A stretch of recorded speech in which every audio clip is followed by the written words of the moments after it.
Hello,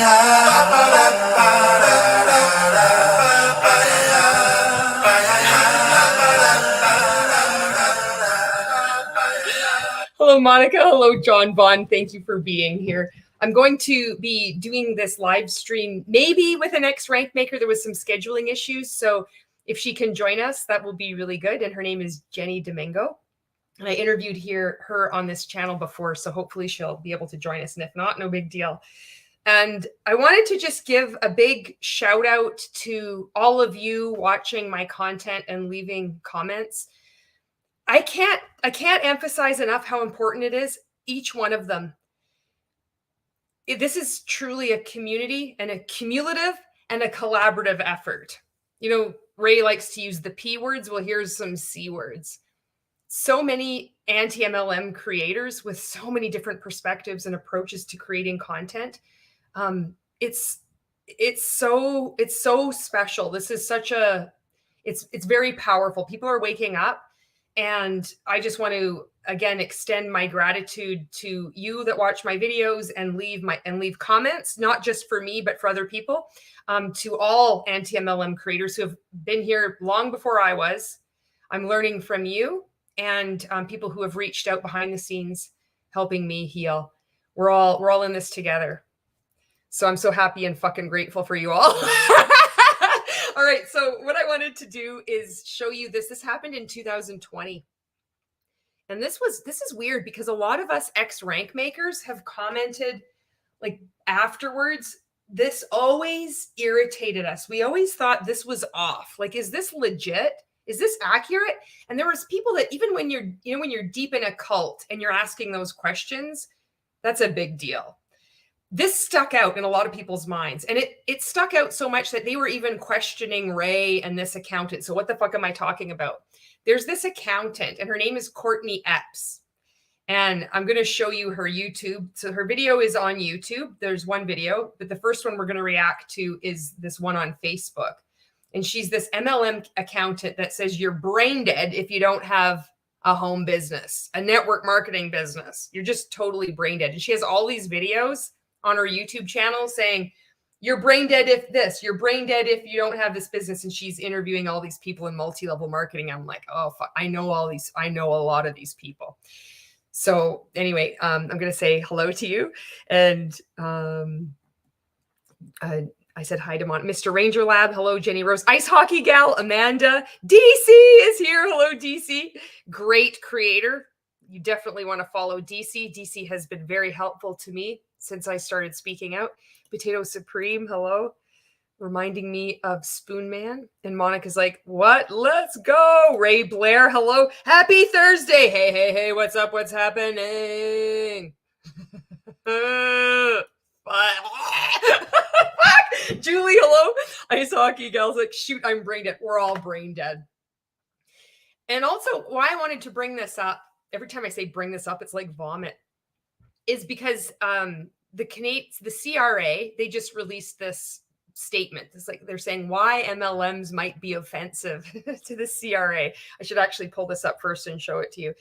And this is what we were told to do. So the CRA, Canada Revenue Agency, is warning people that if you are involved in a multi-level marketing scheme, or they're trying to lure you into a multi-level marketing, an MLM plan, and they're saying that you can deduct expenses, lots of business expenses, and use that to write off losses off taxable income.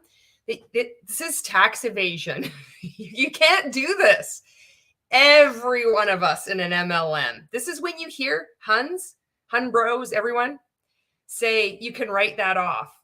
We all, if people do their books at all, if they give any kind of information to their accountants, we all say all of our expenses, every single purchase we make, that's all the auto ships, even if we don't need the product, even if it's a flash sale, even if it's, you're getting samples, we write all of it. We say that's a business expense.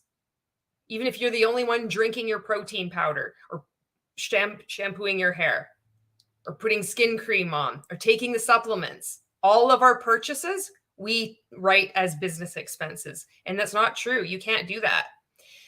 And so I thought, and then it reminded me of this woman that was giving this tax advice in like 2020, saying that everybody, you should just have a network marketing business just to save on taxes. And I'm like, you can't, that's actually going against the criminal code in Canada. Like that's going against the CRA. I'm like, you can't fucking say that. They're like, well, this is in the US. Yeah, but there's a lot of people that paid to be in rank makers that were Canadian. And I'm just curious what the laws are in the States about this. Because this sounds like sketchy business to me. So let me know what you think if you are, you have some knowledge about this. How hard can this be? Just to you do your taxes every year, right? I'm going to read your comments. Monica says, everyone else that don't have a home business is brain dead. Wow, is she okay? Is she okay upstairs? I mean, her head. What's funny about this, well, you're going to see, is that she doesn't have a network marketing business. So I wonder if she includes herself in that category. Charlie Hobo, hello. And Ray says, when I hear someone has a home-based business, I guess they didn't like their career. We all make bad assumptions. Yeah. Okay. First thing I'm going to show you is this thing from the CRA. And where is it? Okay. Keep in mind, DC was the person that actually helped me figure out how to get the volume on StreamYard. Never forget that kind of shit. All right, here we go. Okay. Fuck. Okay, here we go. All right, this was just released October 12th, 2023, Ottawa. The Canada Revenue Agency is always on the lookout for tax schemes and opportunities to warn Canadians about them. Has someone encouraged you to deduct expenses and claim business losses to offset taxable income? If so, this might be related to a tax scheme involving multi-level marketing. And the title of this, warning, watch out for tax schemes involving multi-level marketing business. Warning, yes, because every multi-level marketing company does this. They'll fob it off. They'll say, oh, it's not printed on our website. That's just these distributors, these bad apples. If you've been in multi-level marketing, you've seen this. You've probably done this too. We've all done it. And then what are tax schemes? Tax schemes are plans or arrangements that go against the Income Tax Act. So it might not be Criminal Code of Canada. I just like throwing that out because it sounds good. Because I did get an email response back from 2 members of Parliament, one of which had met with the Direct Sellers Association of Canada. And his name is Yassir. And Yassir, I don't know if he actually read my email or not, but he quoted significant portions of it back to me, which is I had quoted the Competition Act, Section 55.1 of Canada's Competition Act. And he just quoted it back to me. I was like, fucking thanks for that, Yassir. Anyway, I didn't think anything was going to come from it, but I think it's important to just show people that you can stand up and start writing letters, start doing something, Okay. So what are tax schemes? Tax schemes may be advertised by promoters who can be tax representatives and tax preparers who encourage taxpayers to participate. Promoters recruit taxpayers by promising to reduce their taxes. So just keep that in mind. Promoters recruit taxpayers by promising to reduce their taxes. I am 99.999% sure that this Courtney Epps says this. You are going to reduce your taxes. She even says in this video that we're going to watch that just by being on auto ship, you're going to save $400 to $700 in taxes or something like that. You should really, by spending money, by being on auto ship, you guys, you're actually saving money. You cannot make this shit up. Jelly Snack, hello. Monica says, oh, wow, you actually got a response. I did. I got 2. And I got one from Karen Vecchio. Both of them are not my members of Parliament. I've got one. I haven't heard back from him. But Karen Vecchio and Yassir, I forget his last name. Forgive me. Navik, I think. They both responded to me. I got automatic responses from other people, but I don't know if Yassir actually responded to me or if it was his staff, but I believe that Karen Vecchio did. And she thanked me for, my concerns. And she said that the next time that she would meet with the DSA that she would bring up these concerns. So, whatever. You got to start somewhere, right? So I'm glad that one person listened anyway. Doris, hello. And Kat says, but you are taxed on your income. Yes. Ray says, I write to my lawmakers about healthcare policies that need updating or change. It's needed. Yes. We need to start doing this. Nobody really does anything. I've never done anything like this. And it's like, maybe it's, you get to the age. I'm like, fuck, this is when my uncles are like writing Justin Trudeau. They're like, we're going to write a letter to the editor. Maybe that's just like aging up. I don't know. But I think it's important to, because who does it? We just kind of look on social media, watch a video and be like, this was bullshit, and like get frustrated, but then we don't really do anything. And it can be argued, I've argued, like, don't do anything with the FTC because they are useless as tits on a bull, especially with the latest ruling of the Neora case, where it took 4 years to get through that. And when Robert Fitzpatrick just wrote a really good blog post about this, because the FTC cannot define a pyramid scheme. Their definition of a multi-level marketing company and a pyramid scheme are identical. But because they've used this definition for so long in this ruling in this court case against Neora, has said, well, you're right, FTC. This is just exactly a multi-level marketing company, exactly what you described. I don't know where I was going with this, but it's important. It is important to do something. Let people know, because a lot of people don't know. And a lot of these like lawmakers, politicians, they probably have family members involved in a pyramid scheme and they're not aware of it. And it just takes one person to have a family member involved in one of these commercial cults. Eventually people are going to take action. Charlie Hobo says, I've written to my lawmakers. They respond, but don't really answer or research my issue. Good for you for writing. I think it's like one of those things of over time, I think. Nothing happens right away, but there's something about showing up powerfully, about playing to win. Marie, hello. Coconuts. When the state was trying to ban vaping in Washington, over 700 adults turned up to testify against the bill because it helped them quit using cigarettes. Look at that, 700 people. The bill didn't pass. See, that's good. This can happen. And 700 people, it's a lot of people to get them mobilized, but I mean, it's not a lot when you think of like the millions of people who have been fucked over by MLMs. That's positive. Okay, so then it just says, what is a multi-level marketing business? Yes, well, we all know that even Canada cannot just handle describing what a multi-level marketing business is, because they also describe pyramid schemes and multi-level marketing businesses, which are interchangeable, but we have to start somewhere. This is really funny to me. Why multi-level marketing businesses may be offensive to the CRA. They're offensive to everyone. Oh my God, that's so great. Many participants in a multi-level marketing business can earn minimum amount of income or don't earn anything, much like a pyramid scheme. They are encouraged by company promoters to deduct excessive personal and business expenses. This results in individuals claiming consistent business losses and receiving large tax refunds with it, which they are not entitled to. Because a lot of people have jobs on top of this. So they're just like trying to write off losses. They're trying to use their home-based business, their direct selling business, as a way to do this. So I'm wondering how this is gonna shake out. Francine says, Ralph Nader has always said, it takes just 1% of people to get active to change things.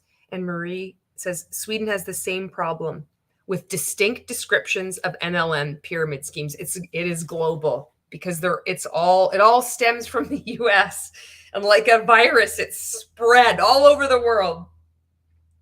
And there's direct selling associations in each country, and then there's the World Federation. Oh, it's so brutal. And they all say the same things, and they haven't been challenged. So when I was mentioning previously about Robert Fitzpatrick's latest blog post on his blog, Pyramid Scheme Alert, I think that's what it's called. He talks about in 1979, they reversed it's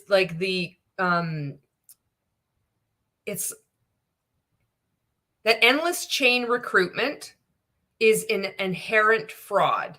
That was just normal. That was just accepted. But in 1979 with Amway, that was reversed. So it's like, no, endless chain recruitment does not mean it's fraud. It just means it's a legitimate MLM. And here we are. Okay, so that's the Canada. That's what's going on right now. So be careful before claiming business expenses.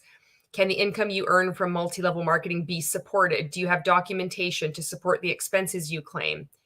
Nobody keeps their documentation. Are you being advised to claim personal expenses where your expenses incurred mainly for earning business income or for personal enjoyment? This is a huge one because in this video, I think that she says, well, we're going to see if you just mention business, if you just go out for lunch and you just mention business, well, that's a business expense. They're so willy-nilly with their tax advice. I'm like, this is this tax accountant telling everybody that they're brain dead if they don't have a home business. And here for everybody, if you're watching this and you're in multi-level marketing, your actions may have serious consequences. People will report the shit that you do. That's what's just this stuff is happening now.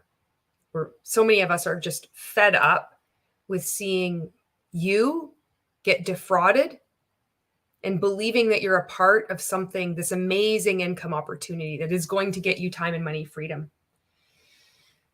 And what can you do? The CRA encourages all Canadians to seek an independent second opinion from a reputable tax professional on important tax matters. I strongly suggest if you're in the US that you stay away from this MLM accountant that calls people that don't have a home-based business brain dead. I don't think that's very professional. And I think some of her advice, it's not applicable in Canada anyway. And I wonder if it's even accurate for the US, especially anybody involved in multi-level marketing. I doubt it. Okay, now let's get okay. So that's the preamble. So now I'm going to show you just like the proof of what she has on her channel. I've got like this, it's set up in my head how I want to show this to you. All right. So here's some of her videos on her YouTube channel. Why you would be brain dead not to have a home-based business with Courtney Epps. We'll get 33 views 3 years ago. So this is in 2020. Angela Brooks, she was in Rank Makers. She might still be. Look at this. Oh, that doesn't say home. This is another one. Why you would be brain dead not to own a home-based business. Why you would be brain dead not to have a home-based business. 3 times she said that. There's more. She really likes this. Why you would be brain dead not to own a home-based business. And she's referring to network marketing. Why you would be brain dead not to own a business, network marketing style. She has a typo there, network marketing. It's almost like somebody could possibly be brain dead. Who uses that term, brain dead? Like only in multi-level marketing do you need to insult people who disagree with you all the time. Well, it's not only in network multi-level marketing, but you know what I mean. It's just even like you're sitting there thinking of, you're in the shower and you're thinking of a conversation that you had with someone and you're like, God damn it, I wish that I had have like said that. I would have said that back to them. Like, fuck, that would have been like perfect. You make up this whole scenario in your head. And it seems to me like she's done this. It's like, you're brain dead. You should be brain dead. Like having this antagonism towards anybody that says you're in a pyramid scheme. Over 99% of people have to lose money. This isn't a business opportunity. This is a racket. In fact, the dude that drafted RICO, Racketeer, Influenced, and Corrupt Organizations Act, G. Robert Blakely, you know what he fucking said about Amway and the mafia? That's an interesting quote. He was like, it's similar to, I should get the actual quote. I don't have it on hand. How prepared am I?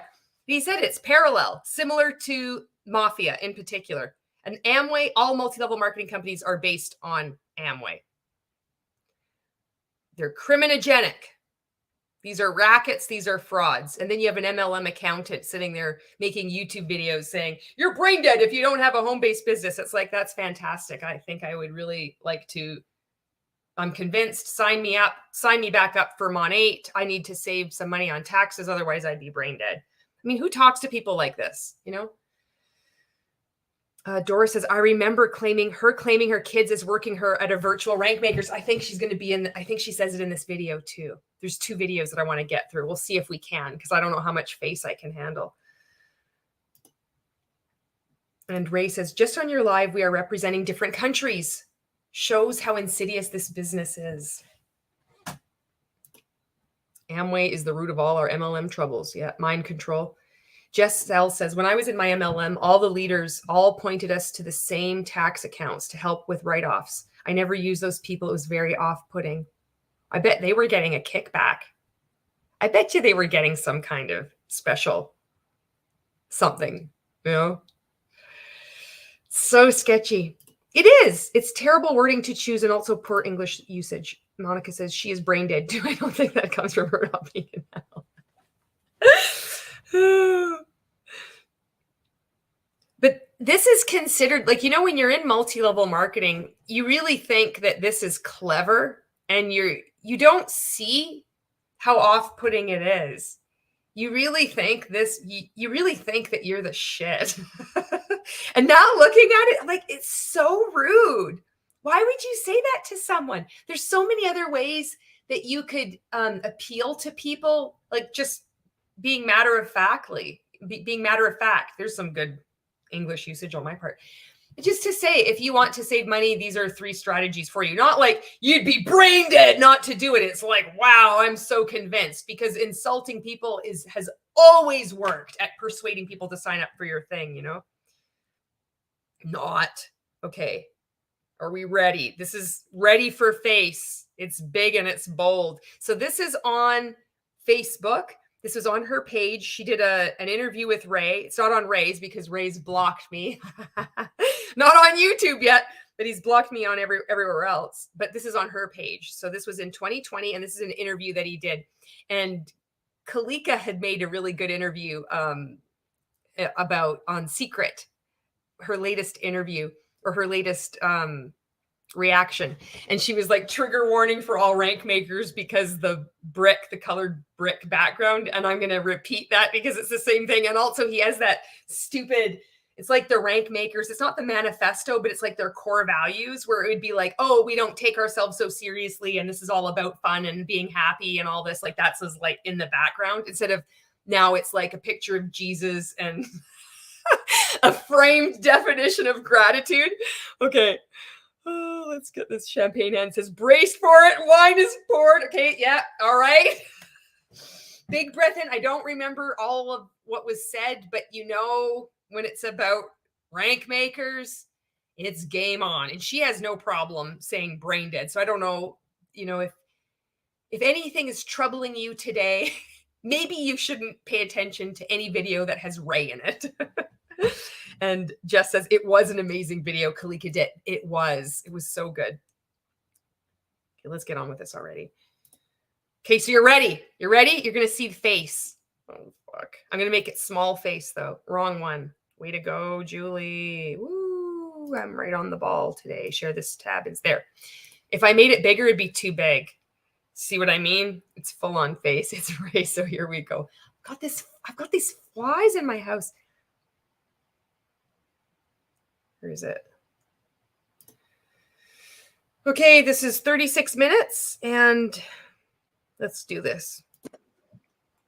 Hey guys, this is Courtney Epps here, and I am so excited today to have the Ray Higdon from Rank Makers. And I'm just going to let Ray just kind of share who he is and why he got involved in the network marketing industry and what he's doing in the world today. It's going to be the story. Guess what? I was $1 million in debt and personal foreclosure, sleeping on my buddy's couch. We're going to hear it. This is going to be the same thing that we've heard. It's going to be the same stuff. Wow. Well, thanks for having me. Honored to be on here. Yeah, so I would say I got serious about network marketing because I had tried it in the past. Oh my God, she just toggled him off, so it's just him. I had tried it in the past. I can do that too. And I had joined 11 different companies, but I don't really tell you that. I got serious because I was invited to get in at pre-launch and actually to start at the top of the pyramid by my good buddy, Jack Kevorkian of Numis. And then lo and behold, I ended up being the #1 income earner of that company. That was when I became serious, but I went for 20 no's a day. Oh, we've heard this all before. And if you haven't heard this all before, welcome. If you look back at any of my other videos that I've done on rank makers, you'll see very quickly what I'm talking about. No, you get to be little. Back in 2009. I had been in real estate here in the state of Florida for quite a few years. When the market crashed, I got wiped out, and I mean totally wiped out. So I had emptied my bank account, my 401k, my IRA that I'd had since I was like 19 years old, was in the process of selling furniture, still went into foreclosure, then also went through a divorce. At one point was sleeping on my buddy's couch, and I really didn't know what I was going to do, because, you know, back then everyone I knew was also in real estate, was also wiped out, and most of them were in foreclosure too. No one was hiring, my credit was shot, didn't have money, didn't know what I was going to do. And so very, very grateful that, you know, 11 years ago, yesterday, actually, 11 years ago yesterday is when a friend of mine in Cape Coral, Florida, Chris, reached out to me and said, "Hey man, I'm doing this thing. Would you want to check it out?" And I'm like, "Yeah, I got nothing else going on." And so I got serious about network marketing then, and decided to work my butt off and become a top earner. Did become the number one income earner in that company. Fast forward, and long story short, about 4.5 years ago, my wife and I decided to no longer actively build a team and just focus. We decided to no longer actively build a team and not be involved in multi-level marketing at all, but to become coaches for the entire industry, because they realized that there was way more money to be made outside of their little pyramid. They can like be dipping their fingers into everybody's pockets from all these other different multi-level marketing companies. I fast forwarded him to 2 times because I can't take it. I had to listen to this man say the same shit for 5 years. And then the last 2 years I've been speaking out when I can tolerate it. I'm like, I can't fucking take it anymore. It's 2 times speed. If there was like a faster speed, I would select it. Monica says your prediction came true. And Monica says also, she being in finance should know better. Her credibility just took a nosedive in my eyes. Can she be reported for this to her employers for crossing some ethical boundaries? I'm not sure. I think she owns her own accounting firm. I think she deals with multi-level marketing businesses, because she has a client in this video. I kind of took a look at parts of the video where she says, I have a client that is making $24 million a year, you guys. And I laugh at people that say nobody makes money in these things. She thinks that's a real mic drop moment. Hello, Sam. And Champagne Hand says, 11 years ago yesterday, I just realized his whole calendar is just him writing down what he did every day. You're right. You're totally right. God, the comments are so good. Gwen says his real estate efforts failed back in 2009, probably as a poor mindset. Exactly. He didn't get serious about it. Focus on coaching and training. We didn't mean to build a coaching and training company, but that's what happened. And we were kind of doing both things for a while. And then we just realized that, hey, you know what? This is where our passion is. Let's focus on the coaching and training aspect. And that's what we've been doing for the last 4 years. I love it. Rank makers. Now I'll slow down to 1 speed. So this says, I believe this is also a lie. It just happened. According to what he would tell us in Rank Makers, he went to some event with Russell Brunson, and he had this idea there to do this group, Rank Makers. So it ended like when they sold their position in Numis, or whatever the fuck company it changed to. Then they started Rank Makers. And you know what's crazy is that is you.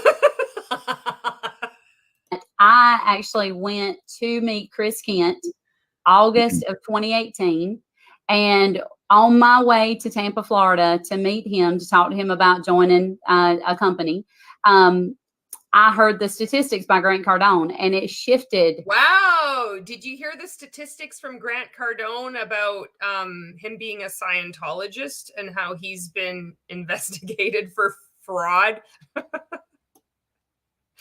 I wonder how this is aging. Grant isn't somebody you should be taking advice from. Everything. It shifted my whole entire thinking.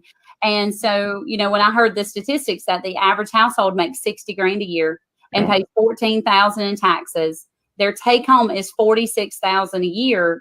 And then what's left over, the cost of living is $53,000. And so there's, the cost of living is 53. So 46 is the take home. They're going in debt, $7,000 a year to work on average. $53,000 a year, $16,000 a year, $4,000 a year. 17 years ago, I applied to 111 of these different companies. And then you deduct, it's just like, stop it. Already it's word salad. Already She's actually, I don't know whether she's interviewed or featured with that guy that is that other Scientologist. He's that guy that he has like, he's the businessman. He has the blue background with the TV and it's like multi-level marketing news. And he has his whiteboard and he's writing all these obscure fucking weird culty MLM shit. And he's like MLM accountant. Like, it's like, he's so excited. There's one accountant in the world that's willing to go on YouTube and endorse multi-level marketing. What is that guy's name? Is it Tim Sales? Is that guy's name? The Scientologist? The other Scientologist? How prophetic. Marie says, I can't stop thinking about the fact that the tax scam that an ordinary MLM person would be able to do is easily to find and get down on. If you compare on a big business fraud, who will they go after? I know. I think it's Tim Sales. I think that's who it is.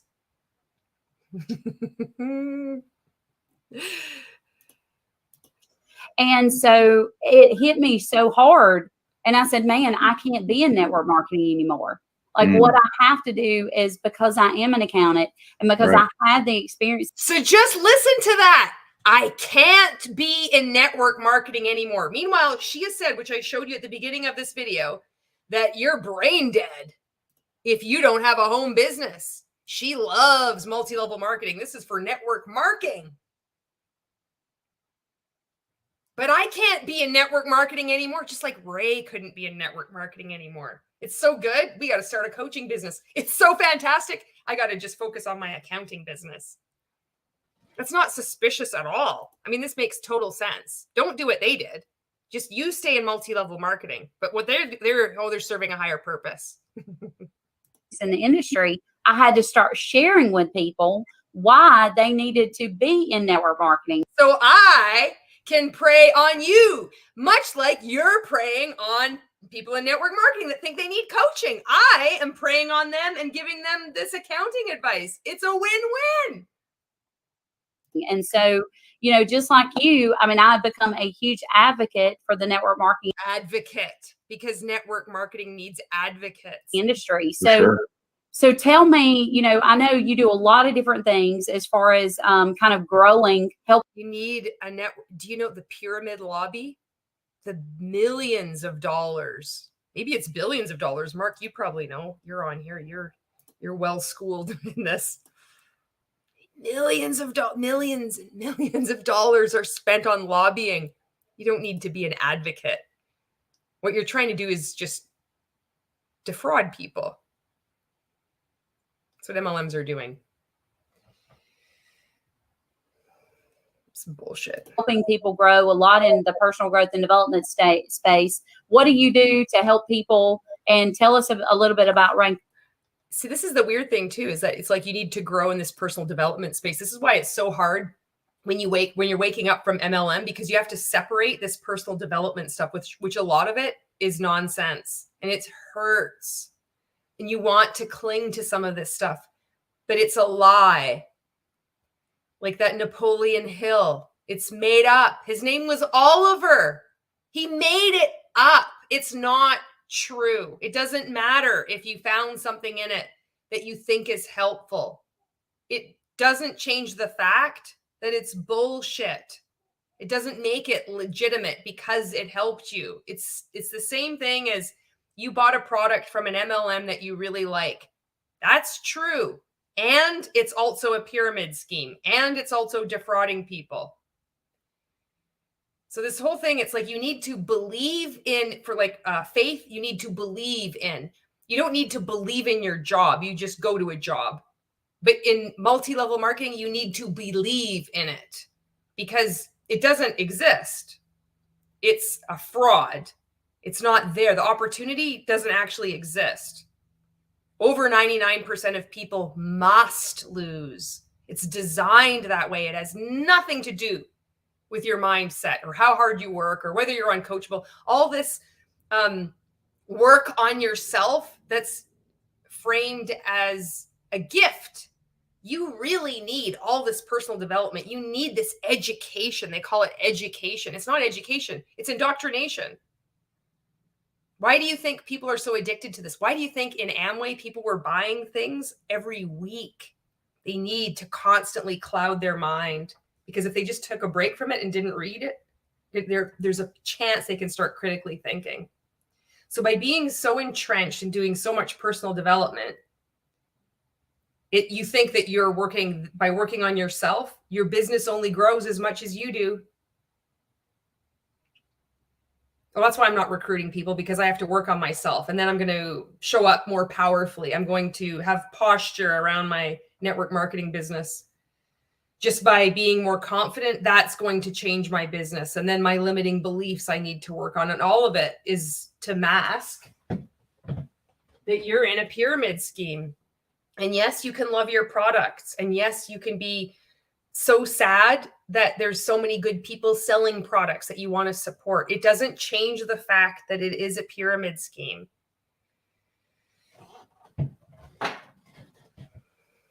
Jess, hello. I haven't seen you for a long time. How are you doing? Rank makers. Yeah. So Rank makers! Who would have fucking thought 3 years later you'd have me up here reacting to you fuckers? Oh my God, this is hilarious. we help people generate more leads, attract more people to them, crush on social media. And so we started Rank Makers 3 years ago this month. And we actually formally started tracking the stats of it about 2 years ago. And so we've helped network marketers bring in 166,000 new customers, 36. So you've seen other people do this, other multi-level marketing coaches, and this is something that we pieced together, like other rank makers. We've exited, we talked to each other. We're like, oh my God, this is what he does. And he did this during those 14-day challenges. He's probably still doing this. He would encourage you to write testimonials about how many leads you got. He takes all that data and then he uses it in interviews like this and other content that he makes in order to sell rank makers. We've helped 166,000. It's like, you've done fucking nothing. These are self-reported numbers from a bunch of brainwashed network marketers. Where's your data?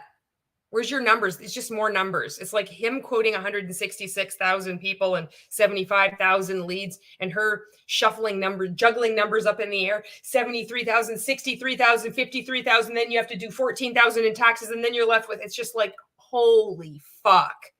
Just stop. I'm going to read your comments.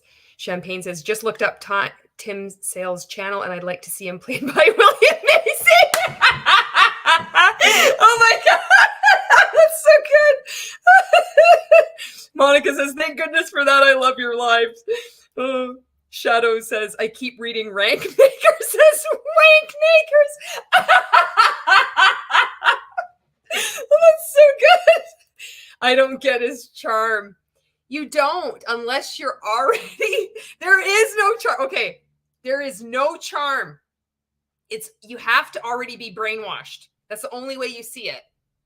That's what I believe. Because I can't fucking see it. But I did when I was in. I was already in Mon 8. And I thought, I love this stuff. I love the personal development. Oh, I love this community. I love my shampoo. I feel so good. And then all these coaches, I just thought they were so intelligent. I thought that every word they were saying, because we're taught and you're coached or you're indoctrinated, I guess maybe that's the best word, to believe, to hang on to every person's word that they say. So if they apparently have been at the top of this pyramid scheme, at the very top of your compensation plan, they have access to wisdom that you don't. And you don't know what they might say, and you need to hang on their every word. They might just say an offhand comment, and that's going to be the unlock in your mind.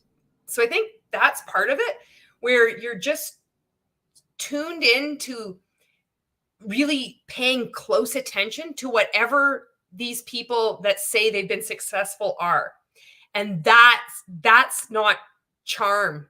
It's not like, it's like that kind of fills in. It's like seeps in. It's like there's like the bricks and then there's the mortar. And it's like all this other brainwash shit are the bricks. And then it's like his feeble attempts at humor.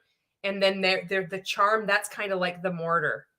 I don't know. This is just evolved organically in my brain right now. I hope this makes sense. Does this make sense? And they always say that. I can't handle when people say that to me now because it just reminds me of multi-level marketing. But that's what it's like. It's not like you're coming across somebody's content and like Ray's or another multi-level marketing coach and be like, oh, that guy's like really charming and charismatic. That came after for me. It was like, I thought he just was so generous with his time, knew so much, was compassionate. It was all like these things like, wow, he's really helping people. He's making all this content to help network marketers grow their business. And then it's like, once you're sucked in, then it was like the weird fucking, I don't even want to say the word charm, but maybe it was. Fuck. Julie says, I noticed the loud omission by Ray. He did not say he helps people actually make a profit. Good catch. And Marie says, and self-reported numbers from people who don't want to be seen as losers in the group. Numbers tends to go up. Another excellent observation. Their supposed success in making money comes from the actual coaching versus the MLM. Yep. Jess says, I tried watching his reality TV show to get a better idea of Ray, and it was so awful. I would rather watch Twilight and other movies like that any day over him. Yeah, it's his reality TV show. I've reacted to both seasons, and a number of other anti-MLM creators have taken a couple of episodes and reacted to it. I went through the whole thing because I had a number of rank makers and people who had been on that reality show feel safe enough to add comments when I was live. And I felt like it needed to be done in case it ever gets taken down, and just to show that abuse we all see it. And it was abuse. It's horrifying that show is still up there and he still brags about it. And it's horrifying that I didn't see it as abuse when I was in. And it's horrifying that there's people that were contestants on that show that have gone on and they are so deep in. They're still deep in rank makers. They've gone on to various multi-level marketing companies, bouncing from the top of one to another, to another, to another, opening up coaching programs, doing affiliate marketing programs like MSLP or whatever. And then there's that MRR and all these other ones.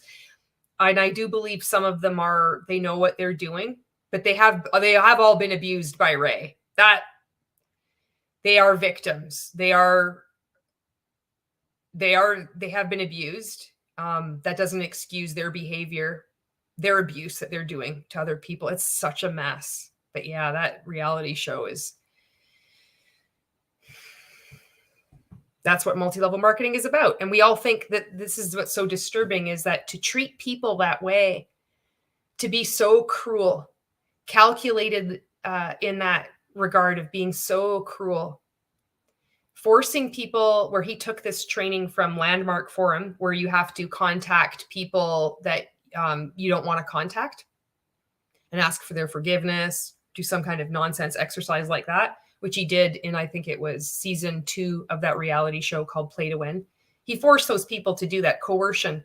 You can see people crying. They're breaking down. They're psychologically and emotionally destroyed.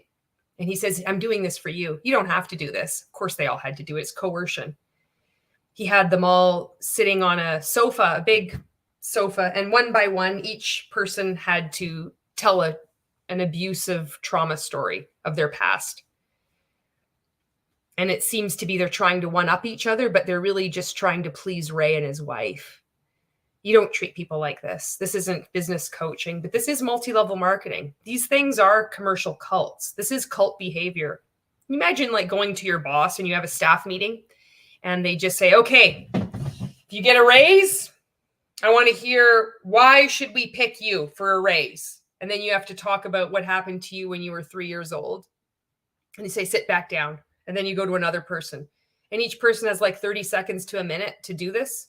You can see people are visibly shaken. They can't make eye contact. They're collapsing. I don't even know how these people are doing now. There's so many people that have been so deeply traumatized by this. And that is the right word to use.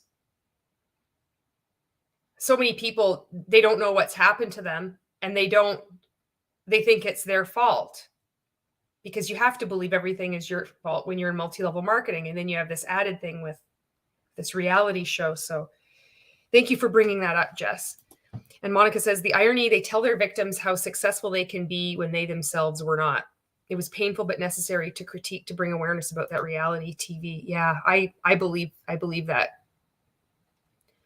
Somebody has to stand up. That's one thing that I noticed with anti-MLM creators that really appealed to me, is the boldness of just standing up and saying, like, you're a fucking idiot, or anything. You know, it's like, this isn't true. Any variations along that continuum. Because when you're in multi-level marketing, you're too terrified to say anything. So just by that's what I mean, just by saying a comment like, this is wrong, is so powerful. Because when you're in a cult, you don't dare say anything bad or negative. So when you see somebody even like really coming out on video saying something, it's like, it's amped up even more. And it's so powerful when you see people that were a part of that cult, but also people outside of the cult that are like, this is wrong. This is revolting. This is abuse. Yeah. Jess says, breaks my heart how abusive he and his wife are. Yes. Yeah. They know what they're doing. And that was something that, and that's, it's hard. It's hard to believe that. When I started speaking out, I know there was a lot of, or a number of people in the comments. This is why I'm so grateful for comments, because it's helping me. And I know if it's helping me, it's helping other people too, where I would start making excuses. Well, maybe, Ray always said that he was abused as a child and told us all these horrible stories. Maybe he doesn't know. I didn't know that this is just part of a pattern, just like reading Ponzi-nomics, that everybody goes through this. Everybody thinks this. Going back to like when I was reading Merchants of Deception, guy in Amway, Eric, thinking maybe Richard DeVos and Van Andel, they don't know. They knew. They've always known. It's really hard. It's hard to accept that, because I know for me, and I suspect for many other people, that if you think if only people knew about this, they wouldn't choose this. They would be like, this is horrible. I'm out, because you think they're going to react like you do. And it's really disturbing when you come face to face with the cold, hard reality that there are people who do know, and they choose to go and hurt people anyway. It's fucked up. Has the Prophet for Profit tried to monetize his visit to Israel yet? Oh, I'm sure he has. I haven't been following, but he's been, I know people had sent me screenshots and let me know here and there. I can only tolerate so much, but I think he was like doing live videos talking about it. So he will, because that's part of his thing. Now he's been baptized over there. So that will play into him being specially chosen by God for sure. Camby says, in my 20s, newly married in California while Hub's in Navy, we were strong-armed by his shipmate to join. Cultist shit I've ever seen. Thank God it was short-lived. We were programmed to say not a pyramid.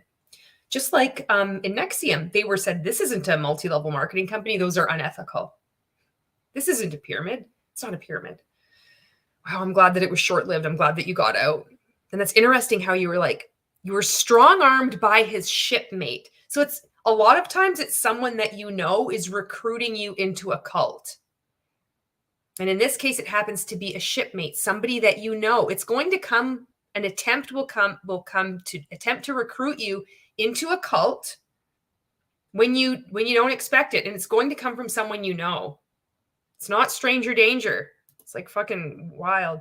Monica says, we saw what happened when you contradict the cult leader. Yeah, Mr. Ranger Lad, being the first person to stand up and say something is wrong is important. Yes. Otherwise, the crowd stays together heading for the cliff. Yes.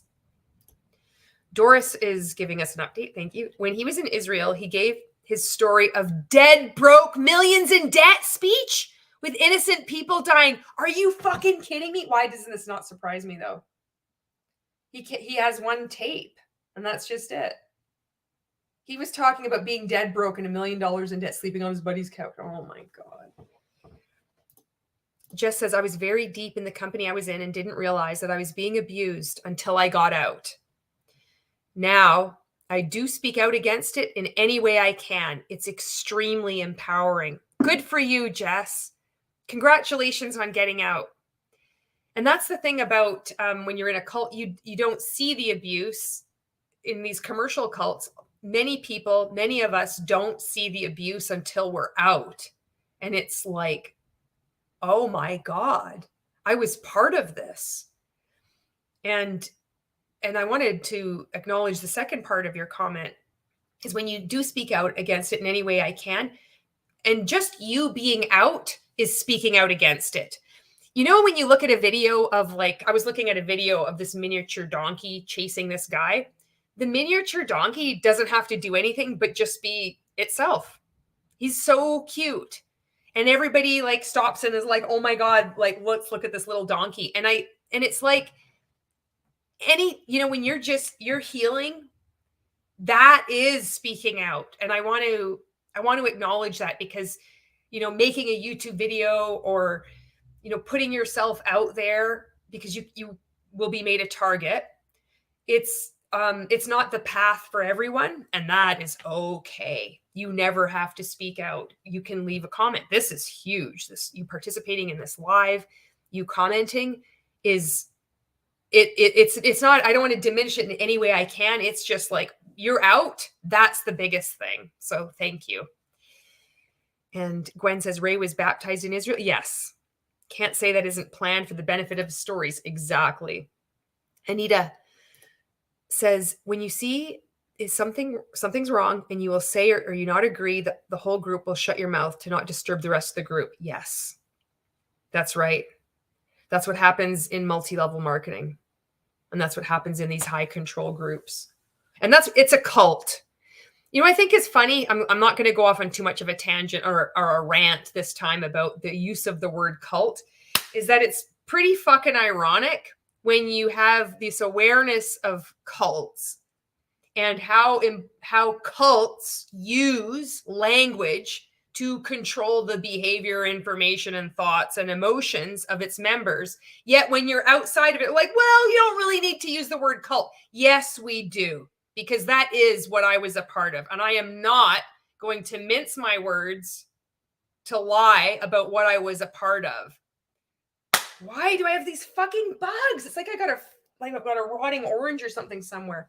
So when using language, like redefining words, like the word edification in multi-level marketing, posture, if you're in rank makers, and like claiming those words back, learning what the definition is. Then when you get out and you're like, well, don't say the word cult because that makes people too uncomfortable. You fucking right, I'm going to use that word because that's what happened to me. I'm not going to mince my words, fucking stand up on my soapbox again. Right. Okay. Champagne Hand says, oh man, I would love to talk to you about your perspective on landmarks someday, more specifically, if you were up for it and willing. I'd pay you for your time or send you a bottle of something. I would love to talk to you, and I don't need to be recompensed or remunerated or anything like that. I don't know a lot about it, but what I do know is that Ray took it, and he has based a lot of rank makers training on that training that he took in Landmark. So I did not sign up to get fucking schooled by Scientologists. That's one fucking thing I didn't sign up for in rank makers. Landmark is an offshoot of Scientology. Him getting coaching from Grant Cardone, fucking Scientologist. I didn't sign up for that. I signed up to grow my network marketing business. I didn't sign up to get psychologically abused, fucking financially ripped off, defrauded, Oh, here we go. Jenny Domingo is on here. Woo! Jenny is here. We'll get Jenny on here. Jenny, hello. How are you? Hi. How are you? Can you hear me? I can. Oh, okay. Yeah, I'm at Chuck E. Cheese with my grandson because he's full of energy. So I was like, okay, I'm going to, he's out with grandpa right now. So I'm here. Okay, everyone, this is Jenny Domingo. And I'm going to pull up the video. So I've just been talking already. I've been going almost for an hour and we're not even through 4 minutes of this video. Oh. So- yeah, because I was like, I wouldn't be able. I was like, oh man, I felt bad because I'm like, oh, I had a busy day and stuff, and I was just like, and then I was like, oh, you know what? I'm at a standstill. I can hop on for a bit. Yeah, and you can leave whenever you need, because I'm in the groove right now. So thank you so much for being here. This is good. Yes. If you have anything that you want to add, when you see it, just let me know and I'll stop and then you can talk. So we're only 4 minutes into this video. This is with Courtney Epps and Ray. Already, Ray has talked about being $1 million in debt and personal foreclosure, sitting on his bank already. Predictable as ever.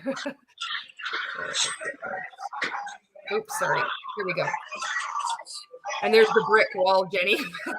Oh my God, that brick wall. Remember Gary had that too? What's that? I said, remember Gary had that same background too? Oh, did he? Yeah, he had that background too when he would do his videos and stuff. He had that background. I was like, oh, okay, I guess we're doing a Ray thing now. I know I would have bought it. We all wanted to like emulate his behavior, you know? Yeah, which is like crazy.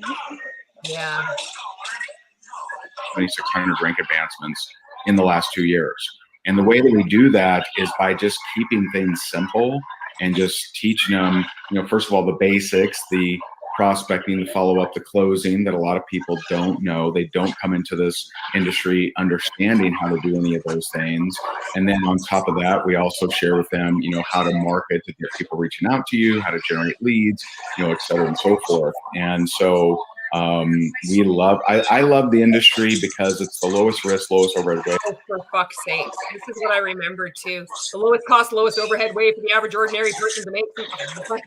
Oh my God. And then how they even say like, oh, anything that is towards your, like any cost that is towards your business or something, you can actually use it as a tax deductible, even with your clothes. I'm like, really? My clothes, my plane tickets, my whatever hotel stays and whatnot, you don't even get that much back.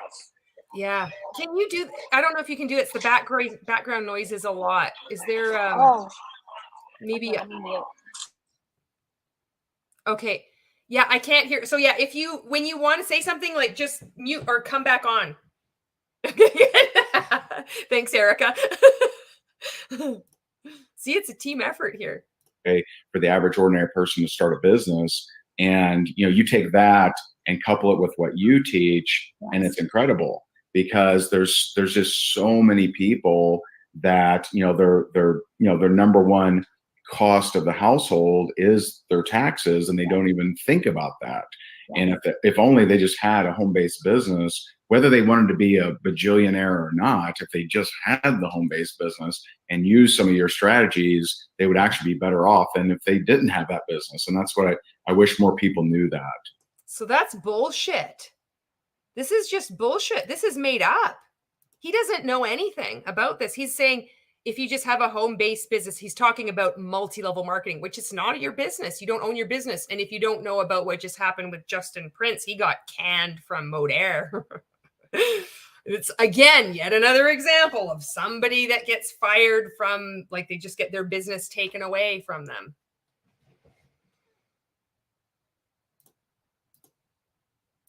Yes. That's why we love supporting what you're doing. Yes. And I mean, and that's the cool part. It's like, you can make more money in the network marketing industry. Most of that money on paper, you never have to end up paying taxes on in the beginning, because you can take the things that you're already spending money on as a W-2 employee, things like living expenses, your meals, your mileage, your cell phone, your internet, you can hire your kids, all these things. You're already. There it is. You can hire your kids. You can do that. That actually enticed me, because I was like, oh, my kids, because I'm like, they always saw they were involved in what I was doing and stuff. So especially like with the whole like marketing aspect, making videos, editing my videos and everything. And I was like, oh, I can pay my kids. Cool. That's bull crap. You can't pay your kids. That's like child, what do you call that? Child labor something? Yeah. No. Yeah. already spending that money. But the thing is that as a W-2 employee, you don't get to write them off as a tax deduction. Right. But the minute you decide to become a business owner, and network marketing is a great place to do that, and you just open your mouth and talk to somebody and tell them what you're doing, now you have the advantage of taking massive tax deductions. So although you can make money on paper, it can still look like you have a loss, which is perfectly legitimate. Amazon literally claimed losses for 20 years. Yep. And Amazon is exactly like you, which goes against the CRA, mind you, claiming massive business losses. You're not Amazon. If you're in multi-level marketing, you are not Amazon. This is wild to see this. Woo! and did not pay any taxes. And so that's perfectly legitimate if you are truly attempting to earn income. And now those losses on paper can offset any income that you make. And so we've got a comment here. I want to see this.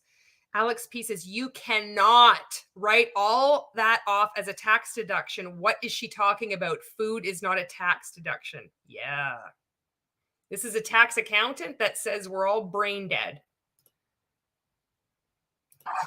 So I've done a 1099 before, and when I was with World Financial Group, actually, when I did my taxes with my accountant, I didn't even get anything for my flight ticket or even the convention I attended at the time. Like, it was just like maybe minimal, if I could even claim that.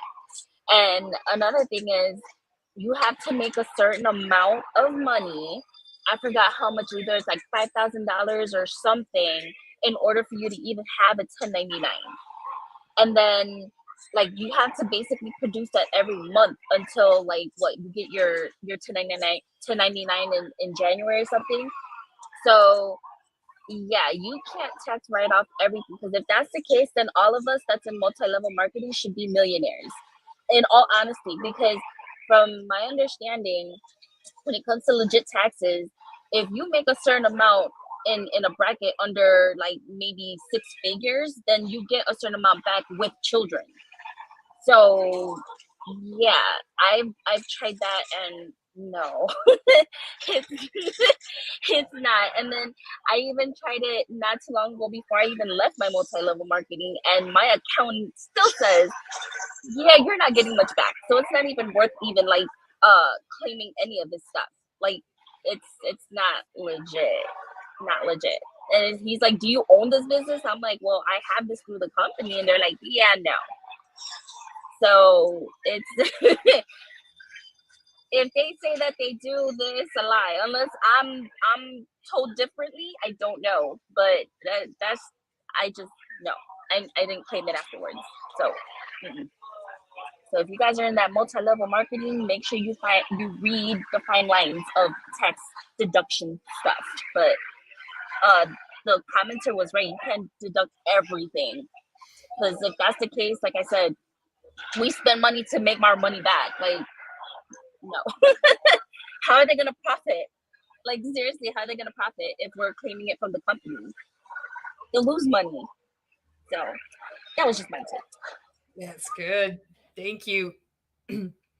Monica says, I understand 9 to 5 is not for everyone, but it does not deserve the amount of hate it gets from MLM. It's a threat to MLM. That's why they want you to think that it is holding you back, when it's the opposite. It's so weird, because there's so many different jobs that people can have with different time schedules, that when you have a different job than someone, you're not putting them down.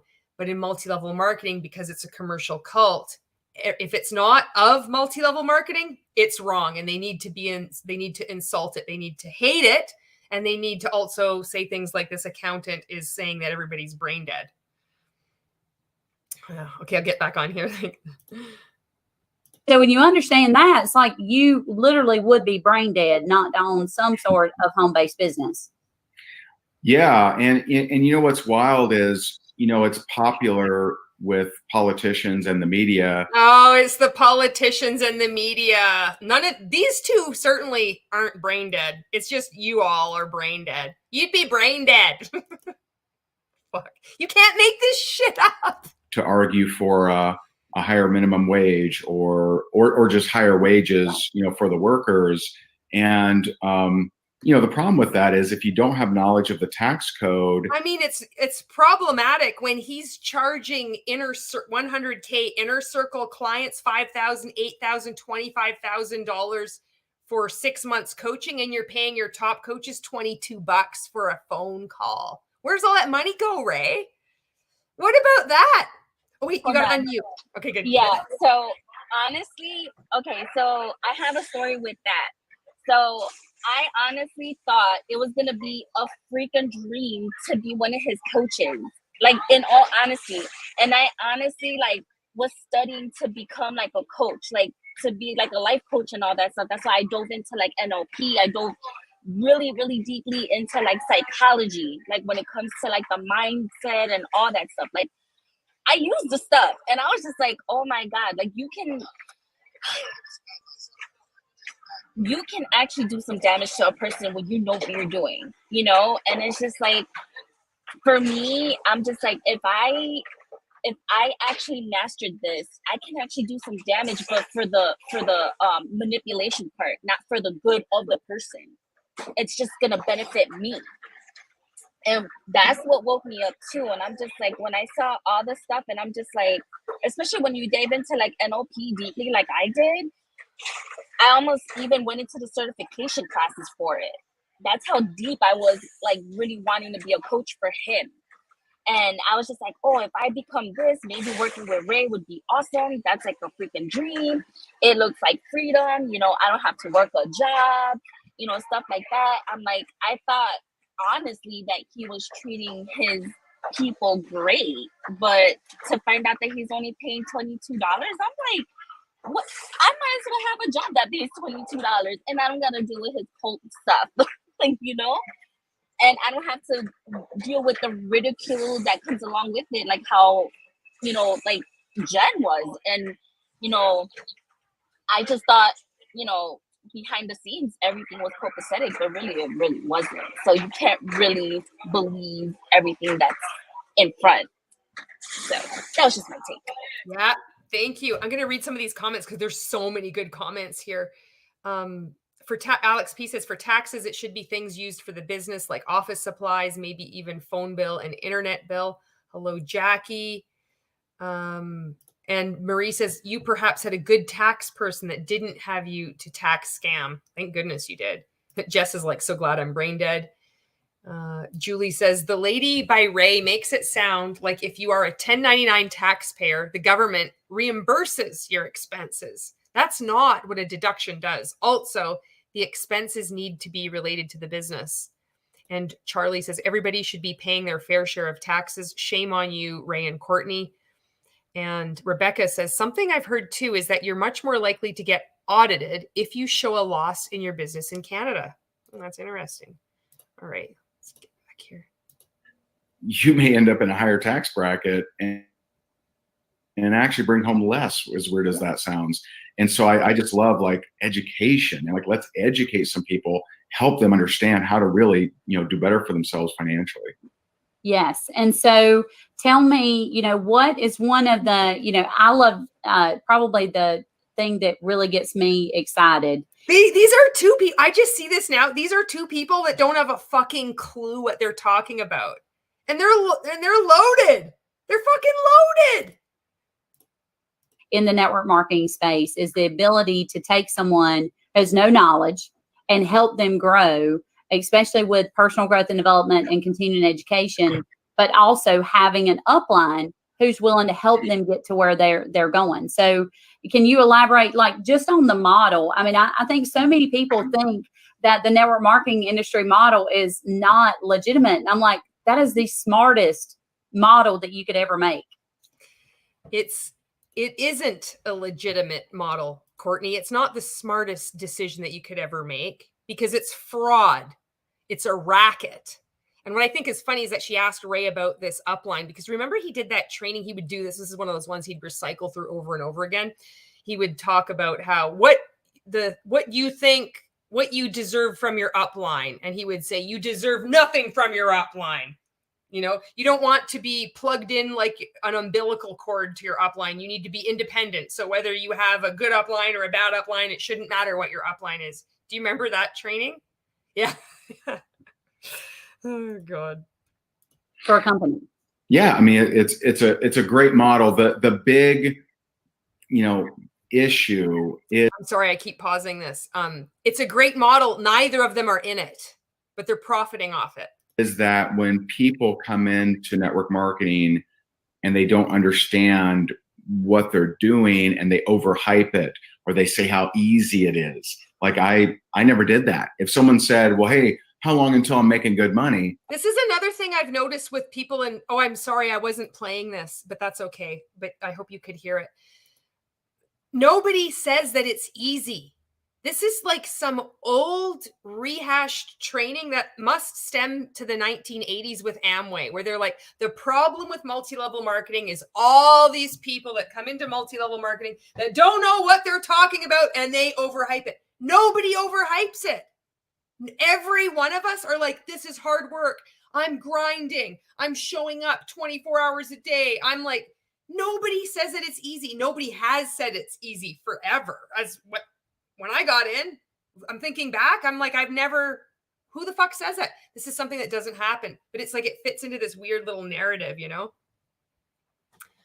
Okay, so with me, when I got into it, they were like, oh, you have to list down 100 people, who you're going to speak to, friends, family, it don't even matter. And I was just like, oh, and I was like using my list as a network part, right? But it's like I was told that you have to prospect at least 100 people in order to get one answer. And I'm like, man, that's a lot of work. And then I actually freaking did it. I even door knocked, okay? I went to people's houses.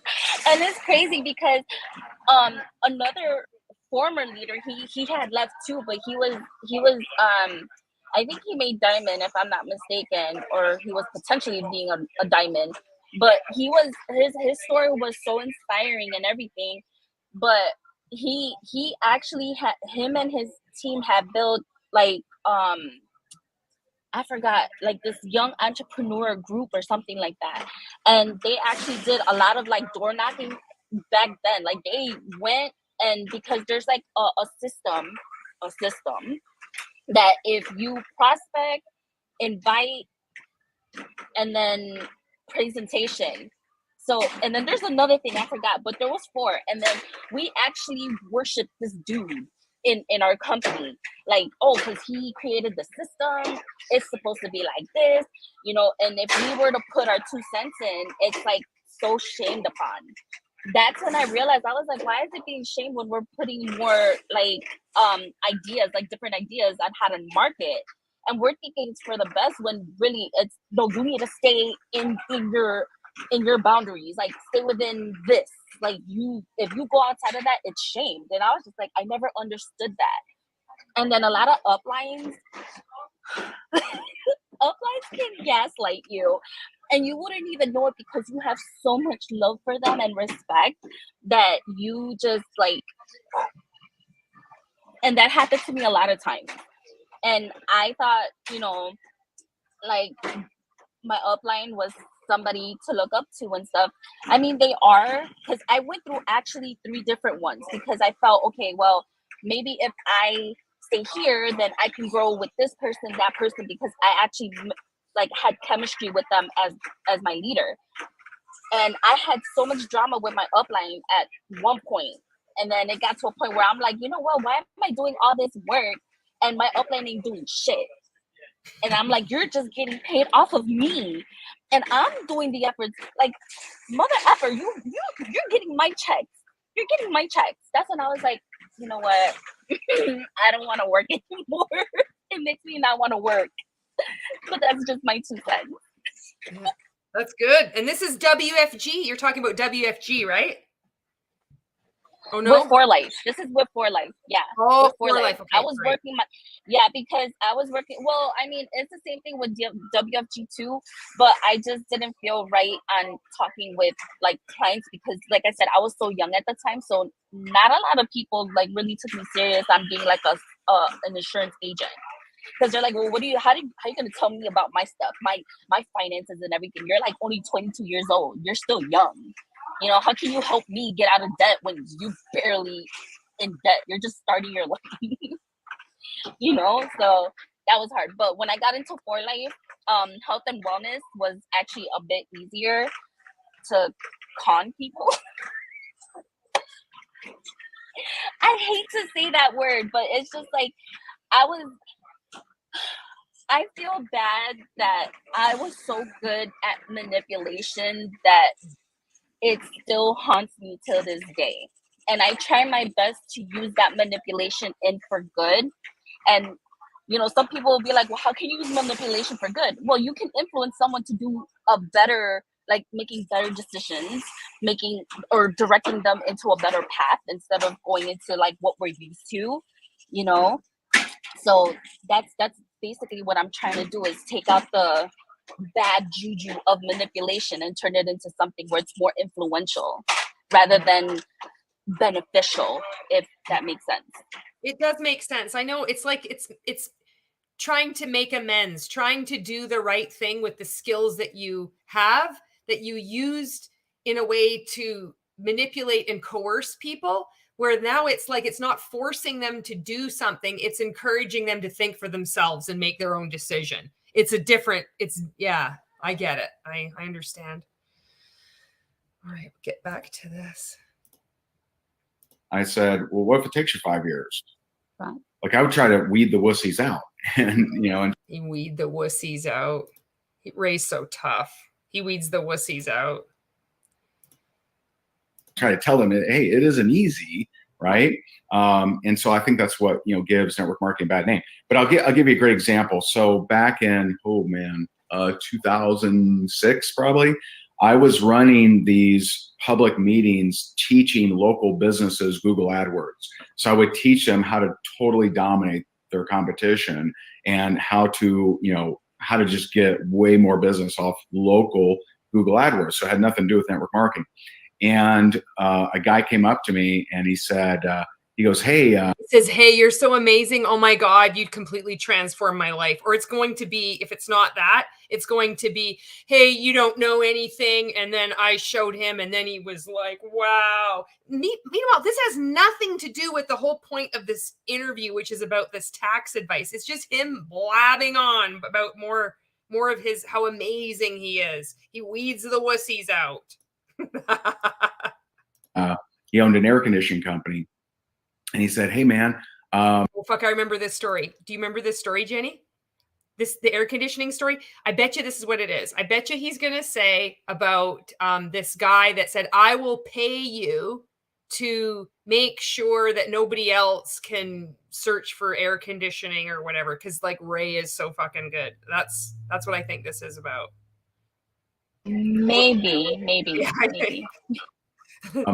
How much do I need to pay you for you not to work with any of my competitors? Okay, it was that. And I said, okay. Well, what do you need me to do? He goes, nothing. I don't want you to do anything. Like, we already do Google AdWords. I don't want any of them doing what you just taught, because that's better than what we're doing. I don't want you to do anything. I just don't want you to work with any of my competitors. He was so good that the air conditioning guy said, I'll pay you not to work with anyone else. I'm sure that happened because Ray is so good at Google AdWords.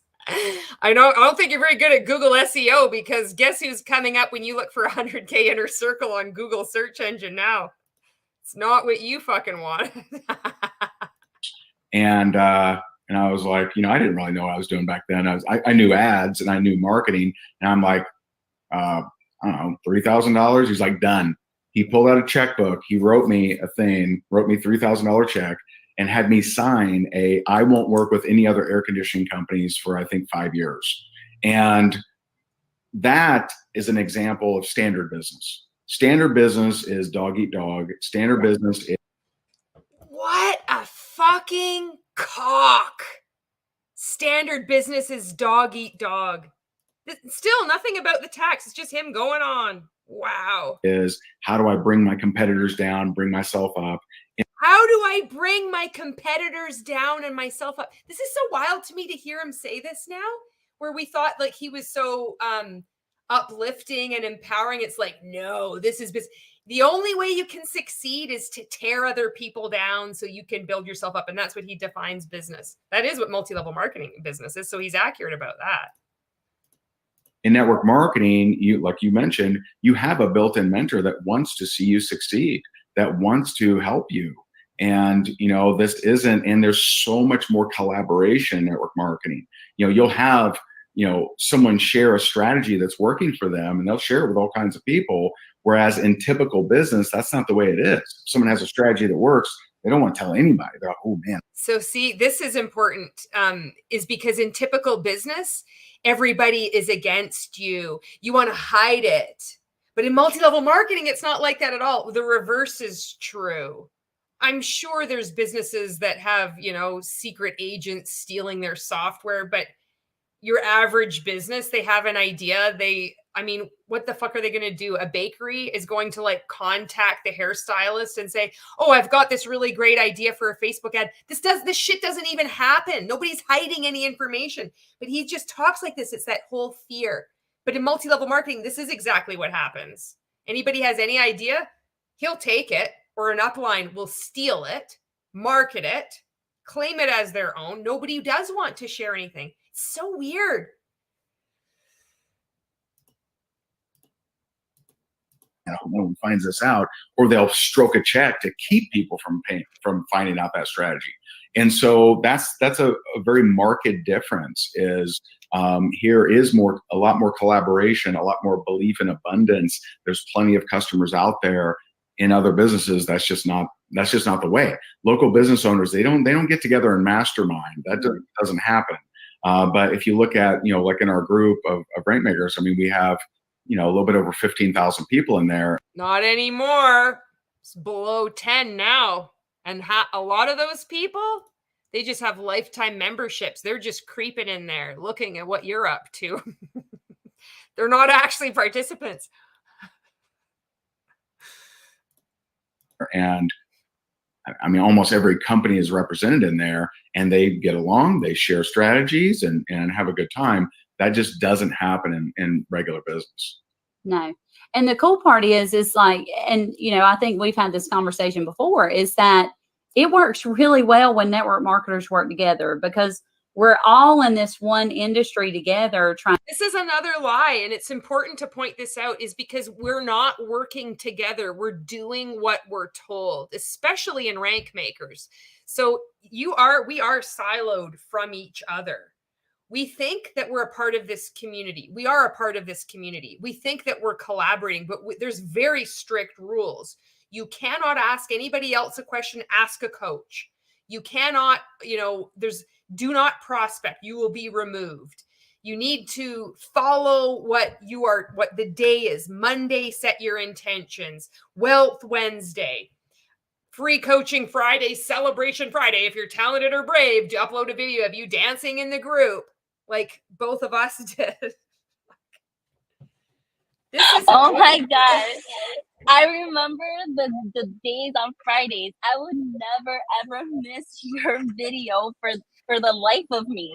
I'm like, Julie is always smiling, like it's so contagious. And I was just like, you know what? I think it took me like maybe, I forgot how many times seeing your videos, and I was just like, oh my gosh, he's part of Rankmakers. Okay, I'm just gonna join. It's only like $20. It's not gonna hurt. And then I was told about it before them too. And that's when I was like, okay, fine. If it'll help me build my team and all that stuff, then I guess so. And I raved about this man, like, oh my God, he's amazing. You should do this. And I had like a lot of people that joined his freaking group. And I'm so mad that they're still in it. I'm trying to get them out. Yes. And they'll be seeing this. Some will see this in time, and others will see it that you don't know. And it's going to help them, Jenny. Like it's important. Yeah. So when they talk about everybody is working together in they're not. Everybody is trying to get other people from their other multi-level marketing companies just to attract them to theirs. Like, look at how happy I am. Look how confident I am. Look at how much of a success I am. I want to get you into my company. So this is all illusory. It's not reality. And it's weird to hear them say this. Everything they say, it's the opposite of what's actually happening. Hey, Glenn is on here. MLM is fraud, which is Glenn says Julie's video about sending all the politicians emails was outstanding. Thank you very much, Glenn. All right. Oops. Trying to help people. And you may have a friend that likes makeup, but they're not interested in nutrition. And Sure. or you may have a friend that likes, to do travel. And so there should be a network of people that are trying to help other people, because everyone needs a home-based business. Like I don't care which one you join, and Ray doesn't care which one you join, but everybody needs a home-based business. And the more successful we can help people become. Everyone needs a home-based business. Even anything like that, anybody telling you that everyone needs a huge red flag, but especially this one. Wow. Everyone needs it. And neither of them are in it. That's the thing. Everyone needs it. Neither of them have a home base, a network marketing business. Ray fucked off and started to join, did rank makers. Courtney fucks off and does accounting. Everyone needs it except them. You all have to do it, but not us. Red flag. Through tax savings and also making extra money, the better off everyone is. It just rises the entire network marketing industry. For sure. I agree. I love it. So tell me, you did real estate before. I know you guys you have 4 children? I have 4. So Jess and I have 2, and I have 2 older boys. That's awesome. I have 3 boys, 1 girl. That's awesome. And you just had a baby boy. We have a 10-month-old baby.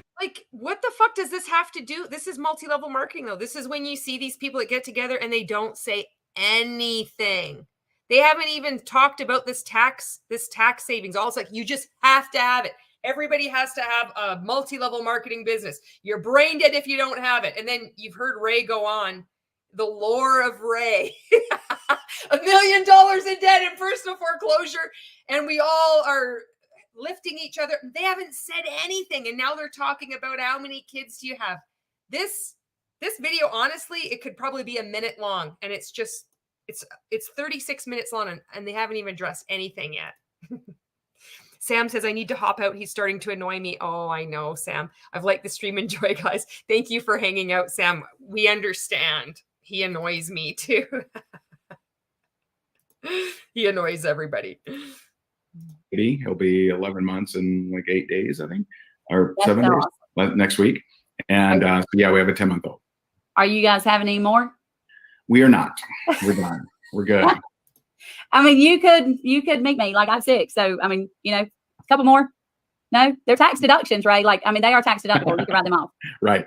They're tax deductions. You can write them off. I put it to 1.5 speed here just to try to get this on. It's so funny. People ask if they can borrow my kids so they can take them off as a tax deduction and hire them. And I'm like, well, they cost a lot more than what I save in taxes. But it is nice to know that you can hire your kids. And that was what you were mentioning there, Jenny, about hiring their kids. One of the biggest deductions is that a lot of people don't think about. And here's the cool part. And I'll share this with you, is that I had my staff, I wrote down the $60,000, and at the end of the day, they're going to end up paying $14,000 in taxes, whatever. Yeah. And so I shared with them as a W-2 employee. This is important. They just have fobbed over this, but it's how this is how when you're in multi-level marketing and they just gloss over the compensation plan. She says, well, I had this, she mentioned this earlier on in the video. It made no sense.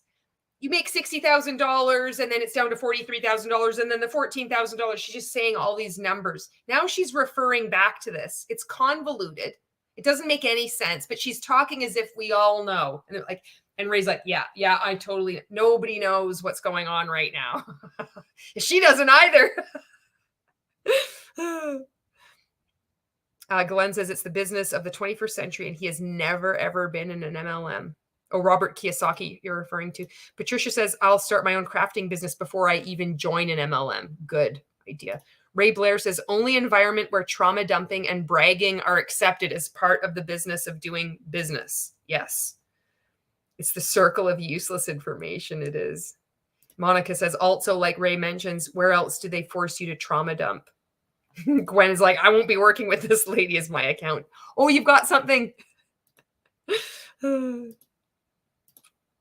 Where they are, because my staff has to understand strategy. They have to understand that they would be better off as an independent contractor or a 1099 employee. And so I showed them making $450,000 a year as a business owner, and how I could write off my Cadillac, and how I could write off my Suburban that we bought last year, and how I was able to write off my swimming pool because that's a fringe benefit, because I hired my children who work on my property and I allowed them to swim in my swimming pool. And I wrote off Tony Robbins being a platinum partner. That was $85,000. And the travel around that, the $40,000 in travel. And I got to the. She's writing off everything. Oh, swimming pool, everything. Wait. I've done a 1099, as I said, and none of that, I mean, even you get a little certain percentage back. I forgot, because I was working with DCFS with Chicago, and Chicago, and I was able to just I can only use a deduction for like the breaks or maintenance because I had to travel. Now that they gave me, they did reimburse me for gas, but not on taxes. They actually did that on my paycheck. What else is there? I did get paid $20 an hour. I was paid, to travel. So like, let's say if I had to be out in like a 6-hour drive, like if I were to leave at 5 a.m. and then I have to do training on top of whatever, I get paid at 5 a.m, $20 an hour till I get to the destination. And then I do an 8-hour training, so I get paid on top of that. And then whenever I'm done with training, the pay stops there. But then if I'm there for like 3 days, whatever, they pay me for my time there. But as like tax deductions, no, because when I did my taxes through with my DCFS 1099, I made back I think 30 or like 60,000. I did 60,000, I believe, because I worked a lot of hours. So I end up owing the government $5,000 out of my $10,000 check. So I don't understand. This is with the deductibles. So I don't know if it's different with with an employment or because it's MLM. So that's what confused me there when she was explaining when I was part of the MLM like industry at the time. So I was just like intrigued, like, oh really? Okay, this is new to me, because I'm all about like not scamming anything out of my taxes because I don't want to owe nothing. I haven't owed anything since then. So it's like I want to continue on that path where nothing, gets counted against me, So yeah. Thank you for that. Thank you for adding that, because people are going to be watching this and be like, they're going to be thinking the same things and having the same experiences. They start critically thinking and being like, oh, thank you, Marie, for being on here. Have a good night. Oh, Brandy says, I'll just get this up here. Super random, but do either of you know Tabitha De Bruin, top leader in Arbonne from Ontario? I don't. Nope. The bottom, and I ended up actually bringing home $10,000. So I got a refund. What does he do with his mouth all the time? Like, he does that weird fucking thing. It's so messed up. Because of child tax credit and earned income credit, and they paid $14,000 on 60. And when you understand that, it's like, man, why wouldn't you be involved in this industry? Why wouldn't you attempt to earn an income? Because it is. And because it's not an industry, Courtney, it's fraud. They've used words like MLM industry, business owner. You're not a business owner. It's not a business. That's why people aren't attempting to be a part of this. People say, you're right, Ray. It's not easy. I think people are scared to have conversations with people. But, my biggest thing is to help people understand. It's like, it is our duty and responsibility to educate people and give them the opportunity to make their own decision, whether they decide to join you or not, or whether they just decide to buy your product. You're sharing with them the information that you've received, and you're trying to help them, whether they see it that way. Yeah, for sure. And back to, what I was saying earlier is it's the lowest risk, lowest overhead way to do that. I mean, you look at a Domino's franchise. I have a friend that owns quite a few Domino's franchises. You buy Domino's franchises, $250,000, and they tell you it's a 10-year return on investment. Wow. So that means owning a franchise, a Domino's franchise, is nothing at all like owning a multi-level marketing business. You don't have a multi-level marketing business. You're a multi-level marketing consultant or participant. When you own a franchise, it doesn't matter if it's going to take you 10 years to get your return, because when you're in multi-level marketing, more than 99% of people lose. They don't make anything at all in any time period. It's not a franchise. You're not owning a business. You're not the business owner.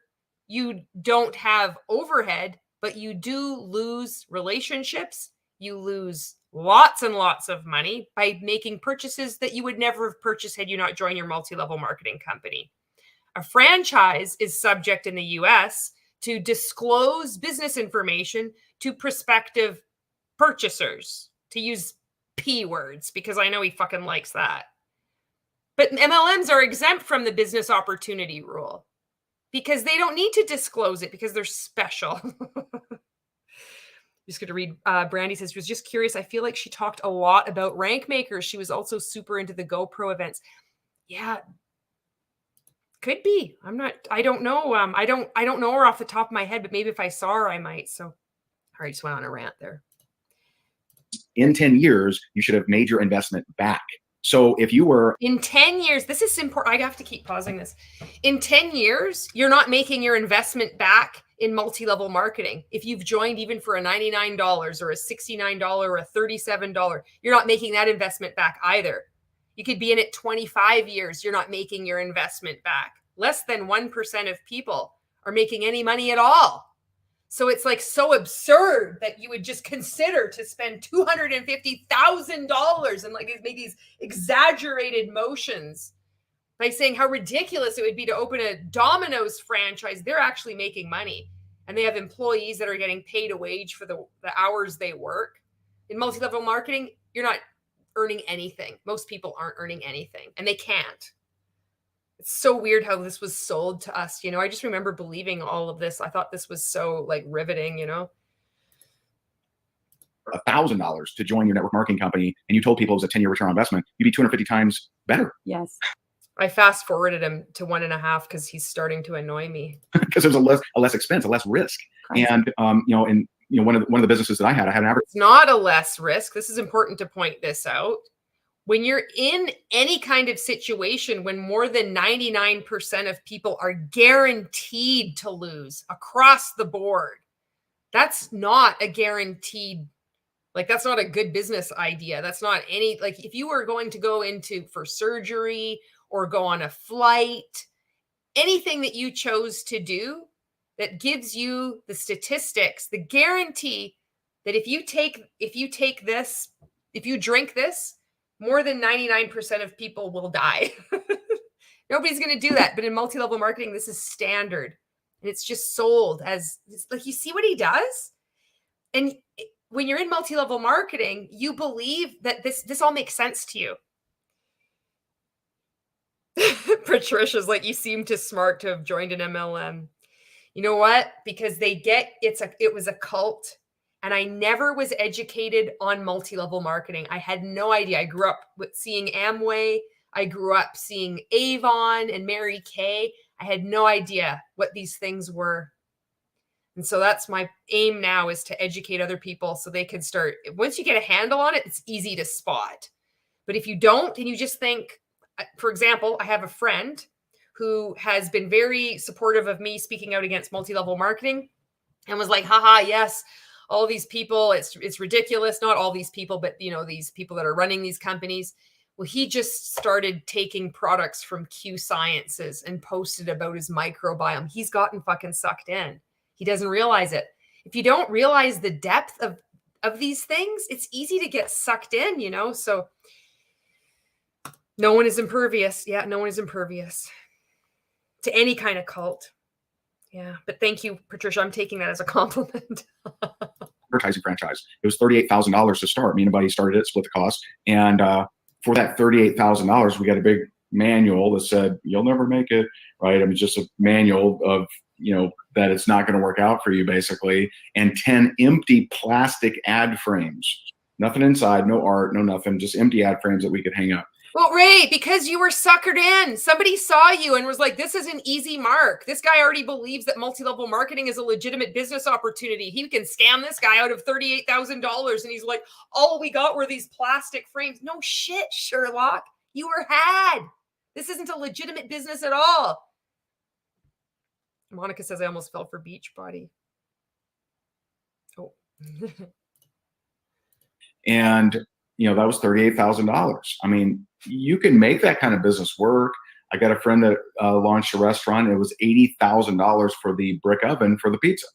You can make that work, but it's a lot more risk, and it's a lot more overhead, and it's a lot scarier. And yes, and also what you could do is just get a job. This is something where it's way even less overhead and less risk. You can get a job, and it can be very difficult to find a job, and it can be soul sucking and destroying, but you can get employment, and it doesn't need to be 9 to 5. For example, I work 4 days on, 4 days off. I get 4 days off a week, and then I have to get paid time, personal time, and paid vacation time off. My company also contributes to my retirement, my RRSPs in Canada here. It's fucking fantastic. Plus any education that I require, it's paid. I don't have to do it on my own. There's no overhead. I've gotten diddly squat for overhead. So making money, it's like framed of other businesses are just evil. It's exaggerated. You're spending hundreds of thousands of dollars and 10 years time. So this is a staple like template that MLM coaches use, and particularly Ray does, which you can see his blueprint that he uses to now go on to this religious grift. It's exaggerated. So it's not just like you're opening a business like an Etsy shop. No. It's $250,000 to Domino's Pizza, and 10 years later, you might see something. Or it's an $80,000 for a brick oven. It's always this. It's like, that's just so ridiculous. There's no other option for me but then to join multi-level marketing. So you mean to tell me that $80,000 brick oven, right? But nobody like catches the fact that when you pay for flights, when you pay for hotel stays, you pay for food for the time that you're there at convention or at these stupid trainings, right? And then you're buying freaking books, courses, and all that stuff. So it's almost the same thing as investing in your business as a franchise. I'd rather have the franchise than the MLM part, because at least with the franchise, I can actually tax deduct without getting scammed. Okay. And I'm actually seeing my ROI. ROI. See, I'm trying to so I am getting my return of investment, because in 10 years, it could be less than 10 years to make, your return of investment, whatever it is that you did as a franchise, business owner. If you're a legit business owner, period, I would think you're well off, rather than being an MLM. Because for me, I didn't see a lot of money being with 8 years. Oh, Jenny, because you didn't work hard enough. Okay, well, I worked the business. I did this and that and the third. I went to convention. I went to every freaking trainings that Ray even did. I even paid the dollar ones. Okay. Whatever course that this man did, I freaking attended. Okay. I even paid for the stupid 14-day challenge. Okay. And then all that other stuff. But where did it get me? It got me nowhere. I even attended the free Jessica Higdon freaking feminine energy training. I did everything and anything with rank makers. Like, seriously. Like, the depths of, if I were to show you guys the next time, if me and Julie gets on like this type of live again, I will show you guys the ring light I freaking got. Okay, I got all these marketing fucking script books. Okay, I got his freakishly social media books. I think I got like 2 of them. Like, one is like for social media and the other one's for God knows what. And then I even have the what is it, freedom, time, money whatever that blue book is. The yes, I have that. I even highlight some shit in there. Okay, thinking like I'm gonna apply this knowledge.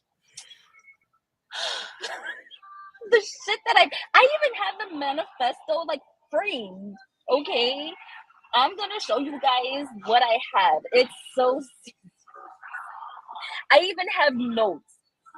I have notebooks upon notebooks of notes of all the trainings I've attended, almost everything. It got to a point, guys, that I wanted to join Inner Circle. I was gonna do everything and anything just to join that group. I was ready to pawn all my stuff, like literally pawn all my stuff to just join that circle because I felt I needed a coach. In reality, when you really didn't. And then I was just like, oh, I heard success stories and everything. And then it turned out it's not even all that like exclusive if you catch my drift. He still shares it in the group outside of Inner Circle. There's still strategies being shared. Not as much probably. There's probably a little bit of, different wording, but it's the same freaking thing, and it's just like, oh. And then a friend of mine, she had joined Inner Circle and she told me she's getting out because she's like, I don't get anything out of it. It's not even beneficial. And I'm paying $3,000 a month for this Inner Circle. I'm like, 3,000. I barely make 3,000 a month with my company. Where are you getting this? And it's just like it's crazy how people would pay like these courses to be part of it. And then I myself was trying to get out of the group and still was being sold to on being part of a coach group. Oh, I think you should be coached and this and this and that and the third. And I'm like, okay, so how much? Do you got $300? Okay, I'll do it for what is it? $800 every 2 weeks. What? $800 every 2 weeks? Are you kidding me? That's my entire check. And it's like it was insane to me. And that's when I was just like, I am glad I just got out, because that was ridiculous on how the amount of money that I actually lost and make, and the fact that I damn near like I got into debt, like heavy debt, just trying to keep up with the Joneses, being part of like the I didn't want to be left behind with any knowledge or whatsoever, because I felt that, oh, I'm going to be behind. I'm not going to succeed. Oh, I'm not going to hit my goal or anything. Like, I was obsessed. I became super obsessed, and that was bad. That was like so bad.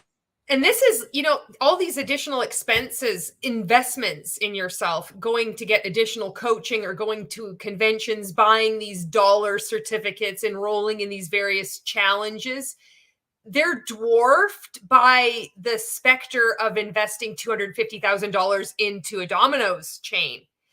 He sets it up because we're already brainwashed, and we think that the only other option would be to be spending all this more money. But this has the lowest cost, lowest overhead way. It's really not that big a deal. It's only $17 here. It's $800. Yes, it's an investment, but it's not an $80,000 brick oven. Oh, so it's like set up like that. I wanted to read this comment by Brandy because this is such a good. Brandy Lee says, I have no income, no work schedule, and no benefits. But do you know what I do have that makes it all worth it? 3 happy, healthy, thriving kiddos with an at-home mama who is truly there for them. Yes, exactly. Brandy, yes, that's awesome. And there is no need to be like these fuckers like to shame mothers.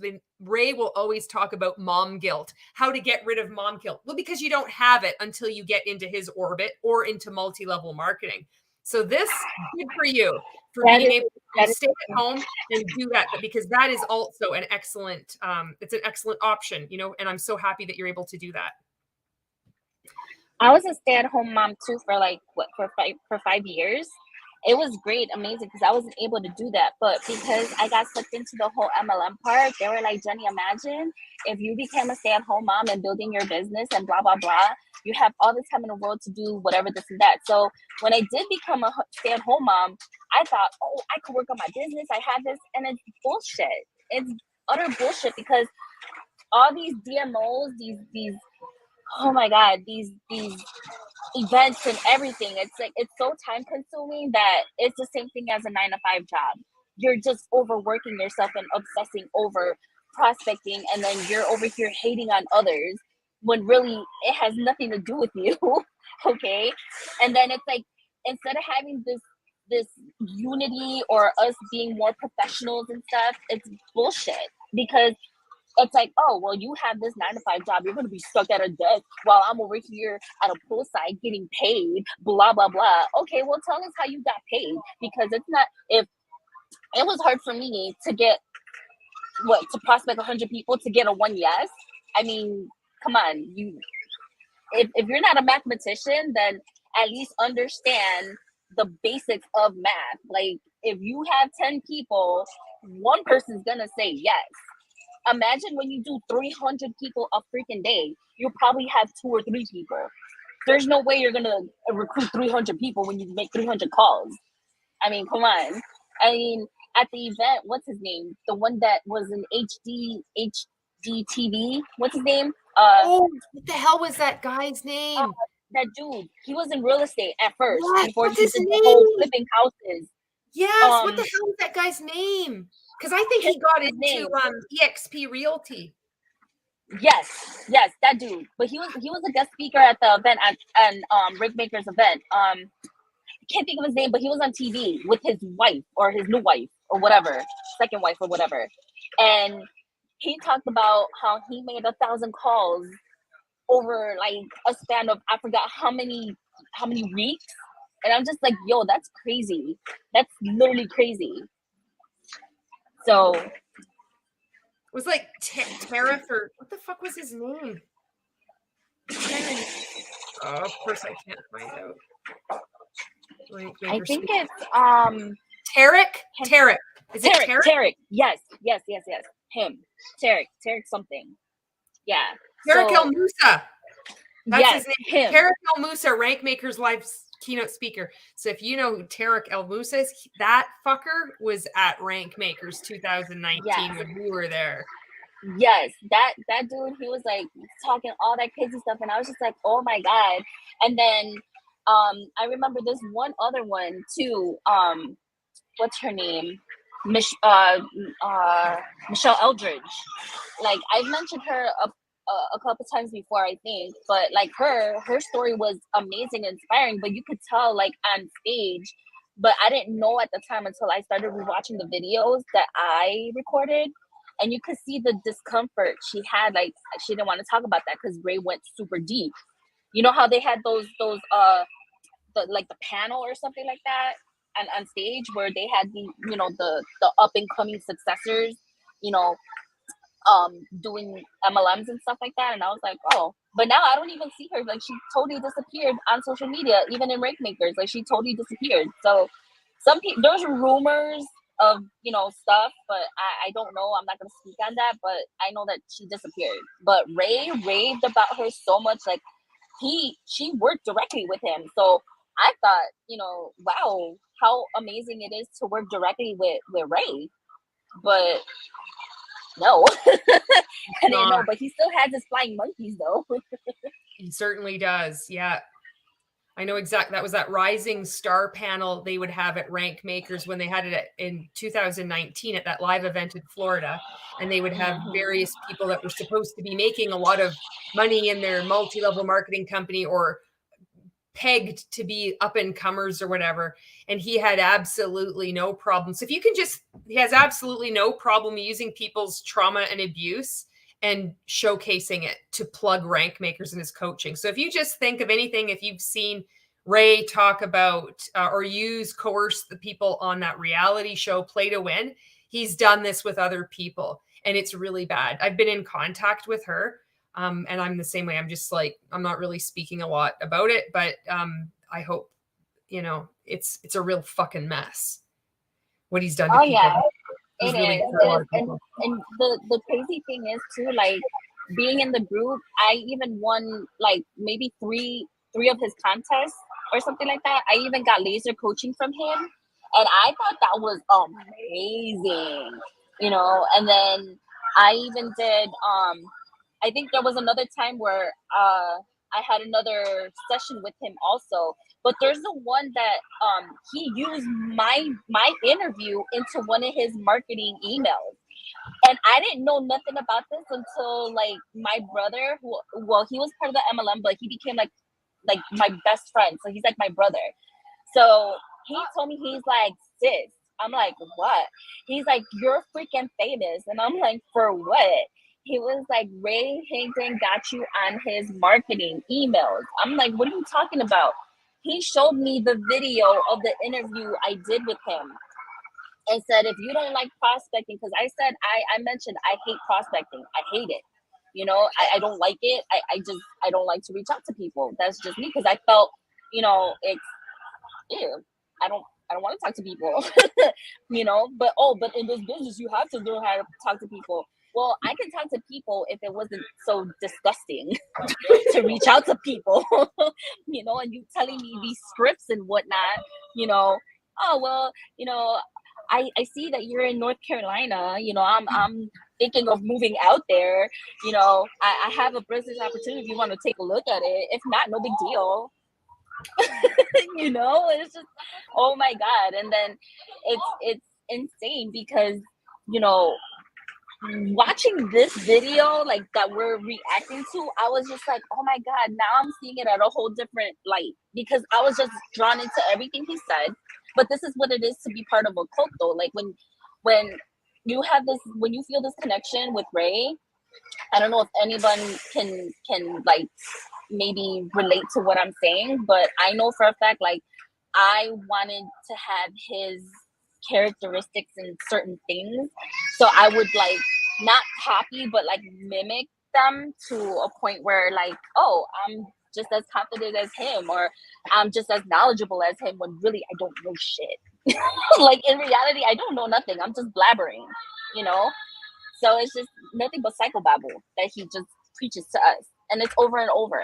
And when you get out of the group, and or even out of the MLM part of the industry, once you start really like unlearning everything that you were taught, you start seeing things differently. And now that I'm looking at this video and I'm just like, I can't believe I fell for this shit. I fucking believe them. And I'm over here thinking I can hire my fucking kids. Yeah, right on. You know what? Yeah, Courtney, yes, you're smart. No, like, shit. Yeah. You know what you'd mentioned about when Ray used the laser coaching with you, which is another thing that cults use, is hot seat, where they just like, you're targeted. But you know, typically when people say exactly what you just said, they actually sign up. But when they, you know, you're sitting there and everybody has attention on you, they're picking apart what you're doing. He has that, it's this laser coaching where it's framed like this is such an honor. And that if he uses you, that's paid off in an infinite like supply of exposure. Get to exposure from Ray is like the best thing you could possibly have. And he would train that if he could get paid or get exposure, he would choose exposure all day long. So there's no need to ask your permission. It's just take, because you should be honored. It's just the assumption and the entitlement that was just like, you know, you were used. And even when you're in it, like, you know, there's this, you know, your brother, whatever, saying it's like, oh, you're famous. Like, you think it's this big deal, but then you realize it's not. It doesn't benefit you at all. It only benefits him. I'm just going to read some more comments here because Allie, or Create Success with Allie. I was thinking my mind was expanding so much. And then, holy hell balls. Nope. I would like special dressing on my word salad, please. It would add more to be more than the brick oven at the end. I rather use that money towards a real business than an MLM. The expenses in the MLM will add up. In the end, you would have spent even more than the cost of the brick oven. Yeah. Monica says, I get paid even when I'm on vacation. I get paid twice a month, regardless of whether I'm working or I'm on leave. Oh, here we go. Here's Brandy Lee. I spent my son's 5th birthday working towards and earning my next promotion for my MLM. It felt so gross. and I swore I'd never do it again. And I didn't, even though I was heavily love bombed. Good for you, Brandy Lee. That's huge. That's hard too, because the pressure for you that they will use you being as a mom, and they use that mom guilt, like you don't love your children enough. This is what cults do. You need to give your time to us. You need to give your time to be serving others, and you leave your family behind. But I thought I was supposed to be doing this for my family. I want to get to my son's 5th birthday. No, no, no. Sacrifice that to send prospecting messages. And it doesn't make sense, but when you're in it, it's so hard to get yourself away from that. So good for you. I'm so happy that you're able to just to live your life how you want to live it, and to be a stay-at-home mom and not make all this extra money and fill up the nooks and crannies of your day. You're doing the right thing. And there's so many moms that are stay-at-home moms that are shamed. And Ray shames women like fucking nobody I have ever seen. He loves to talk about mom guilt. So I'm so happy that you were able to be like, I'm never doing it again. And they love bombed you. They tried to manipulate you and you refused. It's fucking strong. You're a great mom. You're a great mom to your kids. And Monica says, it's so heartbreaking for people because they get approached by a random person wanting to get to know them. They think, oh, I'm making a new friend. No, it's lies. You're approached because they saw dollar signs for you. Here, the part that baffles me is when a person that doesn't realize the tactics they're teaching you were used on you. They don't put 2 and 2 together. I know. That's the brainwashing. And yeah, Brandy says, nailed it. Be away now so you can be there later. Yeah. I have to go to the bathroom. Do you want to comment, Jenny, while I'm going to the bathroom? Okay. You can unmute yourself and I'll play this. And if I miss anything, tell me. You get tax benefits and all of those different scenarios too. It's just with network marketing, it's very low risk, low overhead. You can't, because I'm the one that has to pause it. So that's so stupid. I'll turn the song. Okay, I need to go to the bathroom. So if you like to go to the bathroom, get a drink of water, I'm going to play a song. I had this good idea, but fortunately, my brain came back to me in time. So I'll play a song. God, that's so brutal. No problem. All right. Relax. Take a deep breath in. Take a deep breath out. Relax your shoulders. Let the tongue on the roof fall away from the roof of your mouth. Relax your jaw. This could be very stressful. And we'll listen to, let's listen to this one. This is a good slow dance. It would be like back in a Gen Xer's day. We would love to be asked to slow dance to this song. We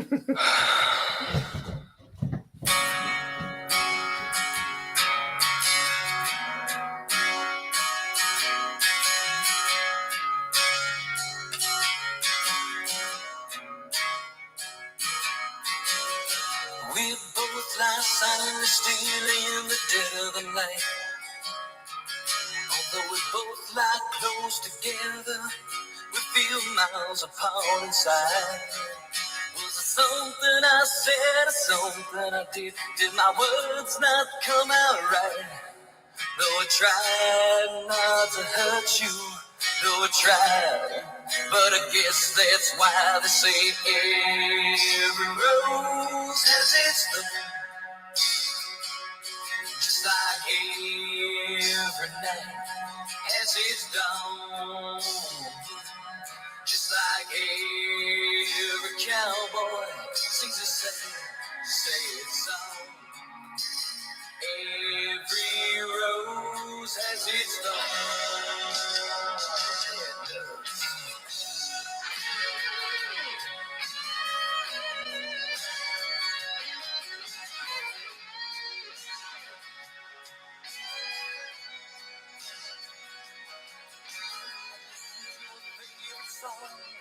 Playing on the radio, where the DJ said love's a game of easy come and easy go.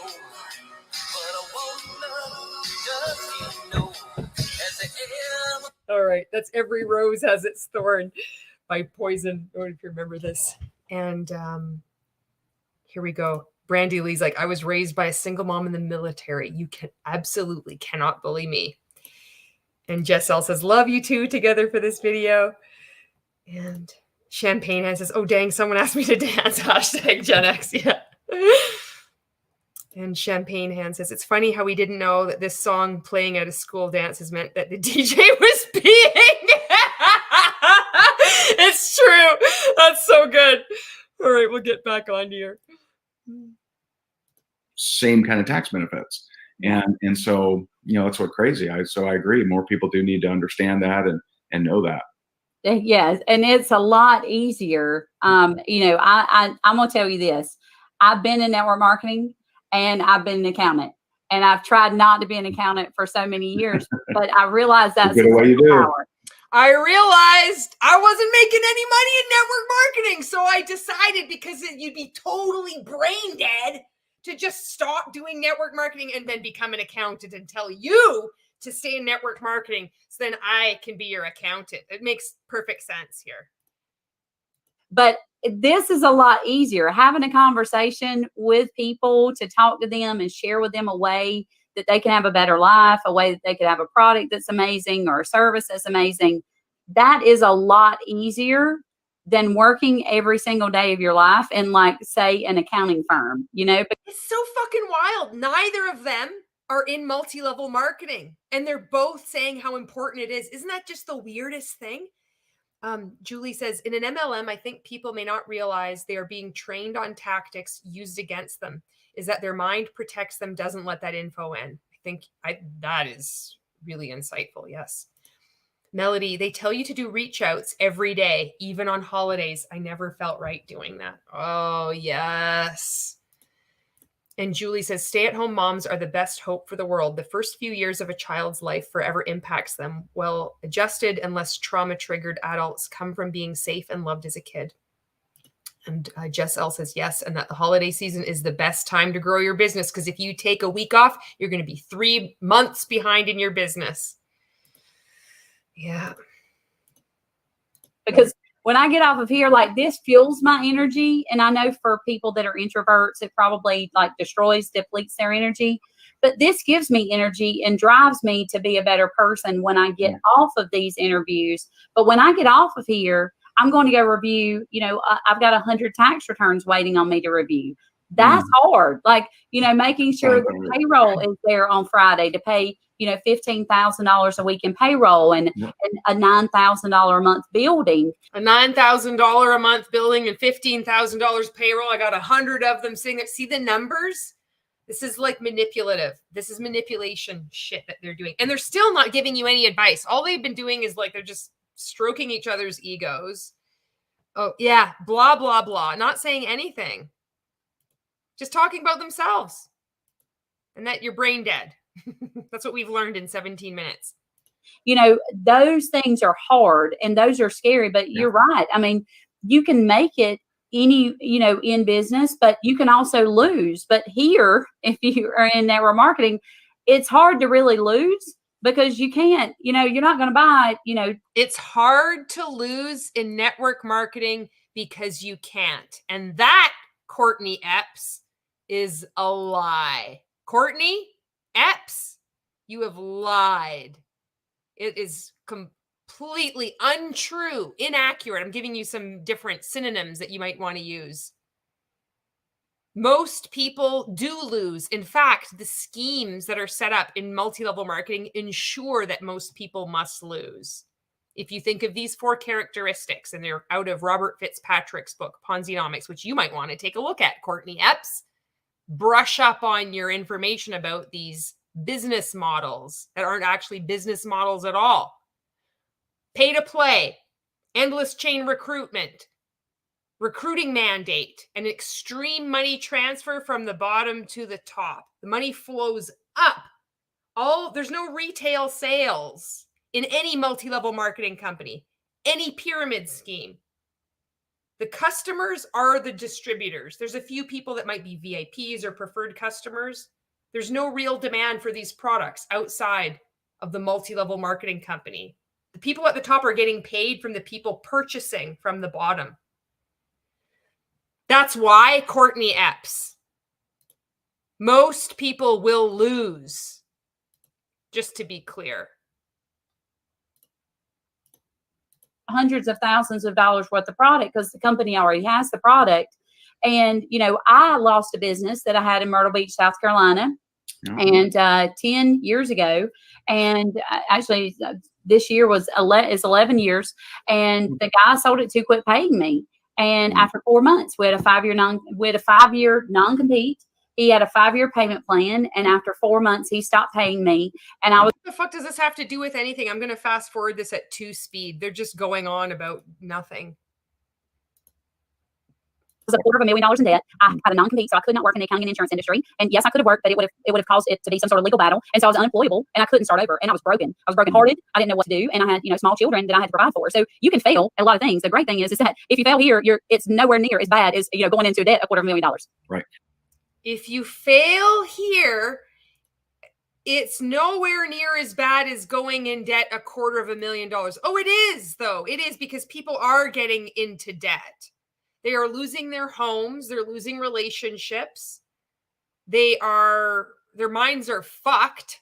They're cashing in their retirement.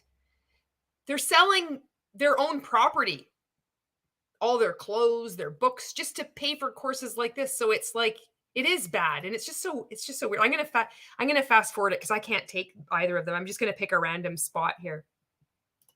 This is just too much. Industry, you know, production or anything. It's, you talk to more people, you get to choose. And that's what's beautiful about it is, you know, if you want to make a little bit, then you can. If you want to make a lot, then you can. Again, a lot. It takes work. Again, Ray, lie. That is incorrect. That is untrue. It has absolutely nothing to do with how many people you talk about, which his own work has proven. He was in 11 different multi-level marketing companies, or 12, however many he was in. And it was only because he got in at pre-launch. It has nothing to do with how many people you talk about. Look at how many people in 100K inner circle that were sending out more messages than I was every day, when I was sending out 200 cold messages each day. I never signed up a person from sending out those messages. All of it came through the content I made. I know people that were sending out more than 200 messages a day using his scripts, being coached by his coaches. They weren't signing up other people too. And we're told the same thing. You talk to 100 people, you might sign up one. People were talking to like 200 people a day. You look, you know, you'd fill up that rank maker tracker attacker on Sunday before midnight at Eastern Standard Time. You fill that tracker out. People would be spending like 1,400 for me, 1,400 people a week. How many people did I sign up? None. People might get one customer. They wouldn't get a recruit. This was standard, all his fancy numbers and statistics. It's important for people tuning into this to see, you know, me ranting like this. And so I would just encourage you to, you know, look at your life of, okay, what if I don't do this? What, you know, understand that more. I think too often a leader will think, oh, it's my job. I got to get everyone making money. Give it to you. I call those nonprofits, you know, they're really good at talking to everybody. They still get tax breaks though. Exactly. But I got a friend of mine, and we would do, you know, we've done a lot of home meetings. Comes to me about this. So you're thinking they're being rude. He just will not stop talking about himself. Okay, I'm done with this video. There's another video that I have. I can't take any more of this. Like, it's too much. This one isn't going to be much better though. It's going to be pretty brutal. Because it's like he's glaring at her the whole time. Hello, look at this. Oh. I'm going to read your comments here. Monica's like, stay in an MLM so they can scam you. Even working moms do not deserve to be shamed either. Exactly. Nobody deserves to be shamed, whether you're working or you're stay at home or whatever. My sister works, or if you have kids, or if you have pets, nobody deserves to be shamed. My sister works very hard to provide, and she and my niece have a great relationship. Dad is a stay-at-home due to medical reasons. Yeah. Manipulation station. Yeah. It's easy to lose in network marketing. And you have to lose in network marketing. That's the only way it works. Yeah, you've got it. It reminds me of Charlie Brown when the adults talked. Wah, wah, wah. Yeah, totally. Actually, though, people are definitely going into debt by $250,000 in MLM and Champagne Hand. I'm not just a customer, I'm a distributor. Yeah. Okay, I'll get this other one up here. Okay. This, I did see the beginning of this, and it's, oh shit. Okay. And he's fucking. Okay, just wait. Here we go. Okay, this one's messed up because he glares at her the whole time. He's like, he always has that look on his face. Marco calls him like he's smelling a fart. It's just the best description. He's just like glaring, just so he's like this, and you can see she's like shrinking away. It's so funny. And she's going on again about how it's if you're brain dead if you don't join multi-level marketing. But the best part of this is that he does, hey, hey, what's up? What's happening? So hang on. That's in every video. That's in every video. Every time. Hey, hey, hey. Ray Higdon here. That's so true. Okay, hang on. We're going in. We're going in for the next video here. Let me see if I can make this bigger here. There we go. Hey, hey, hey, what is up? What's happening? I am here with the fantastic, amazing Courtney Epps. Courtney, how are you? Good. How are you? Good. She looks fantastic. She's just rocking it over here. We are out and we are on, I should say, Mackinac Island. We're at the Grand Hotel, just having a blast. And drop us a hello. What's up, Liz? Drop us. Fuck, this is so awkward. I'm going to speed it up to 1.25 speed here. So he was doing a live video. This was just live, probably a Facebook Live, and then he just shared it to hey, Facebook. What's up? What's up, Roof? What's happening? Jessica, yeah. Hey, Jamie, all right. So, interesting title, huh? Are you losing money by not being in a home-based business? So this is one of those that you may want to share. You may want to, point some people to, because I really think, I heard Courtney, I could see Courtney speak here at the Top Summit, and just some of the things that she was sharing was so eye-opening. I heard some of the things, definitely not all the things. There were many eye-opening things. I was sharing some of the things, but not all of the things. There's a lot of things, and not all of the things you're going to have heard about. I know I didn't have heard all of the things. Like, he's doing that NLP shit already again. I know, Monica, it's true. Is it me, or do they look very uncomfortable in this video? It's not just you. It's so uncomfortable. I fucking love it. Like, you can tell right from the beginning, it's like, this is going to be awkward and so weird. Welcome to the Cult of Rank Makers.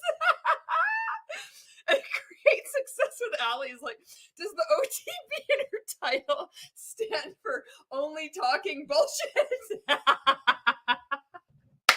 They both look very uncomfortable. And he's like, doesn't she look great? It'd be like me and you, Jenny. I'm like, I'm here on Mackinac Island right now. Look at Jenny. Doesn't she look great? I heard a lot of things, many things I've heard before, but not all the things. It's so fucking weird. And Brandy Lee says, he's like a ray of sunshine, but it's December in Alaska, where they see no sunlight for approximately 60 days from November to January. Okay.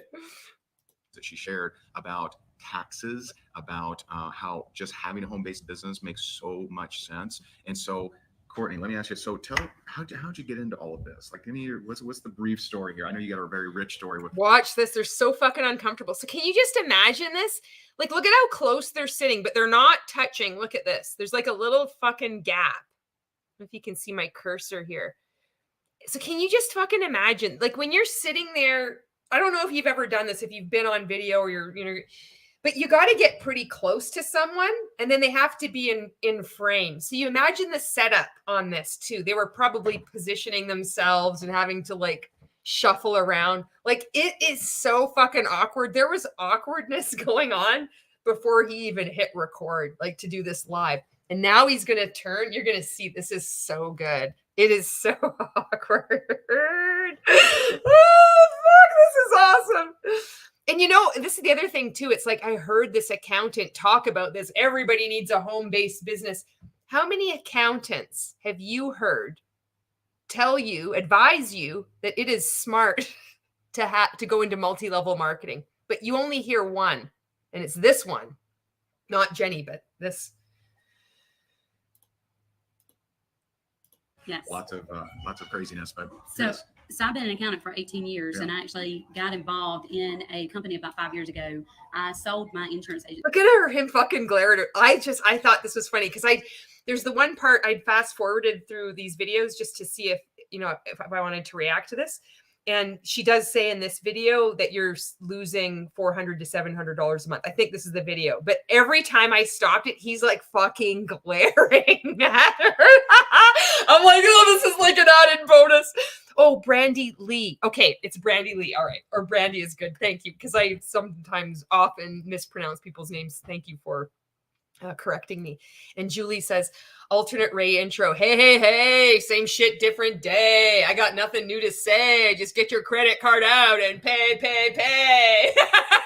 Rank makers! I feel like there is no chemistry between them. I know. I mean, well, look at that. He looks so mean. Like, don't say nothing. Better not say nothing out of pocket type thing. He's got his arms folded. He's like, just like, you say one thing wrong, you're out. The fucking right. That's a cult leader for real. Like I Ray, am your master. Ray is the Squid Games. That's it. Look at that. Oh. Da, da, da, da, da, da, da, da, da. She says something, he shoots lasers from his eyes and they're fucking gone. All right. Monica says, if they're going to scam together, at least have some chemistry. LOL. And Jess says, it's like watching someone on a first date and the couple has zero chemistry. And Brandy says, I disagree. There's definitely chemistry, but it's the explosive kind that requires PPE. Check it out. It gets even better, Monica. All right. It's an accounting firm 8 years ago, and the guy sold it to quit paying me, and so I lost everything. So you sold it after he stopped paying you? Like what? So I sold it, and I did a 5-year payment plan. And after said, 4 months, no, he stopped paying me. Well, that sucks. Yeah, that sucks. And I couldn't afford to file bankruptcy. Yeah. Like I literally had to voluntarily withdraw my bankruptcy. Wow. Who knew? Wow. So I kind of started over, and I signed a non-compete in the entire state of South Carolina for anything involving insurance or accounting. Okay. It's like, we don't care. Just talk about the whole story. You know, it's like, this is, again, it's just, I fast forwarded through that part of the video where she started to go on about whatever happened with her business and she signed a non-compete. It's like, nobody cares. You're supposed to be talking about, giving us incorrect tax advice. Let's get into the nitty gritty. That's what we want to hear,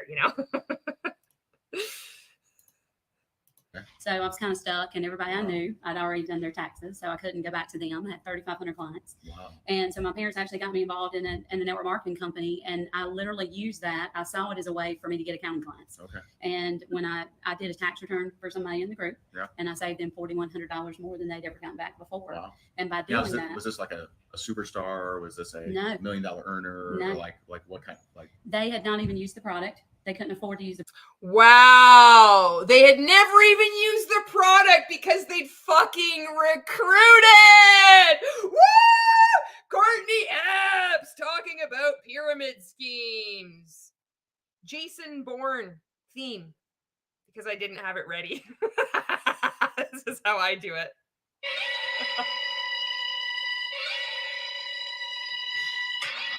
Was it a rock star? No, Ray, it wasn't a rock star. It was just your average ordinary person that decided to open up this business with the lowest cost, lowest overhead way of making money at home. They didn't even use the product. Just like Jeff Gilbers would talk about never selling a product. He just sells the business because it's about recruiting. You always talk about that in recruiting. This is wild. the product. It was actually a travel company. And so she had not made any money at all. Okay. And maybe a couple $100. And so just by being involved in a home-based business. She hadn't made any money at all, but just by being involved in a home-based business. She was a nurse. Yeah. And I was able to redirect her living expenses and turn those into business expenses. And redirect her living expenses and This is fucking sus. Is this legal? Oh my God, please tell me it's not legal. Please tell me this is illegal and this is like massive tax fraud advice in the US. Oh my goodness, this would be so fantastic. Please, someone out there that's watching this, it lands in the hands of somebody that knows who to report this to. Because, oh, I would really like to see this go down. Because they have hurt so many people. Wow. That's what I think. Champagne hand, exactly. She was able to get back $4,100. She ended up using. She didn't make any money, and she was able to get back $4,100. Sorry, Jenny. I was like, so how is that legal? So she's a nurse. She signs up with a travel company, hasn't used any of the product, just losing money, and she was able to get back $4,100. How is that legal? According to this? No, that's no, because I didn't make anything. I didn't get 4,100 back of anything. I didn't get anything back. It was a loss. Like, I don't know. That's what I was like when I saw this. I was like, okay, I'm gonna ask my accountant about this and stuff. And truth be told, I mean, like I said, I guess everyone's accountant is different, but I know mine has not steered me wrong. That's why I've been with him for such a long time, since I was like 18 years old. And and I'm 40 years old right now. So I've been with him for almost all my life, you know? So, yeah, no, I didn't get 4,100 back. So I want to know how that goes. And I'm in the US, so I don't know. I know I didn't get it. I didn't get that. And I made little money. I mean, I think the most I made was like $500. And I've actually spent more on taking trips to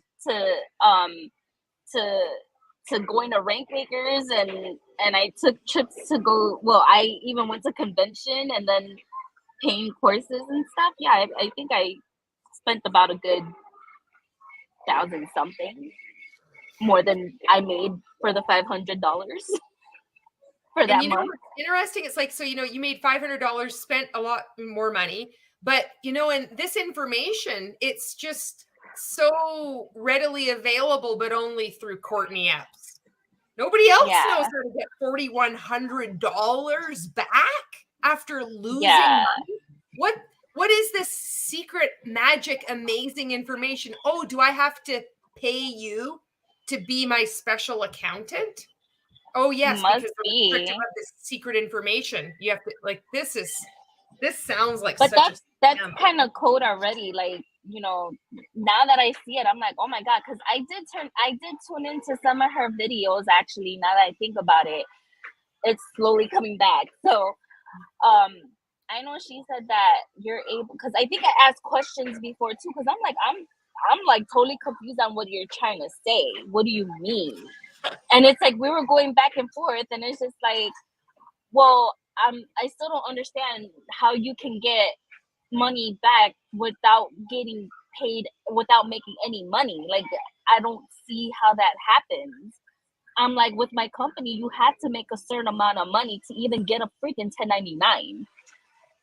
I don't know how other companies work, but I know with mine at the time, you have to make a certain amount. If it's even I think it's even 500 or 5,000, but you have to make something in order for you to get the 1099. And then I think you can make your travel expense claims, but I don't think you get much back with that either, because that's your own travel leisure. It's considered your own travel leisure because your MLM company is not really yours.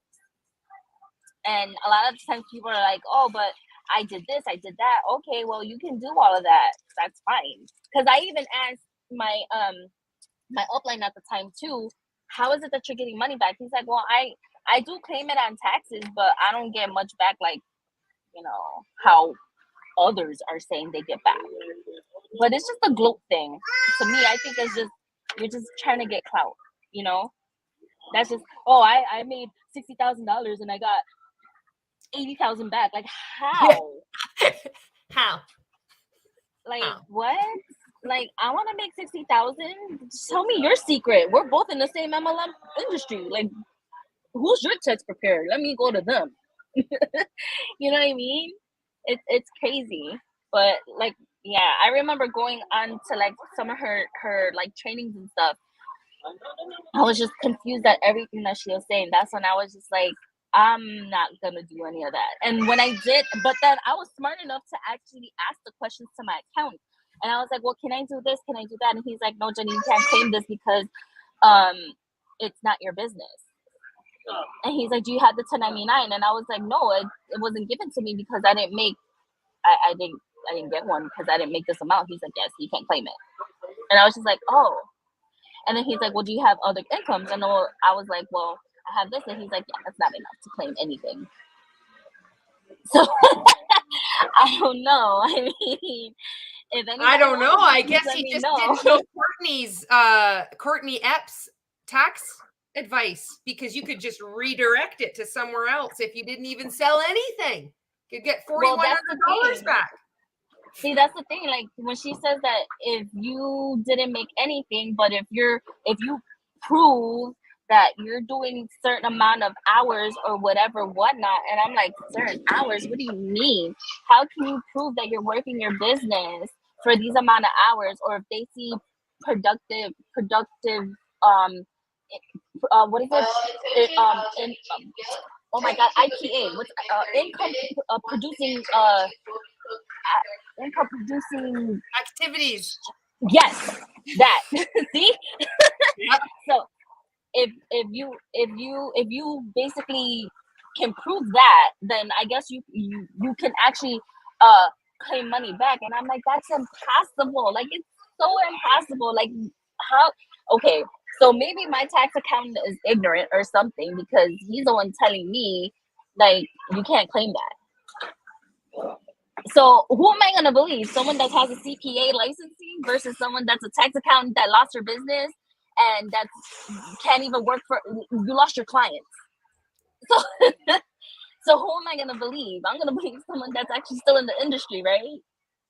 Critical thinking right there. This is important to show because, you know, when you're in multi-level marketing, we believe like you almost have to be an expert to even question anything. We're taught you don't need to be an expert for your multi-level marketing business. In fact, you don't want to look like an expert. But like listening to, you know, someone like Ray, you're like, you don't question them because they are all knowing. They have all the answers.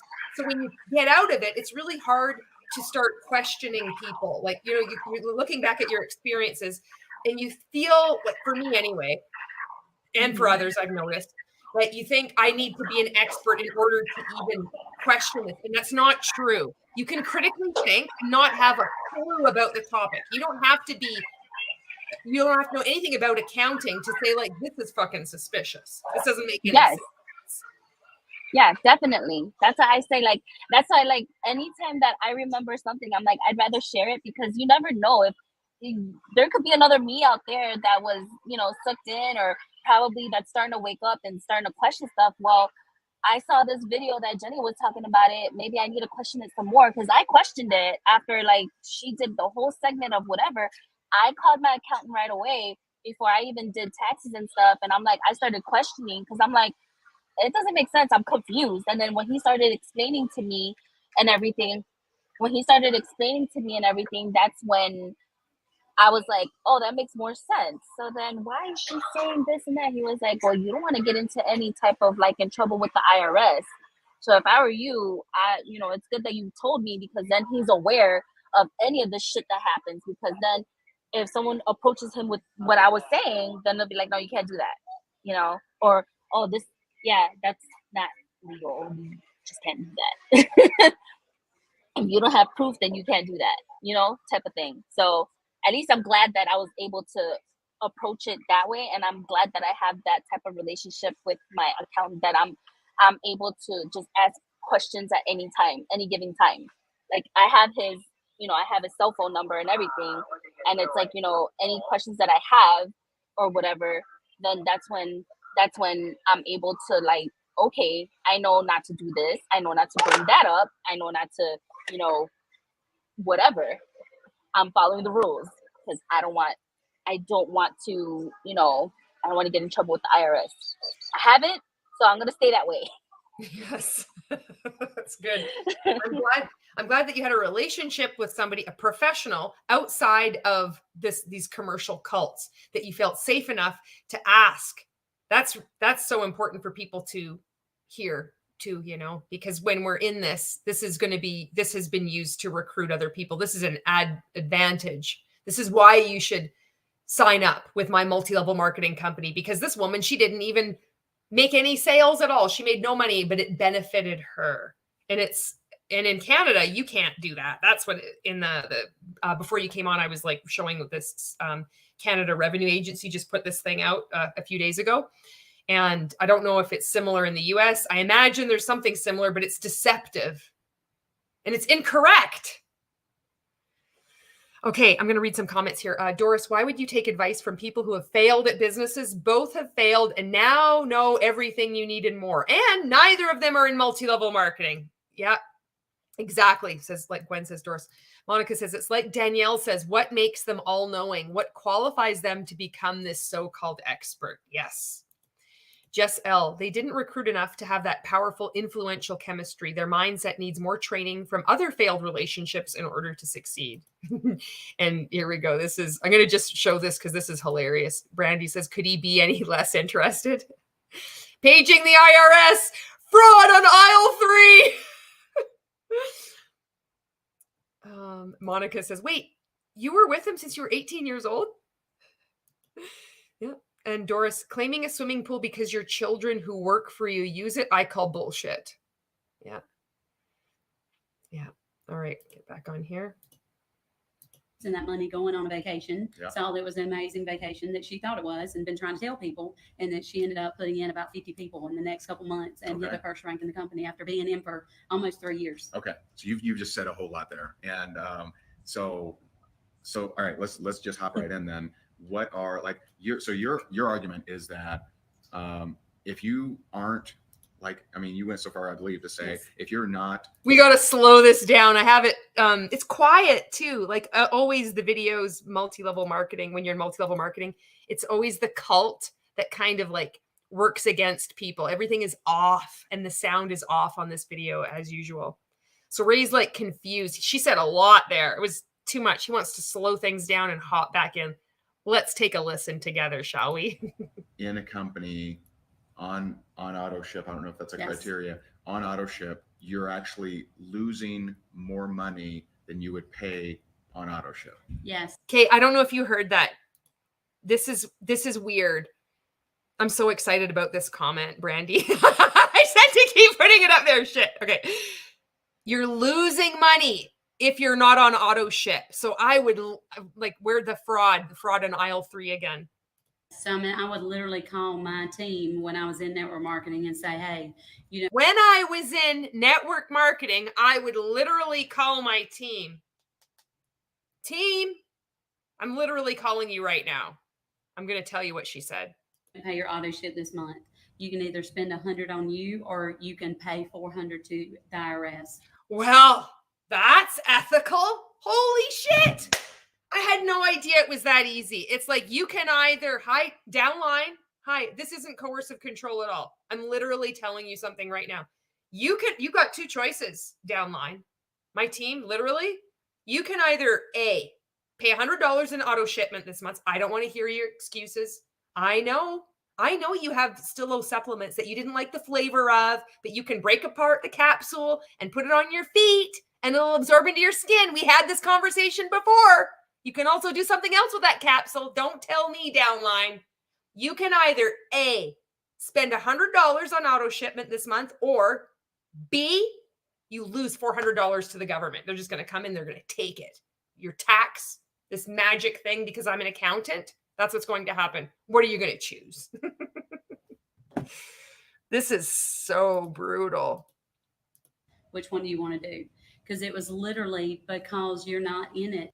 I wonder if she was the #1 income earner in her company. I bet you she wasn't. And I wonder what MLM she was in and why she's no longer in it. Anymore, or attempting to earn income, you're losing $400 to $700 a month in tax deductions that you could have had. So, Yeah. I mean, So there you go, everyone. Sign up for a multi-level marketing business because according to Courtney Epps, she's a tax accountant, that if you're not spending $100 a month in your auto shipment, you're losing $400 to $700 US in tax savings. It's that easy, you guys. This is a no-brainer. This is like, you'd be brain dead if you didn't have an MLM business. Fuck, sign me up. What company should we sign up with? There's a new one every day. Wow. Fuck. that's literally. And what are some of $4,700. these tax deductions? Because I'm sure I know that some leaders on here are like, I would like my people that are skipping auto ship to learn this kind of stuff. So I would like my people who are skipping auto ship, the leaders on here. Why would the leaders be so concerned about their downline skipping auto ship? Because that's where their paycheck comes from, because it comes from the bottom of the pyramid. So they're going to coerce them and deceive them and say, if you don't spend $100 on auto shipment this month, you're actually going to suffer. I'm doing this for you. You're going to be saving $400 to $700 on taxes. Really, I'm just getting more money. Keep like pumping money into this pyramid scheme because your purchases on auto ship are funding my paycheck. This is so fucked up. This is wild. Julie says, I am an attorney and I sure don't recall anything like this special unicorn Narnia regulation in my tax law class. Oh my God. Are you heading out, Jenny? Are you going to be? I can't. Yeah, I'm gonna be heading out. Yeah, I'm Okay. gonna be heading out. So I'm gonna hop back on if you're still on. Okay. And then we're gonna continue this because this is interesting. Oh my God, there's so much more to even share with Courtney. And to think I was gonna buy her fucking book too. It's insane. But yeah, I'll hop back on if anything. But I enjoyed this. Okay, thank you so much. And if I end up not being on here, we'll do something again. And if so, and if not, no big deal. But thank you so much for being on here and adding your commentary. Yes, you're a rock star, Jenny. I appreciate you. Thank you. I'll be back. Okay. Bye. There we go. Well, that was cool. I'm glad that Jenny was able to like hang out with us for a bit. I'm gonna read your I'm gonna now we can really fuck around. I gotta I have some kind of manners when I have a guest on here. I know it's like surprising. Now I can really play when maybe she'll come back too. Okay. Kareem says, as they say, one does not need to be an expert to be an MLMs. So they do not need to be experts to coach MLM schemers. Exactly. And Julie says, besides the utterly irresponsible guidance the lady is giving, it may persuade people to buy things they otherwise wouldn't because they think they will make up the bucks during tax time. You're right. I never thought of that. The comments are so good. You've just said a whole lot there. Champagne. Oh my God. If you ever want to talk about Landmark, find me on Instagram. That's a good way to find me. Or I'll put my email is toblyobley@yahoo.com. I'll put it in the comments here before I forget. You said a whole lot. I'm not surprised MLMs go for the 18-year-olds because they don't know any better. They're easy targets for the MLM. Eating mud saves you money. Disintegrating leggings save you money. Putting Post-it notes on your tongue saves you money.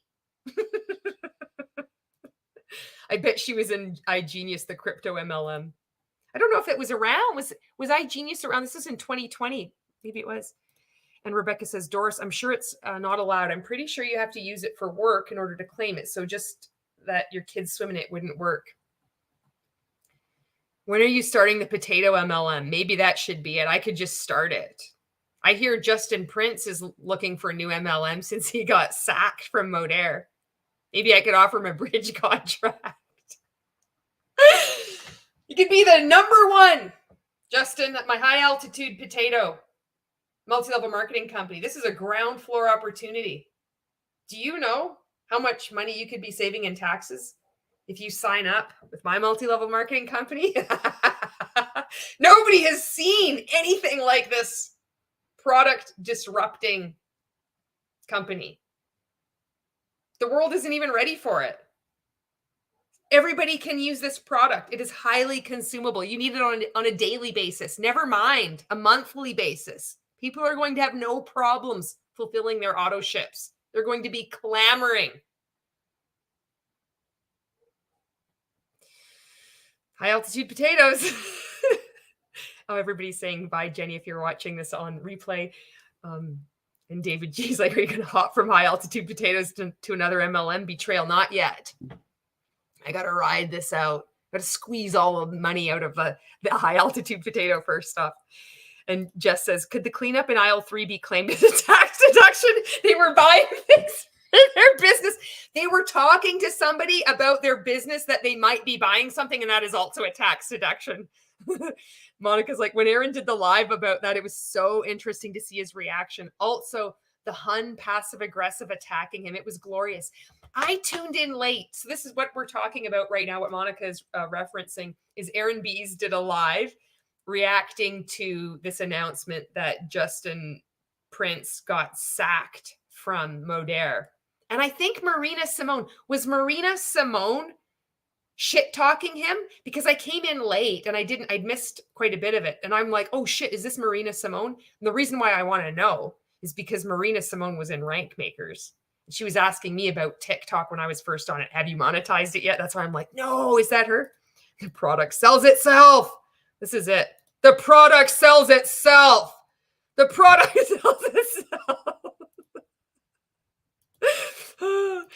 Just they were going to use the products that needed to be cleaned up that they have to pay for. Everything's a write-off. You get all your money back. You don't have to sell anything. You get $4,100 back. I have a client. She's a nurse and she got $4,100 back. She never even used the product. I fucking can't even believe it. Everybody is so brain dead if you don't have a multi-level marketing business. Julie says your fake high altitude potato MLM could lure MLMers over to it and then help them get out of MLMs for good. That could be the plan, you know?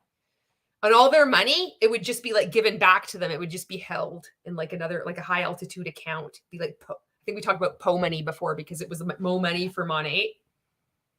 They could be like slowly deprogramming for potatoes. It was Marina. Create success with Ali. And she looked like crap. I didn't recognize her. Yeah, she looked horrible. I looked up on, and Marina, if you come across this and you're still believing that you're in a legitimate business model and you're starting to question things, I want you to know that, you know, you're not alone. Of course, if you do know what you're doing, then this is going to be this conversation would go in an entirely different direction. But the brief, you know, bits that I saw from you is that it appears to me that you look like you really believe everything that, you know, Ray has taught you, that Modere has taught you. But you have to ask yourself, when you're in a business and somebody leaves or somebody is terminated, which has gone on since Amway, this isn't a new story at all. And you see all of a sudden, all these people in your company, Modere, including you, have to take to social media to shit talk someone else. This is cult behavior. This isn't how you run a business. Chris Shelton, who was in Scientology, just posted a really good little meme thing, and I shared it to my stories today. And it says, this is what happens when when you leave like a healthy group and people are like, goodbye, see you, whatever. This is what happens when you leave a cult. So what's happened now is when any person from any multi-level marketing, but especially somebody who's been at the top of the pyramid, if they get canned because they're making too much money or whatever the fuck they're doing, you'll see then Modere they go into action and they tell all their followers, ignore the haters, they're painted as a villain. And you'll see all these people, which Erin had said on her live, like just search the hashtag We Are Modere. And I did that during the live on Facebook and I could see it was very strange behavior. All these people in Modere are using this hashtag saying, I'm even more committed than ever. Why would you need to say that if this was not a cult? This isn't how you behave, Marina. And I know you've been through a lot in your life, and you're a smart, creative person, but you are being used, and you are using people. For you to be shilling collagen for Modair and to be thinking you need to be a lifer. You know, I was taught that in Mon 8, and every multi-level marketing company says the exact same thing. There is no difference. You're a very smart person. You're very creative. I encourage you to start critically thinking. It's not when you need to tear someone else down in order to look good, or to justify that you're better than, morally superior because what you're staying in a company, a multi-level marketing company. You're tired. You're staying up late. It's like this emergency announcement to who? I saw your engagement on Facebook. It's horrible. I posted a video the other day with me and my mom facing each other with our legs like this. It's got way more fucking views than any of the things that you've posted on your business. You're supposed to be this multi-millionaire. Something is not adding up. I want to see you stop hurting people. I want to see you get out. And I want to see you help others leave as well, because your voice could be extremely powerful in helping people wake up. And I hope you do. And I don't know if you'll see this, but I want to put it out there just in case. There's people out there that don't know what they're doing, and they're in pretty deep. When you start waking up, it will devastate you. There's a term, it's called moral injury, I've learned. It's from what, and I believe if I'm using it correctly, please tell me if I'm using it incorrectly, in cult recovery. You have to come to terms with what you've done, all the thousands of people you've hurt and defrauded. And that is what almost took me out. And that's what takes a lot of people, like just takes them down, because you really believe you're helping people. When you find out that you've been hurting people all this time, you've been defrauding people. It's a lot. All right. And Monica says, I'm not sure, but there was a Hun bashing him. It was midnight for her and she was sick. Instead of resting, she was doing a Zoom call. Yeah. David G says, I'm currently live on a jewelry reveal party. I got 7 microwaves running, each with 2 potatoes. Business is literally booming. Never a better day to start your high altitude potato business. David, you know what? I'm telling you, you've got it. Like, you've got the lingo, you've got the passion. It's time to give you some love bombing to make sure you just stay in line. Brandy says, make sure you tune into tomorrow's live from Aaron. It's going to be fire. Ooh, there you go, everyone. Create success with Allie. Instead of being a bridge contract, could you offer a bacon contract? And Megan says, Marina wasn't overly shit talking Justin, but wanted everyone to know she's not going anywhere. Thank you for that, because I didn't watch the whole thing and I just watched part of it. So thank you for saying that. And so that's to then reassure her downline that to keep making purchases, that she's not going anywhere, because when disruption happens, somebody of high visibility and stature in the hierarchy leaves, there's a good chance people will follow. So she's going to try to salvage her business, I presume, eh? Hello, Iwana. Hellgear says a high altitude account. LOL, like Mile High Credit Union in Denver.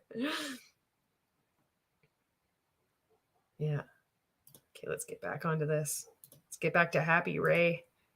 What kind of deductions are you talking about? Like how can the average ordinary person tap into that? Just look at how uncomfortable she is. This has got to be, and I know body language is bullshit, but I think there's also some body language. It's not all bullshit. Like reading people's body language. That's how we communicate. You can tell with people if they're sad or they're happy, you know, things like that. Like there's different cues that we pick up on. And this, you do not need to be an expert at all to see this. I mean, just look at that. She's like out of the frame. This is awesome. Hi, Nancy Fancy. Yep. So meals, mileage. She's like leaning away. Fuck, this is awesome. It's just like, it's like leaning away. I got to do in the same spot. I got to go like coordinated. Oh no, maybe I'll just go like this. Okay, let's watch this. Phone, internet, business use of your home, medical bills can be written off, medical insurance, 100% of that. Charitable contributions can be redirected as cost of goods sold items. So I teach people how to do that. Hiring your kids is one of probably the biggest. Hiring your kids is one of the biggest things that you can do if you own a network marketing business. Hire your kids. Totally legit, totally legal, excellent advice from an MLM accountant. One. Okay. And, obviously Ray's like, oh, fuck, I got 4 of them. Oh, I can put them to work. Oh, I can even save even more money. This is great. The ones you see, the personal development, going to continuing education events, to company events, cost of goods sold. So the products that you're buying, not only for yourself, but also the products that are sold, not only like for yourself. She's saying all the purchases. This is not legal in Canada. And I know like she's in the US, but a lot of Canadians are in rank makers and a lot of them would take advice like this. All the purchases, she just said it. Oh, fuck, this is so interesting. I wonder if this is the same for the US. So if you are giving those out as samples or using those products to brand yourself. Jesus Christ, why the fuck is he so mad all the time? Look at it. Look at that face. Jesus Christ, Ray. Then obviously that's deductible. Have you ever seen those like laser cats? They're like this. Look at this. It's like this cat in space, but then they have like lasers that shoot out of their eyes. That's like Ray. He was like fucking glaring at her. And then did you see that part? He like looks at the camera. Like, what the fuck was that? Why? How? As well. Yeah. And So advertising. I'm sure some people are thinking, well, I'm not making any money, so I can't write anything off. And I know that that's wrong, but why is that wrong? Wow. That's wrong. I'm not making any money. Bobblehead. Monica's down for bacon. Bacon MLM. Where do I sign up? Maybe that can be the next thing. David, maybe we can plan our next move. We'll like make sure we got everybody like with the high altitude potato, and then we'll like shift over to the bacon. It'll be like a natural progression. This is the most awkward video ever. Make it stop. I know, isn't it glorious? It's so awkward. It's so bad. It's good. Like this is one of those ones. The previous one I couldn't handle. It was going on too long. But this one, like the body language, the glaring, like it is. It's like it's so good. It's so bad. It's good. Is he trying to make a concentration face, but he comes out as an angry face instead? He looks constipated. Drop a deuce in the chat. Let's leave this up. Let's see. So the IRS doesn't say anything about making money. It says that you're attempting to earn an income. So, oh, there we go. The IRS doesn't say anything about making money. It says about attempting to make money. Just gonna be very clear here. I'm like saying it, I'm repeating it for you so you can write it down, and then you can take this information and then ask your accountant. If you're in the US or if you're in Canada, but this is like for US people, go ask them, say, is this accurate? The IRS is just about attempting to make money.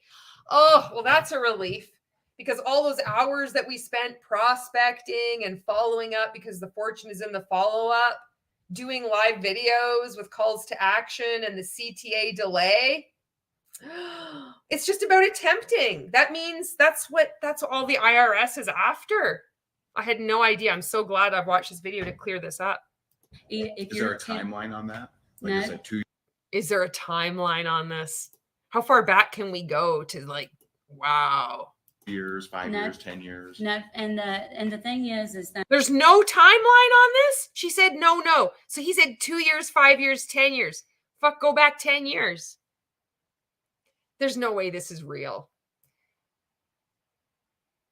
How the fuck is this person an accountant? Like, is this reality? There's no time limit. 2 years, 5 years, 10 years. Really?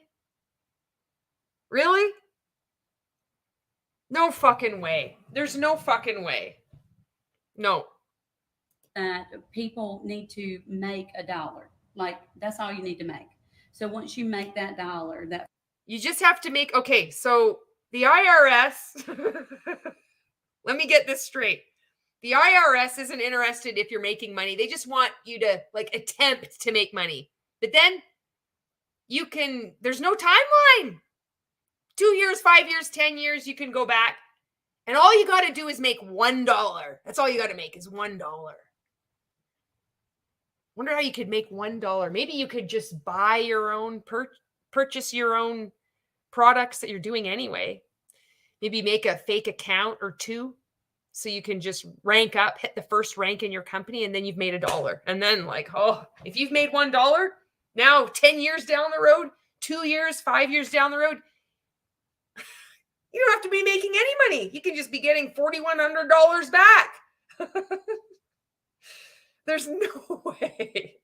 There's no fucking way. How is this going on?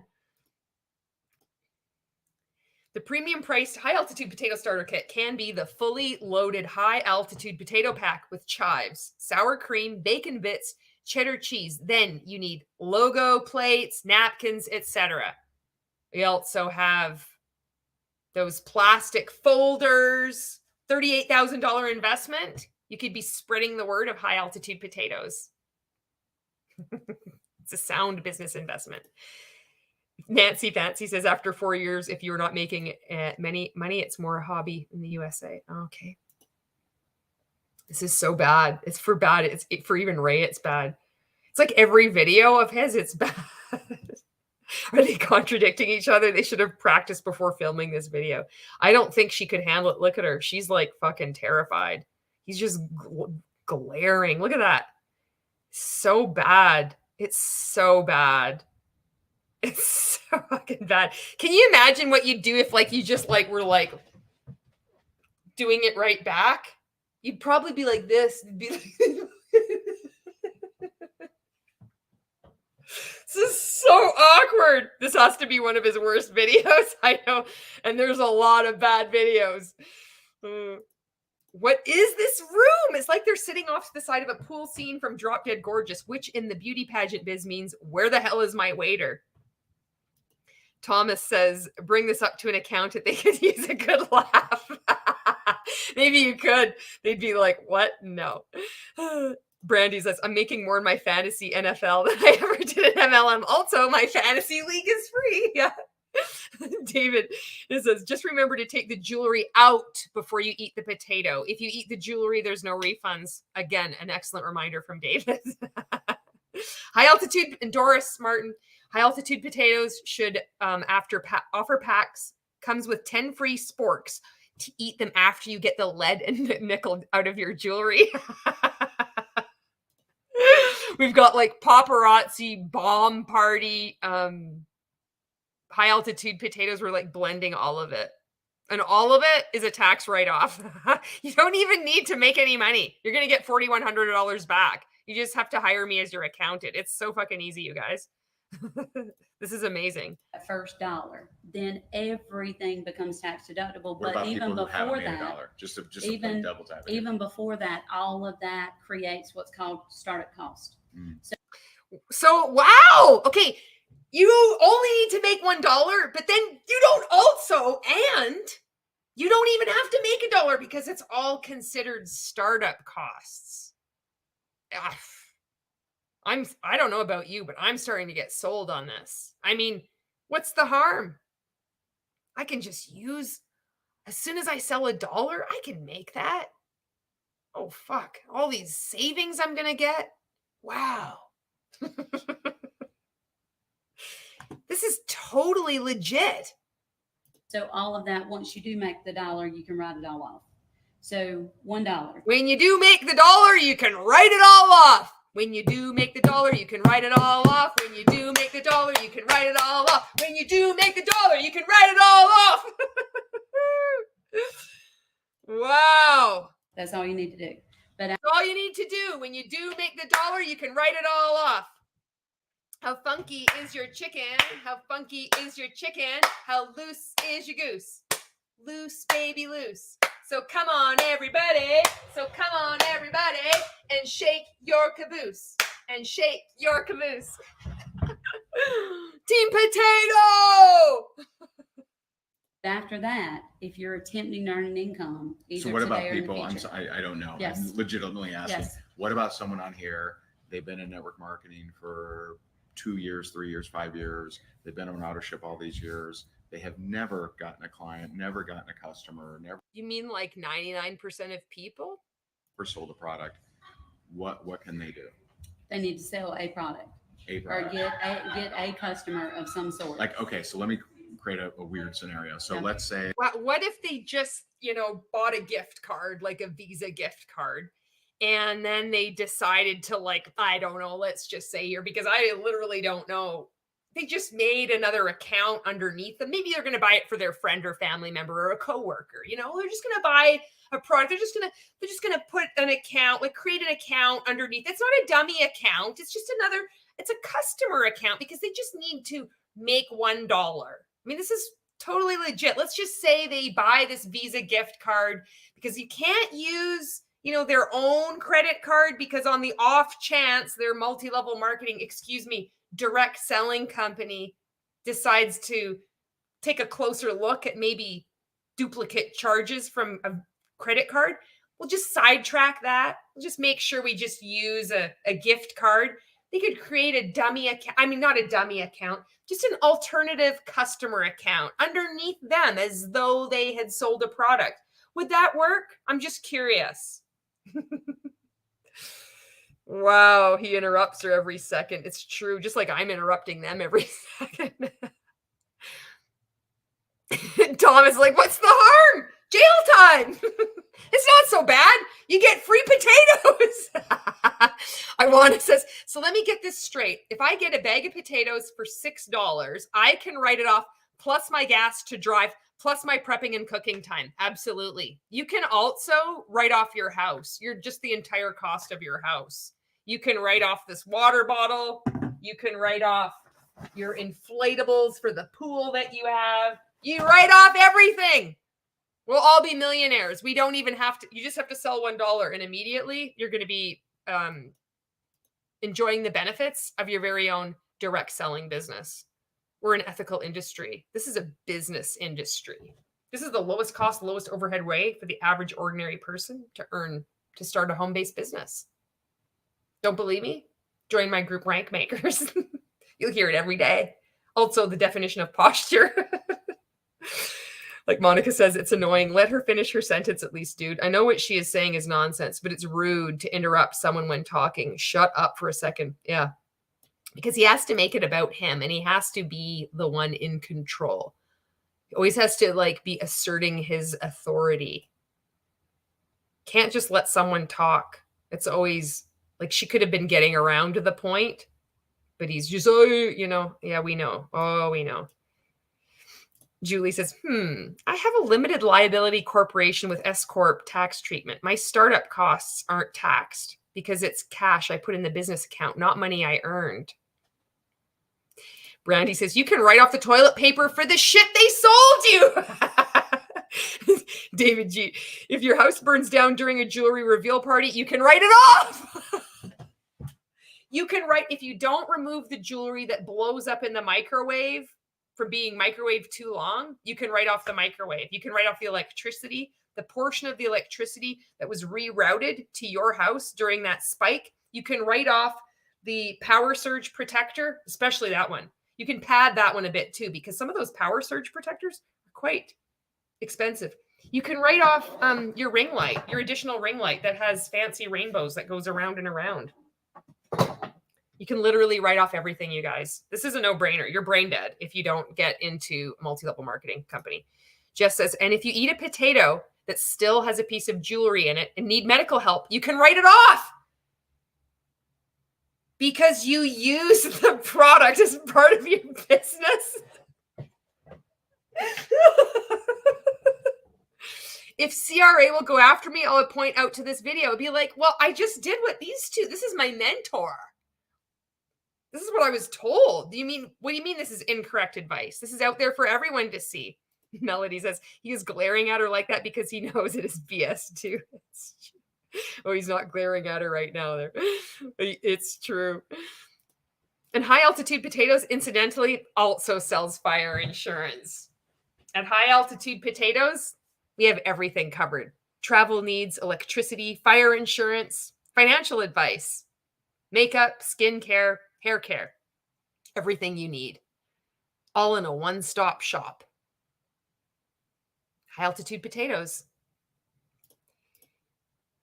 This is a once-in-a-lifetime opportunity. It's a ground floor opportunity. Most people, they're spending way too much money on taxes. In fact, most people are brain dead if they don't join a multi-level marketing company. I bet you didn't know that if you are in a multi-level marketing company and all you need to do is spend $100 on an auto ship every month, you choose not to spend $100 on auto ship every month, you're losing $400 to $700 on tax savings. You could be writing everything off. You're brain dead. My name's Julie Anderson. I'm a potato maker. Okay. Especially we could write off Ray's special ring light, the fucking ring light. And Jenny has a ring light. What's the startup cost to become a potato maker? We have a variety of starter packs. Now, if you're serious about the business, if you're serious about growing your potato business, you want to start with our ultimate potato pack. It's only $1,997. And I know there's some people that would look at that and think that is a huge expense. And they'll be looking at this other option where you can just like get in, say, I know it's a ground floor opportunity and it's only $37. Who wants to get in at $37? I mean, really? Are you going to be making $1? Probably not. You get nothing. You get some literature. You get a picture of a potato. But with the $1,997 ultimate potato pack, it's a no-brainer. I strongly suggest, I highly recommend that you get in at the highest level because all of us are only given one opportunity to sign up with the ultimate potato pack. And all of us regret not doing it. I'm not going to tell you that you get like a 40% bonus. Like I get the 40% bonus for you signing up with that. But what you can do then is when you start recruiting people into High Altitude Potato, you can tell them, honestly, I signed up. I made the best business decision. I signed up with the most expensive product pack because I believe in myself. I believe in this business. I'm going to take this business seriously. You can treat it like a hobby. Get the $37 product pack. Or you can treat this like a business and work towards your family's future, time and money freedom. You could write off your kid's swimming pool. If you just say the word potato, that counts as you working your business for 7 hours that day. So Allie's like, sign me up. Monica's like, sign me up for potatoes. Champagne's like, oh, I'm serious. Here's my credit card information for the big pack with free sporks. Potato pack. You should check out Alliston, Ontario and their potato festival. Oh, I got to see this potato festival. Do I still get the picture of the potato if I sign up at the highest level? You get 4 pictures of 4 different potatoes. Sweet potato, a normal potato, a baby potato, and a mystery potato.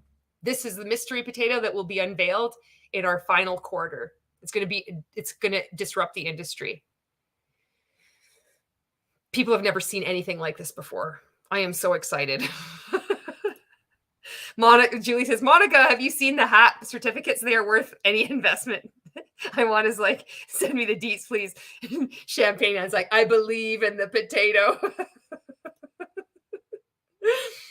And so I did post in, I've made a Google document with the potato maker certificates, and anybody can download it. I kind of fucked it up at first. I didn't have it available, and now it's set. So it's in, I think it's in one of the shorter videos I made. It's like a 20-minute video or so.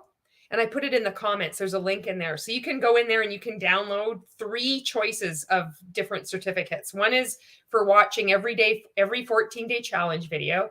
And if you look closely, like kind of faded in the background is a capybara. Not everybody catches it. Some people catch it. Most people are not going to catch it, but some people catch it.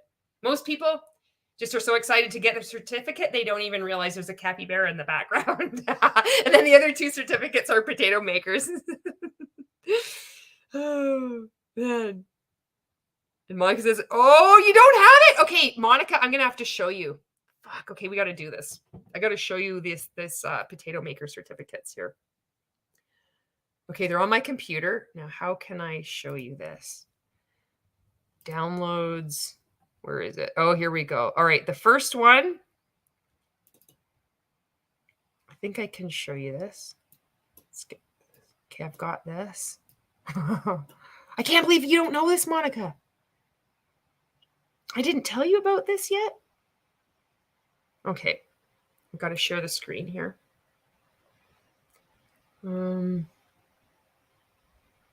Present.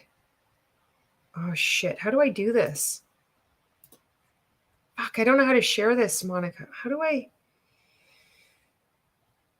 don't know how to stop sharing. Okay, I can mark where we're at. This is at 6 minutes and 12 seconds into the video. Okay, so I'm going to stop sharing this.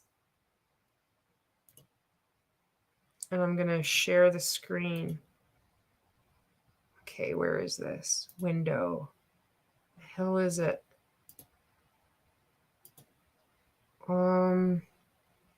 Why is this not showing up? Oh, this is too bad. Monica has the certificate. Okay, good. Yeah, I'm sorry. I don't know how to share.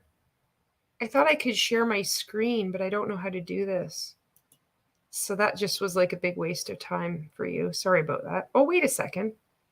Oh, fuck. I don't want to show that because there might be something in there that I don't want you to see. Might be private information. Just wait. Why the fuck does this not show? Okay, sorry. I don't know how to show it because my skills are pretty bad. So I'll just get this back. Oops. Shit. Oh no, he's holding up a product. Just wait. There we go. This isn't the... What is HAP? High altitude potato. David G is like Gen X moment. It's so true. And it's like so slow. Like the slowness is like a sloth. I can feel myself slowing down. And part of me, I also don't give a fuck. It's like they're both, it's like the not giving a fuck and then getting slow. It's like making this like snowball of this inertia of not doing anything and not caring about it. It's the weirdest thing. Okay. Julie says, for Halloween, there will be giant high altitude potatoes that come with decorating tools. We will take over the pumpkin market by 2025. Monica, I know what I can do. I also have them posted on my Instagram. Maybe I'll post them in my stories again. I'll do all the certificates in my stories again. Paging DC, we need IT help over here. And she's really good at explaining it slowly and in detail. So Alliston has a festival every August where they essentially worship potatoes. I got to go to Alliston. Oh my God. Okay. So let's get back to Ray here. Some kind of product. And I have it in my home. I have a bottle and I say, hey, give me $1 and I'll give you this. And then Are you saying? money. Are you saying? You're attempting to earn an income. Wow, that sounds totally legit, Ray. That sounds like you cannot do that at all because your multi-level marketing company has rules saying that you can't sell it below a certain price. But if you just have a product, like he's asking this tax accountant, if I just have a product in my house and I just say, buy this for $1 and like, boom, I'm good. 2 years down the road, 5 years down the road, 10 years down the road, I can be writing everything off. Legit just got a notification that DC is live. Oh, that's so awesome. I'm already there sometimes and I'm a millennial. It's like, it's just the weirdest feeling. I don't know I don't know how to describe it. I don't feel like how I thought older people would feel. It doesn't feel that way. It just feels like I'm the same, but just slower. Sometimes I'm fast and sharp. Sometimes I have fast reflexes, but sometimes not. Okay. Yes. Are you like, do you have a receipt for that? Like, Nope, maybe, nope. I don't know if I'm being ridiculous. Am I being Yeah, you're being ridiculous. So you don't have to have a receipt for that. Listen to this advice she's saying. Can you fucking believe this? So not only is Ray giving you the example, which you cannot do with your multi-level marketing company. It's in their policies and procedures. All of them are the same. They're all carbon copies of Amway. Look at their policies and procedures. This is why they'll say you cannot sell on eBay or Amazon or Facebook Marketplace. You can only sell to other distributors or consultants, whatever the terminology is. You're not allowed to just sell it willy-nilly. And you have to sell it at retail price to retail customers, which is a super inflated price. But he's just saying, well, I have this product right now. I'm just going to sell it for $1 because my only aim in here is just to get these amazing tax savings. And she's like, yep, you don't have to have a receipt. Nope. Like, is this fucking reality? This is wild. Capybara is a low profit mumble. ridiculous? I don't know. But I'm just trying to tap into the people that are thinking that, like, oh, Yes. I haven't made any money. Yes. So it's not about, most people are concerned about the fact that they're losing money on their tax return. It's literally, if I sell a product or if I give you a product and you give me $5, Most people are concerned about losing money by being in multi-level marketing. Right. then you're attempting to earn an income. So you've made income. Even beforehand, all of that money that you spent becomes a startup cost and can all be written off as soon as All of it can be written off. You just have to make $1. that happens. So if you haven't made any money prior to now, go find one customer, sell them something, Could and be then brother, yeah, sister, could be mother. brother, sister, mother. Could be a brother, a sister, a family member that you could just pressure in, because this is a legitimate business. Legitimate businesses like Domino's and having a friend that bought an $80,000 brick oven to make pizzas in, which I bet they made good pizzas in that brick oven for 80 grand. Holy fuck. I bet that was good pizza. They have to do this. They say, please just buy this product. All I need is $1. I'm not desperate at all. I show up with posture for my network marketing business, and then I can write everything off. I can't believe she's licensed. I don't have a clue, honestly. I don't know if she is. There's so many people out there that they pass off as a professional, and then you find out they were just they didn't have credentials. Like someone is a lawyer, and then you find out, oh, they weren't actually a lawyer. I don't have a clue. This is wild.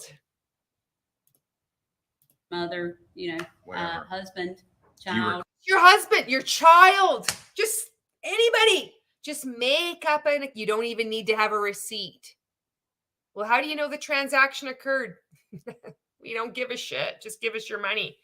And then when you say to the IRS that you were told this, we'll be like, we never said this. Fortunately, there's a video here with you detailing exactly the advice that you're giving to people.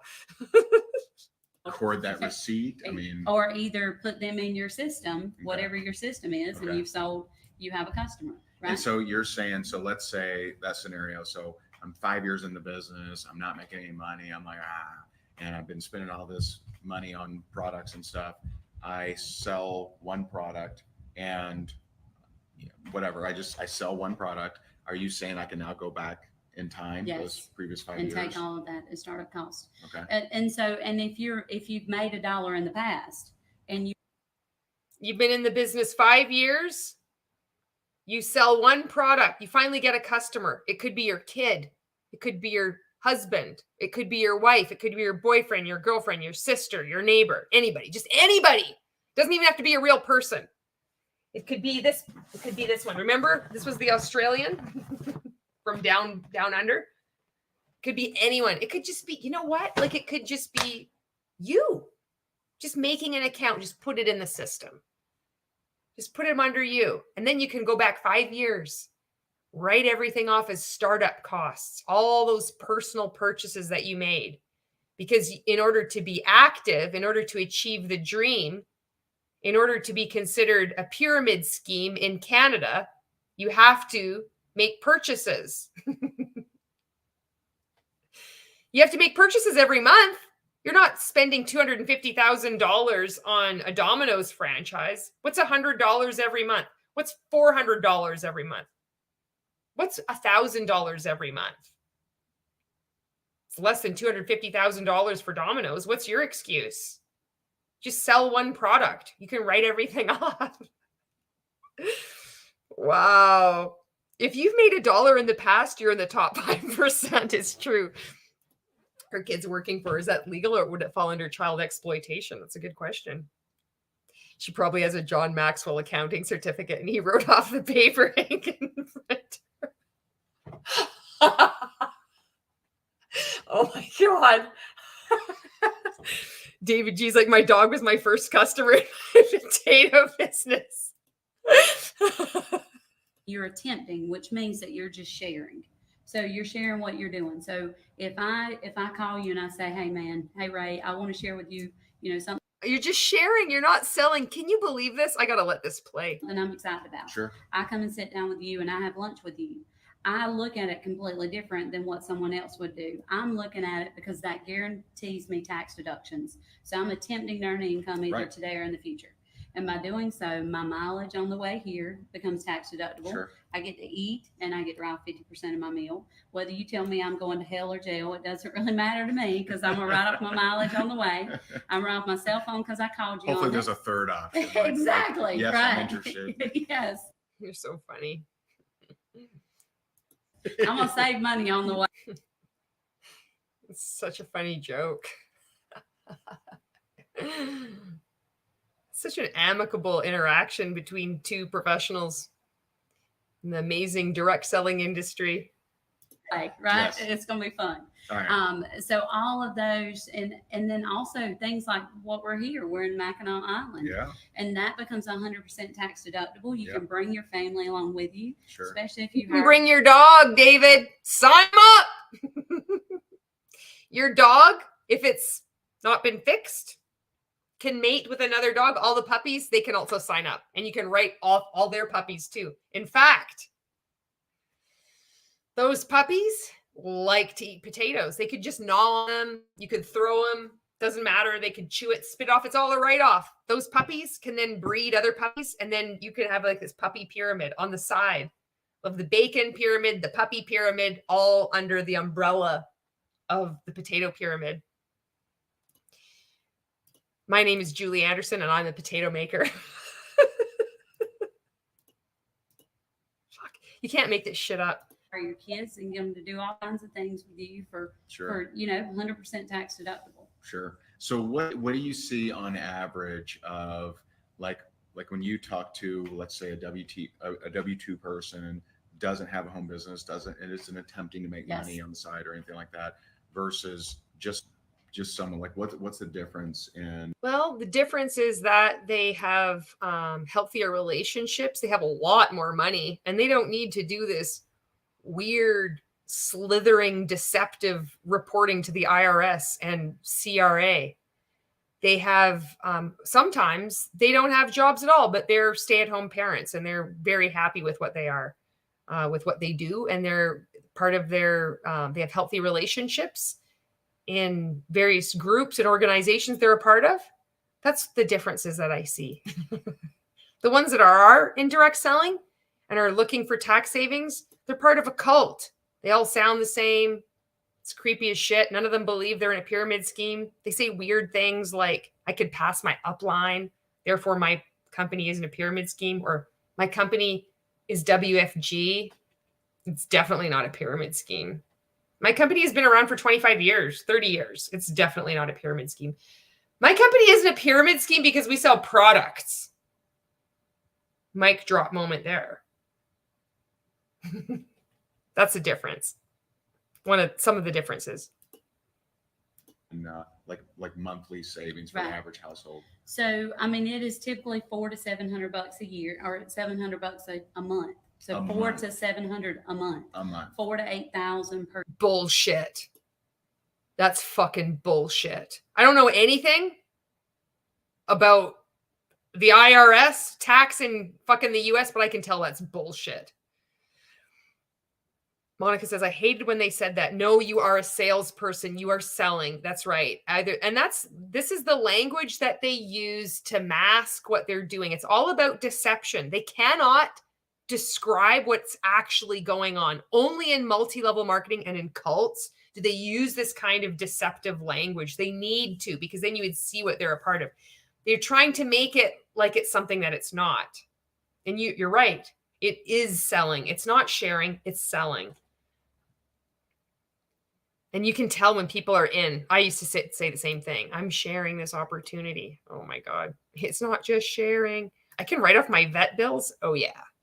You can write off your vet. You can write off your vet's vet bills. Just raid your child's piggy bank. I can't wait to do a tax write-off for the shoes I wear to go get my potato packages that's delivered every month. And sometimes several times a week for the business. I count it as travel costs. Perfect. Unfortunately, my dog is neutered. He's also not very coachable. Okay. Per year.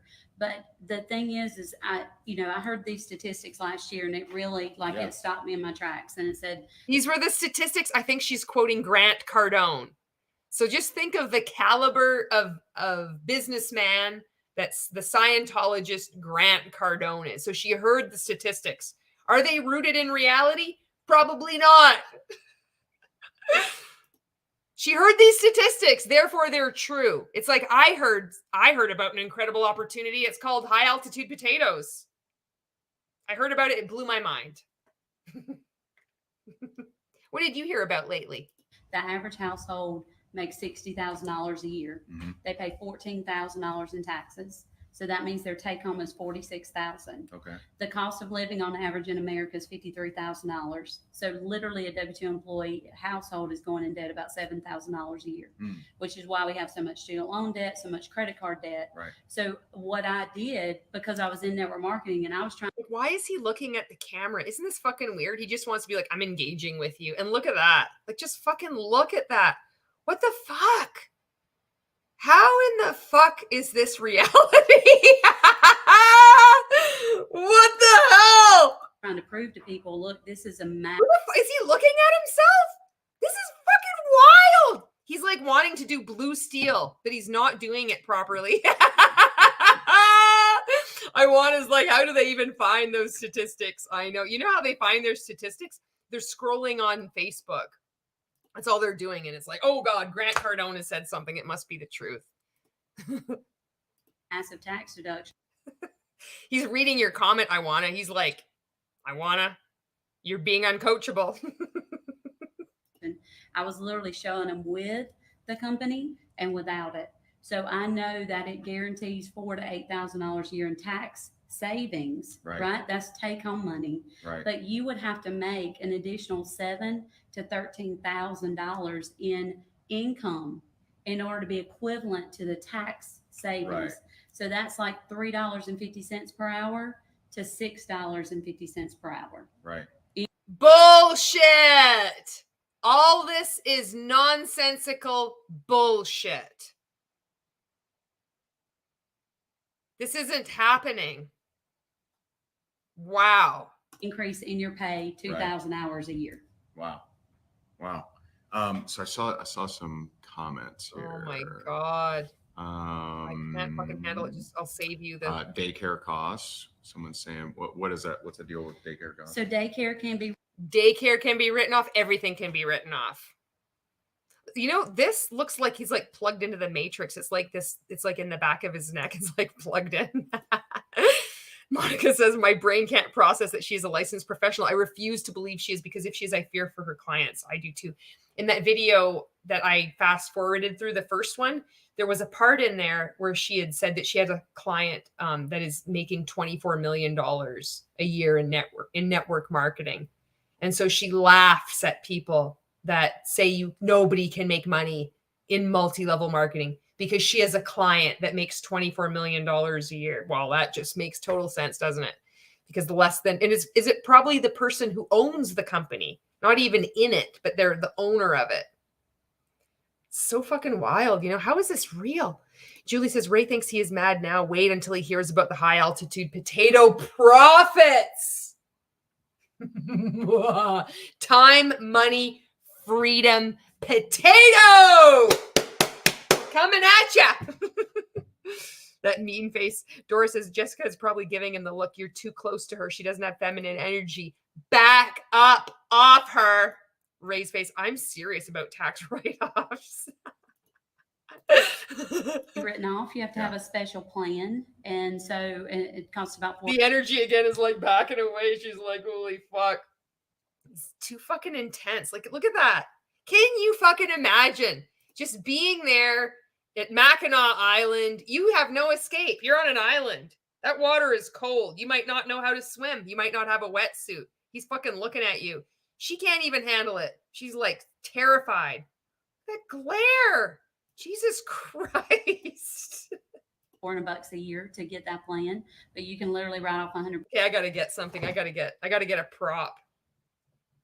Let's get some music going on here again. I think it's thanks for hanging out with me. I'm having fun. Okay, this is from the first tape cassette I ever bought. It was Platinum Blonde. And this was a song that I really liked. It was called Crying Over You. I would like to show you the picture of them. They're so fucking rad.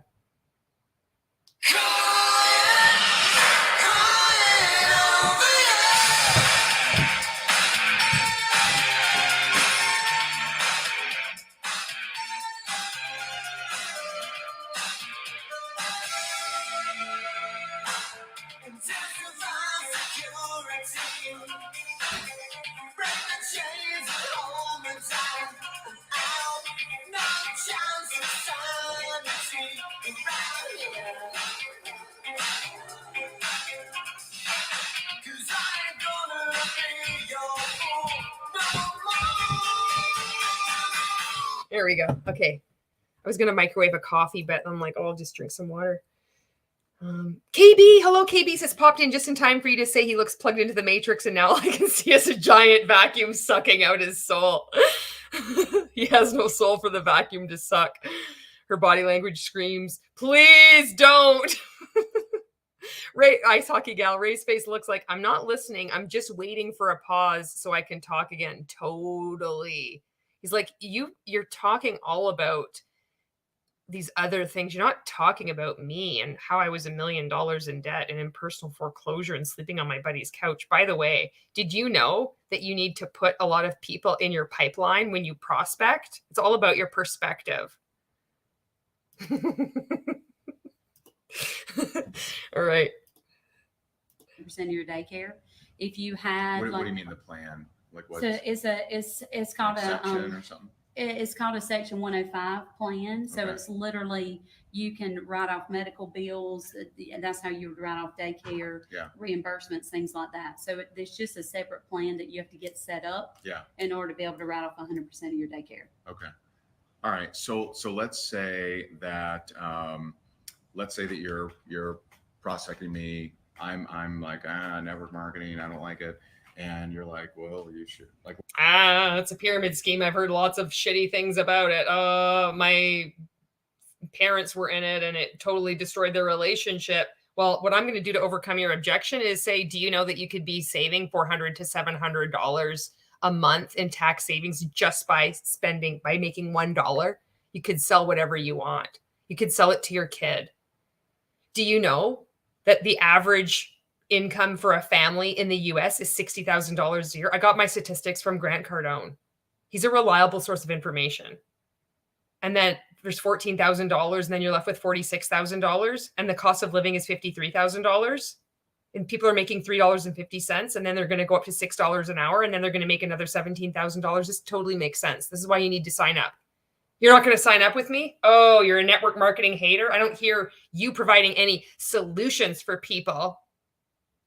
What else are they supposed to do? There's no other option for people to make money than to just be brain dead. what would you say to someone like me? You're just not educated. You don't understand. Holy fuck, you're just not educated. That'll be a great way to recruit people. Well done, Courtney. I can imagine how well you did in network marketing. Well, I'd just say you're not educated. How fucking ironic is this? You've got an accountant saying, "You're just not educated." Well done.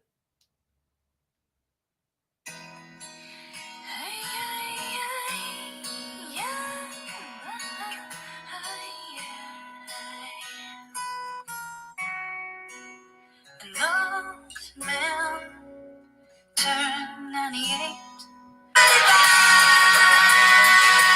You get the idea. Starla, hello. Thank you for being on here. Jess says he has to be into tax write-offs. He missed the opportunity to be on the wave of the high altitude potato opportunity. That's what's really pissing him off. He can't even believe that a rank maker absconded and has started the most ethical, dignified, progressive multi-level marketing company that has ever been known to man or woman or humans, people. I'm talking high altitude potatoes. This is a faith-based company. All faiths, all people, all. Ice Hockey Gal says, I want to know what fantasy country they live in that has such insane tax laws. Apparently, this is the United States. Everything's a write-off. Your kids can be hired right off your pool. It's just great. David G says, legend has it that a long time ago, a radioactive potato became sentient and escaped the farm. Some say that potato grew up to be Ray. Oh my God. Julie says, Courtney, tell Ray he also doesn't have six-pack abs. That would finish him off. Can you imagine? She's like, you don't have six-pack abs. Wait till he frowns. We'll have to pull up that comment when he starts glaring again. The sentient potato. These comments are so awesome. Understand how big of a deal it is. Wow, so harsh. So funny. You're not educated. So awesome.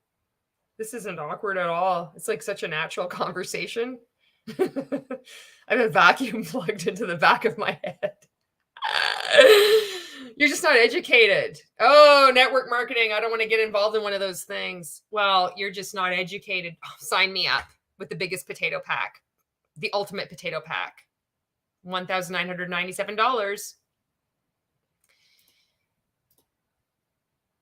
My name is Julie Anderson. I'm a potato maker.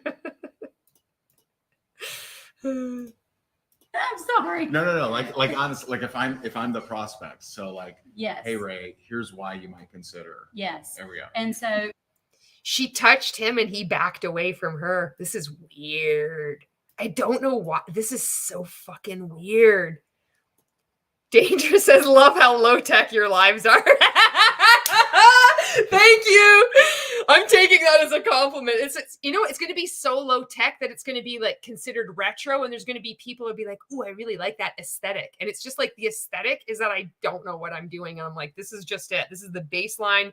It's not even the baseline. It's like the high watermark line. It will never get better than this. There may be like brief glimpses of like, oh, you're approaching some kind of, I don't know, competency doing these live streams, and don't be fooled. This is the best you're going to get. Oh, there's one thing, I'm consistent. Put Ray in the microwave.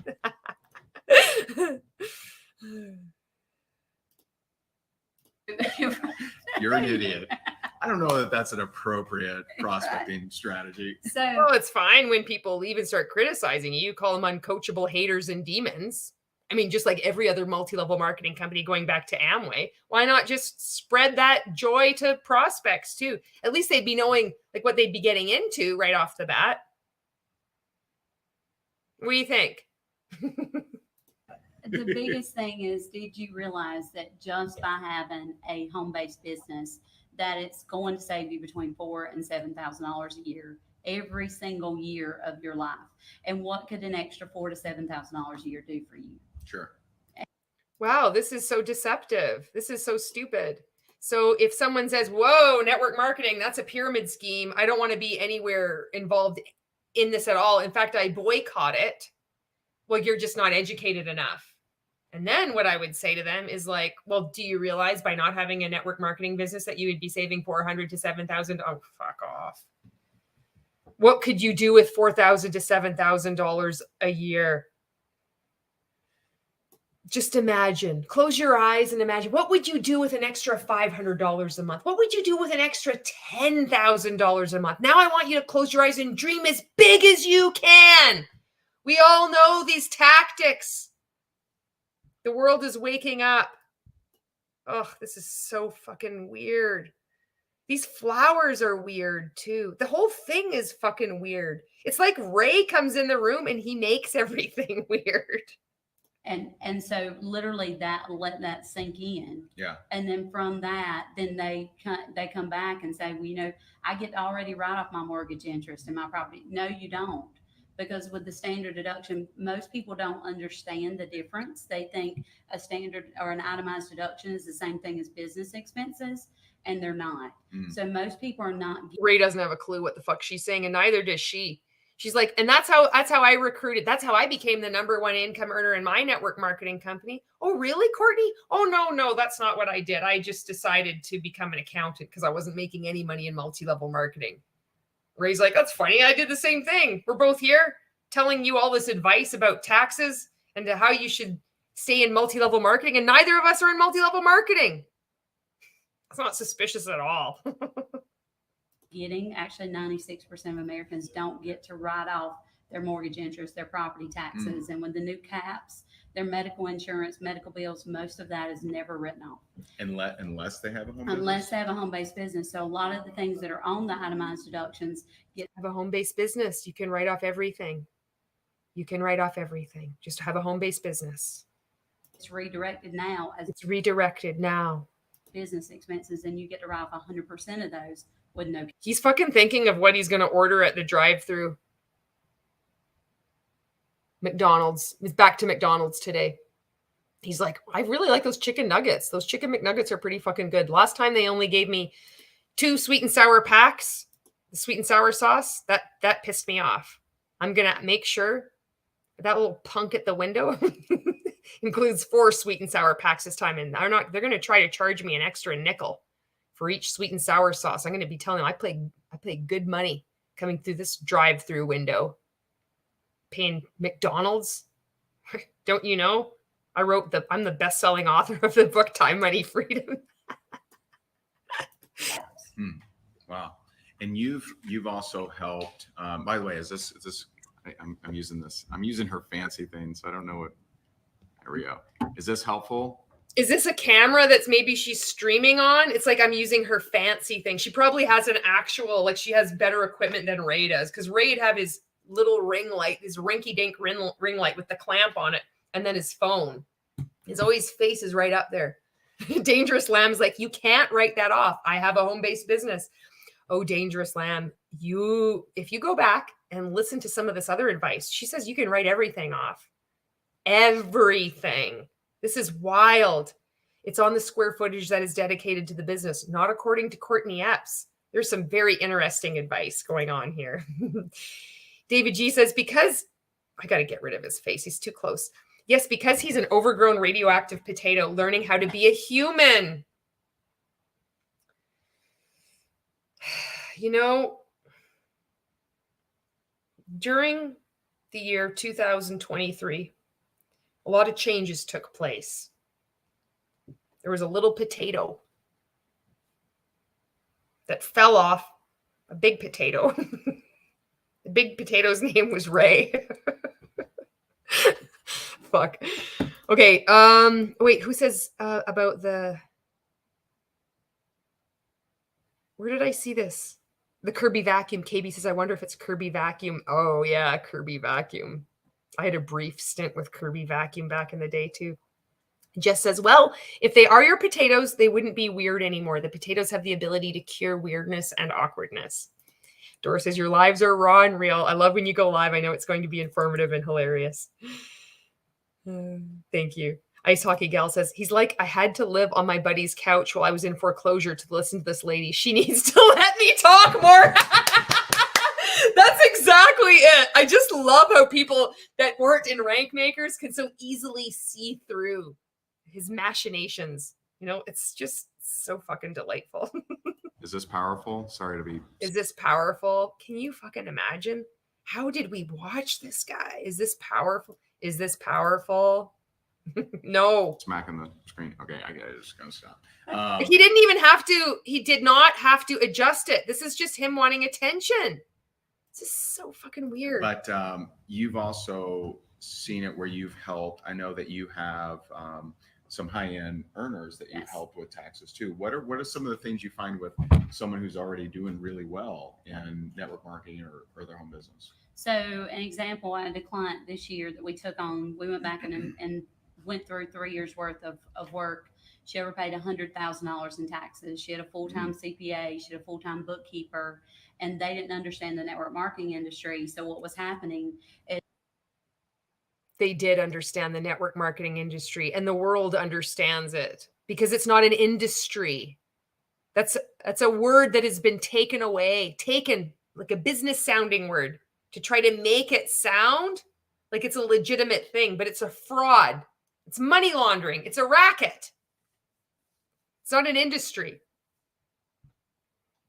They didn't understand the multi-level marketing industry. Nobody understands it. Just special accountants understand it. Just like special coaches understand it. They understand the marketing better than other marketing professionals or marketing coaches, because multi-level marketing, direct selling, is different. It's so special. is she would set up all these big events, obviously kind of like here, and people would reimburse her for it. And then they were literally taking the people would spend, she'd send up events at her own cost, people at the top of the pyramid that are supposed to be making so much money. And then people would reimburse her. Who are those people? Her downline having to pay to attend an event that she's created?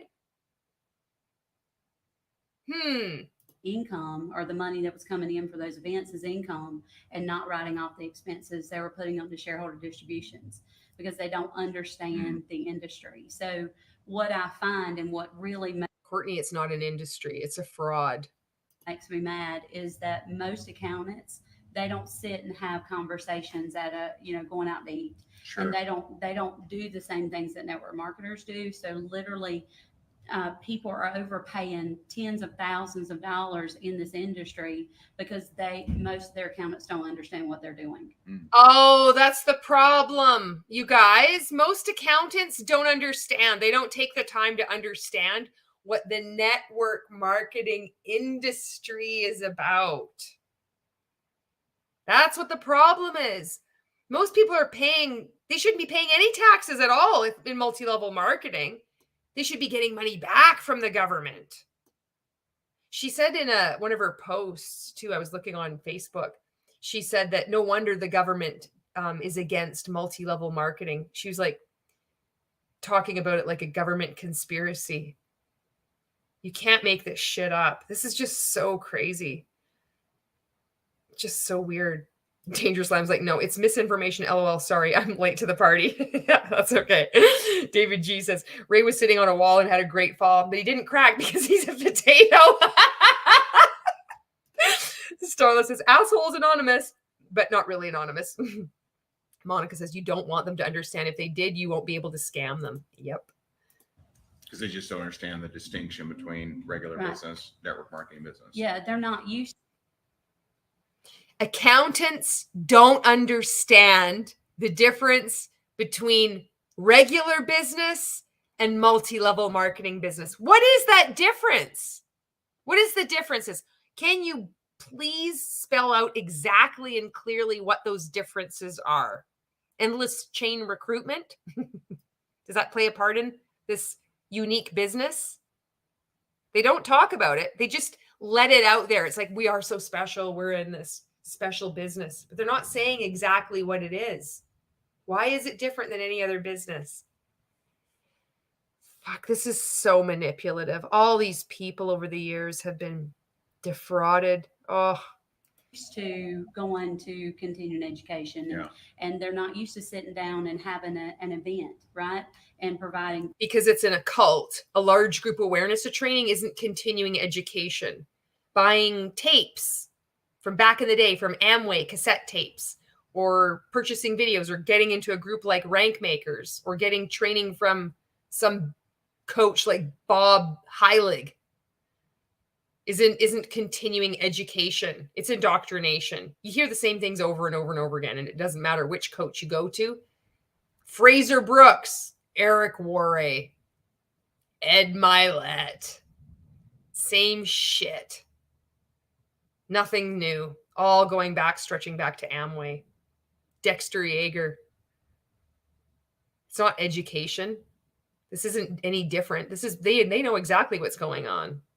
It's not when you have to defend your business, you have to defend why you're writing all these things off by saying nobody understands. All other accountants don't understand multi-level marketing. Like, how the fuck can they be like, Ray knows what he's doing. Her, I don't know. Like, I really think that she believes the shit that she's saying. I could be mistaken. Food and doing presentations, they don't do those kind of things. They sit in a cubicle and they do newspaper advertisements. So who the fuck sits in a cubicle and does a newspaper advertisement? This is in 2020. This is like saying that myth of the 9-to-5 job. Everybody has a 9-to-5. Oh, you're sitting in cubicle. She said in cubicle too. Sitting in cubicle. You're sitting in a cube. How do you know they're sitting in a cubicle? Maybe they're at home working. It's just this. You see how they manipulate you with these fabricated ideas, these little stories they tell, stories upon stories. They stack them up where you have to fill in the blanks. They're not saying anything. They're just telling these little stories, these untruths. All accountants don't understand multi-level marketing. I do. They just sit in a cubicle and they do a newspaper ad. That's all they know about business. All accountants. I'm sure that's absolutely the truth. They're so stupid. They're brain dead. They're just uneducated. Courtney will educate them. Getting a good education by watching this video, just calculate how much you should be earning, how much you think you should be earning, and you can write that off too if you join High Altitude Potatoes. Like with what you do with social media, they would think you're insane. I mean, like, there's nothing to write off. Right. Exactly. Right. They would be accurate. They're looking at him.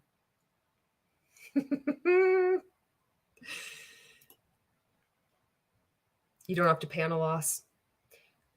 Julie says MLM is different. Where else do 99% of an accountant's customers have no income? Excellent point. Champagne Head is like, cubicles are so like 1994. I agree. It's true. Dangerous Lamb says, my husband did back in the day, LOL. He worked at AT&T for the Yellow Pages. Here you go. It was a cubicle. Cubicles existed. Is she in lust with them? I don't know. Look at, it's fucking weird. It's so fucking weird. Very powerful. So, so powerful. It's so powerful. Was that powerful? It's so powerful. I would love if you had a very powerful presentation here. It's so powerful. Did you find that powerful? I'm just curious. Do you find potatoes powerful? It was so powerful. I love powerful potatoes. At the Top Summit. And I would love to have you maybe go through that presentation right now. No, I'm just kidding. Sure. Where is it?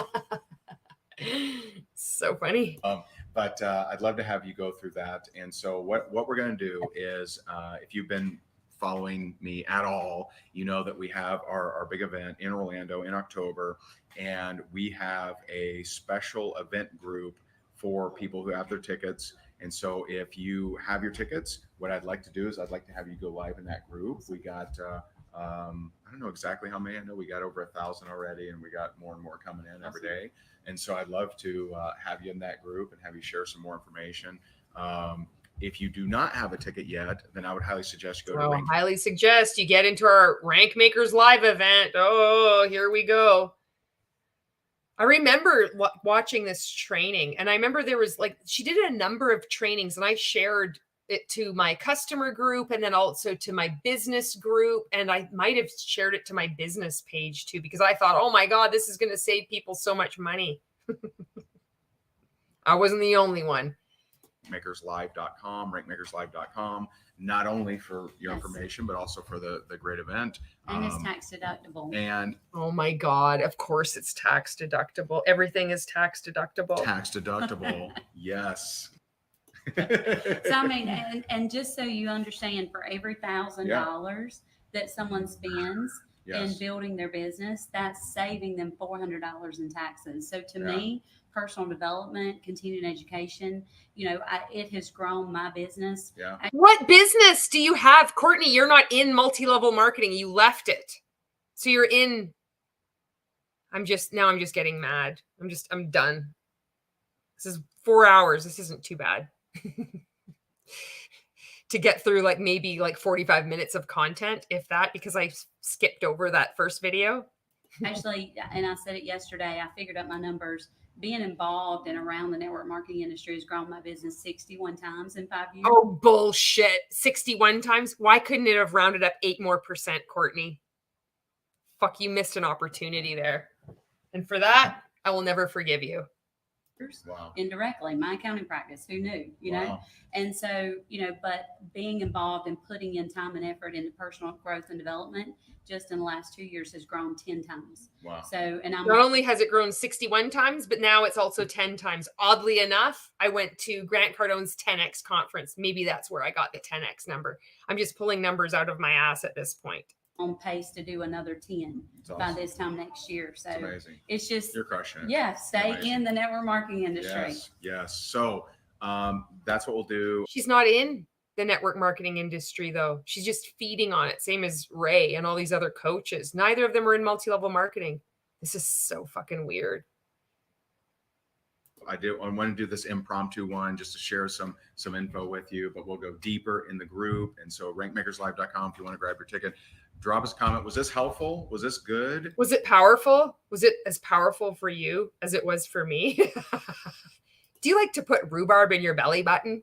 Dip it in sugar? The belly button, if you have an innie, ooh, you can just fill it right up. Dip that rhubarb in. Sweet and the sour. It's fucking A-okay. Feel free to share. I mean, maybe someone needs to hear this. Maybe it's going to help some people. But I appreciate you so very much. Thanks for tuning in. And thank you so much. You're amazing. You're welcome. You're awesome. Another high five. This is so awkward. She's awesome. She's Wasn't she amazing? Was she awesome? Was this powerful for you? Oh, it was so good. amazing. So thank you. Bye. Oh my Hey, God. hey. What? Oh, fuck. I just got to close this up. This is enough. We've had enough. We had enough for tonight. Oh, okay. Let me see. I got to scroll back and read your comments. There's so many good comments here. I love the comments. I have so much fun hanging out and reading your comments.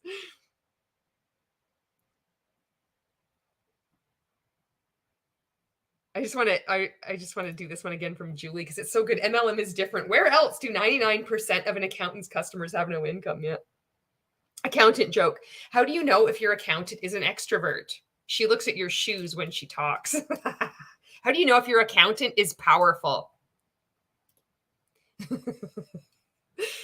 Champagne Hand says, High Altitude Potatoes converted their head office to open concept pads in 1995. Again, ahead of the curve. There's the graph. Goes like this. We're in momentum. There's like the hockey curve. We're in momentum. We've been in momentum since 1995. We can go back all those years and write everything off as startup costs. Even like thinking about it. If you haven't even been born since 1995, you were just a twinkle in your father's eye. That counts as a startup cost. Everything is written off. Oh, God. Dangerous Lamb says her body language is really uncomfortable. She seems very pleased with herself. She does. It's so weird to see people making a lot of money leeching off of multi-level marketing and how they interact with each other. It's just messed up. David G says, I like my cubicle, would hate to work in an open office, could not concentrate. Yeah, see, all these judgments are passed on.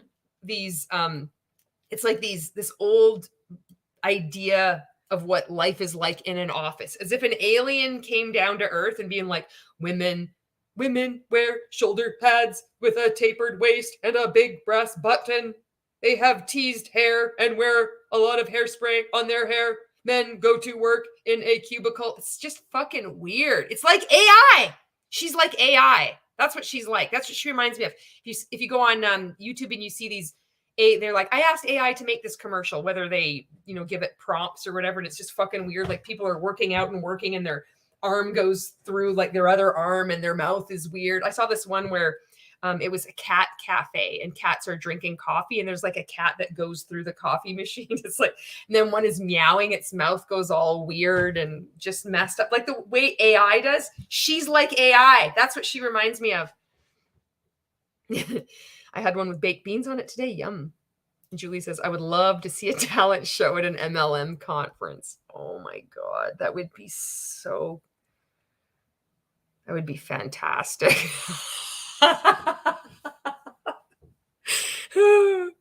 Have a potato a day to get the write-off every day. Orca says, only in these final moments will you understand the power of radioactive potatoes and potential tax fraud for the cost of a ticket and travel to Orlando. Was that powerful? Was that powerful? Orca's amazing. Amazing. Dangerous Lamb says, I saved my friend from joining my daily choice. They came through town, apparently. Then she was going to fly to Miami with some other ladies to sign up. I haven't heard of my daily choice. What is that? Champagne Hand. High Altitude Potatoes also offers wellness chambers where you can use the microwave while you engage in mindful practice. Mindful potato practice. KB says, it grew 61 times because she dropped rank 60 times and had to rebuild her rank. Fortunately, she sold $1 and was able to write everything off. You can too. Dangerous Lamb. I'll have to send you the screenshots of what she sent me. As soon as she said business opportunity, I jumped into action. Good for you for saving your friend. And I'm so happy that she was receptive to listening to you, because when a cult settles on a target, they move very quickly. And people, I remember myself immediately, when people were trying to warn me, I immediately became defensive. I took it as a personal attack. I couldn't separate myself already early on. I couldn't separate myself from the cult. I was immediately defensive. I think of that now when I get involved. Like if I'm thinking about getting involved with anything, I don't go out with in any kind of groups. I'm so hesitant. But I think of it. I think, okay, that's going to be a red flag for me. If that happens, fuck. If I get defensive about something I don't really know, have I researched it? Am I just wanting it to be real? Why am I being defensive about somebody telling me to critically think or do research? That's a red flag. That's something I wish I had been told. I wish I'd known that. I learned that in school, something, No, don't stay in. Hello, someone explain the potato joke.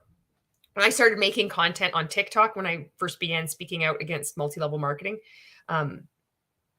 it actually preceded this. I started to make content to encourage people to, as part of making content, to encourage people to just make content. And I'm like, you can just take a potato and you can just throw it. This is going back. This is potato lore. So you don't need to put in all this time and effort to make a TikTok. Just take a potato and throw it. And so I would video just like taking a potato and throw it. So it's going to screw up your algorithm. It's going to screw up your profile or your feed or whatever.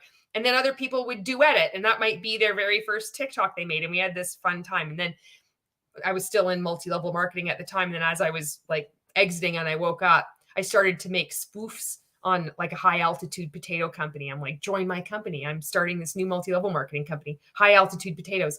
And then I would emulate the behavior of people within multi-level marketing. And I like amplify that, like act like they do, act like I used to. And then I would use it also to, like to educate people and to put some humor into it. So it's safe to like fuck around and talk about high altitude potatoes. But it's like, it's outside of being Monet or Arbonne or specific company, but it's using the same things in a playful kind of way. And potatoes are amazing. Everybody loves potatoes. Everybody can write off potatoes too. Does that make sense? Raise your hand. Does that make sense? Okay, pant for me. Everyone, pant for me. Oh, fuck. That guy. Champagne Hand says, it's so clear that they know there is no money in MLM, but there is money in subscription coaching. Yeah. She signed up for 6 weeks free coaching. I'm like, no, mastermind is a red flag. My God, I'm so glad that you got through to her. That is intense. That coaching, 6 weeks free coaching. You know what? That's a funnel. 6 weeks is a long time. Oh, and she'd get love bombed and feel so part of something so special, especially if she hasn't been part of a group like that before, or into a Facebook group. Oh my God, the intensity of that, you feel so good. You just say it's transformative. Wow, you really helped her. David G says, if you go out to eat and you order a potato, guess what? Tax write-off. If you think about going out to eat a potato, and then the next day, 2, 5, 10 years from now, you tell that story to somebody, and then you say, by the way, would you be interested in taking a look at my potato opportunity? If not, no big deal. And you're not even selling potatoes anymore. You've moved to bacon. It's a startup cost. It's a win-win. Starla says, someone once told me that I would save $700 for not buying a new rug that was on sale. After much thought, they were right. You don't spend it, you save it. Yeah, exactly. Monica says, coaching is the place to be. They know MLM sucks. They do. Welcome to the High Altitude Potato MLM, where potatoes is the only way to live and it will solve all of your problems. And Champagne Hand says, I really, really love the high altitude potatoes. All right. Thank you so much for being on here. I'm going to play a song to wrap this up. I like to do this. And I just want to say this too, like a number of things, like finishing up final words, if you will. If you are in rank makers and you're starting to question things, maybe you've been questioning things for a while. You're starting to see contradictions. You've been told to block me, to block other rank makers who have left, that you really see us as haters, but you're starting to question. You're starting to look at other people's content. I'd like to say welcome and thank you for watching this video. And I know that starting to ask questions can be very taxing on your mind. It can be so hard to try to pry the grip of MLM off it for you to think, even have a different opinion. And it can be really alarming. So I want to say thank you for watching this, and that I see you. Not really, but I'm just like making a fucking connection here, like we did in MLM. And I appreciate you. And to all anti-MLM creators that continue, to create content with, like I said at the beginning, all different unique perspectives. Each voice is so important. And there's so much work that goes on behind the scenes, people supporting each other. It could be just in a voice message or sharing a piece of content. It's a really good community. And so many of us, we all, it's a whole community effort. It's not just creators. It's you, the viewer. It's leaving comments. It's people that work behind the scenes that you don't see them making content, and the incredible amount of work that they're doing, educating. I know me, I've had contact with people where, like I've talked about David Breer. He has a blog and he's been at this for decades, and he's been an incredible support to me, but you don't see him doing videos and that. There's so many people out there doing a lot of work. And I just want to acknowledge that and read some more of your comments, and then we'll play a song here. And David G says, bye. Starla says, haha. Julie says, what a fun life. Have a great night, everyone.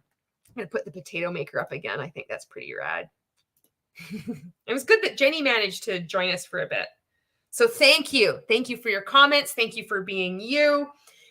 You do not need to be in a multi-level marketing company to get a community, to be told that you're not a loser, that you're worth something. You are already whole.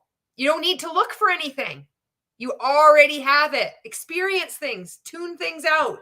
Just be. Instead of looking out, just hang out with yourself. And you're not alone. Okay, I've gone on long enough. Let's listen to a song here. I picked this one out. I thought, oh, this will be a good one. I had like a number of them picked out for the final song.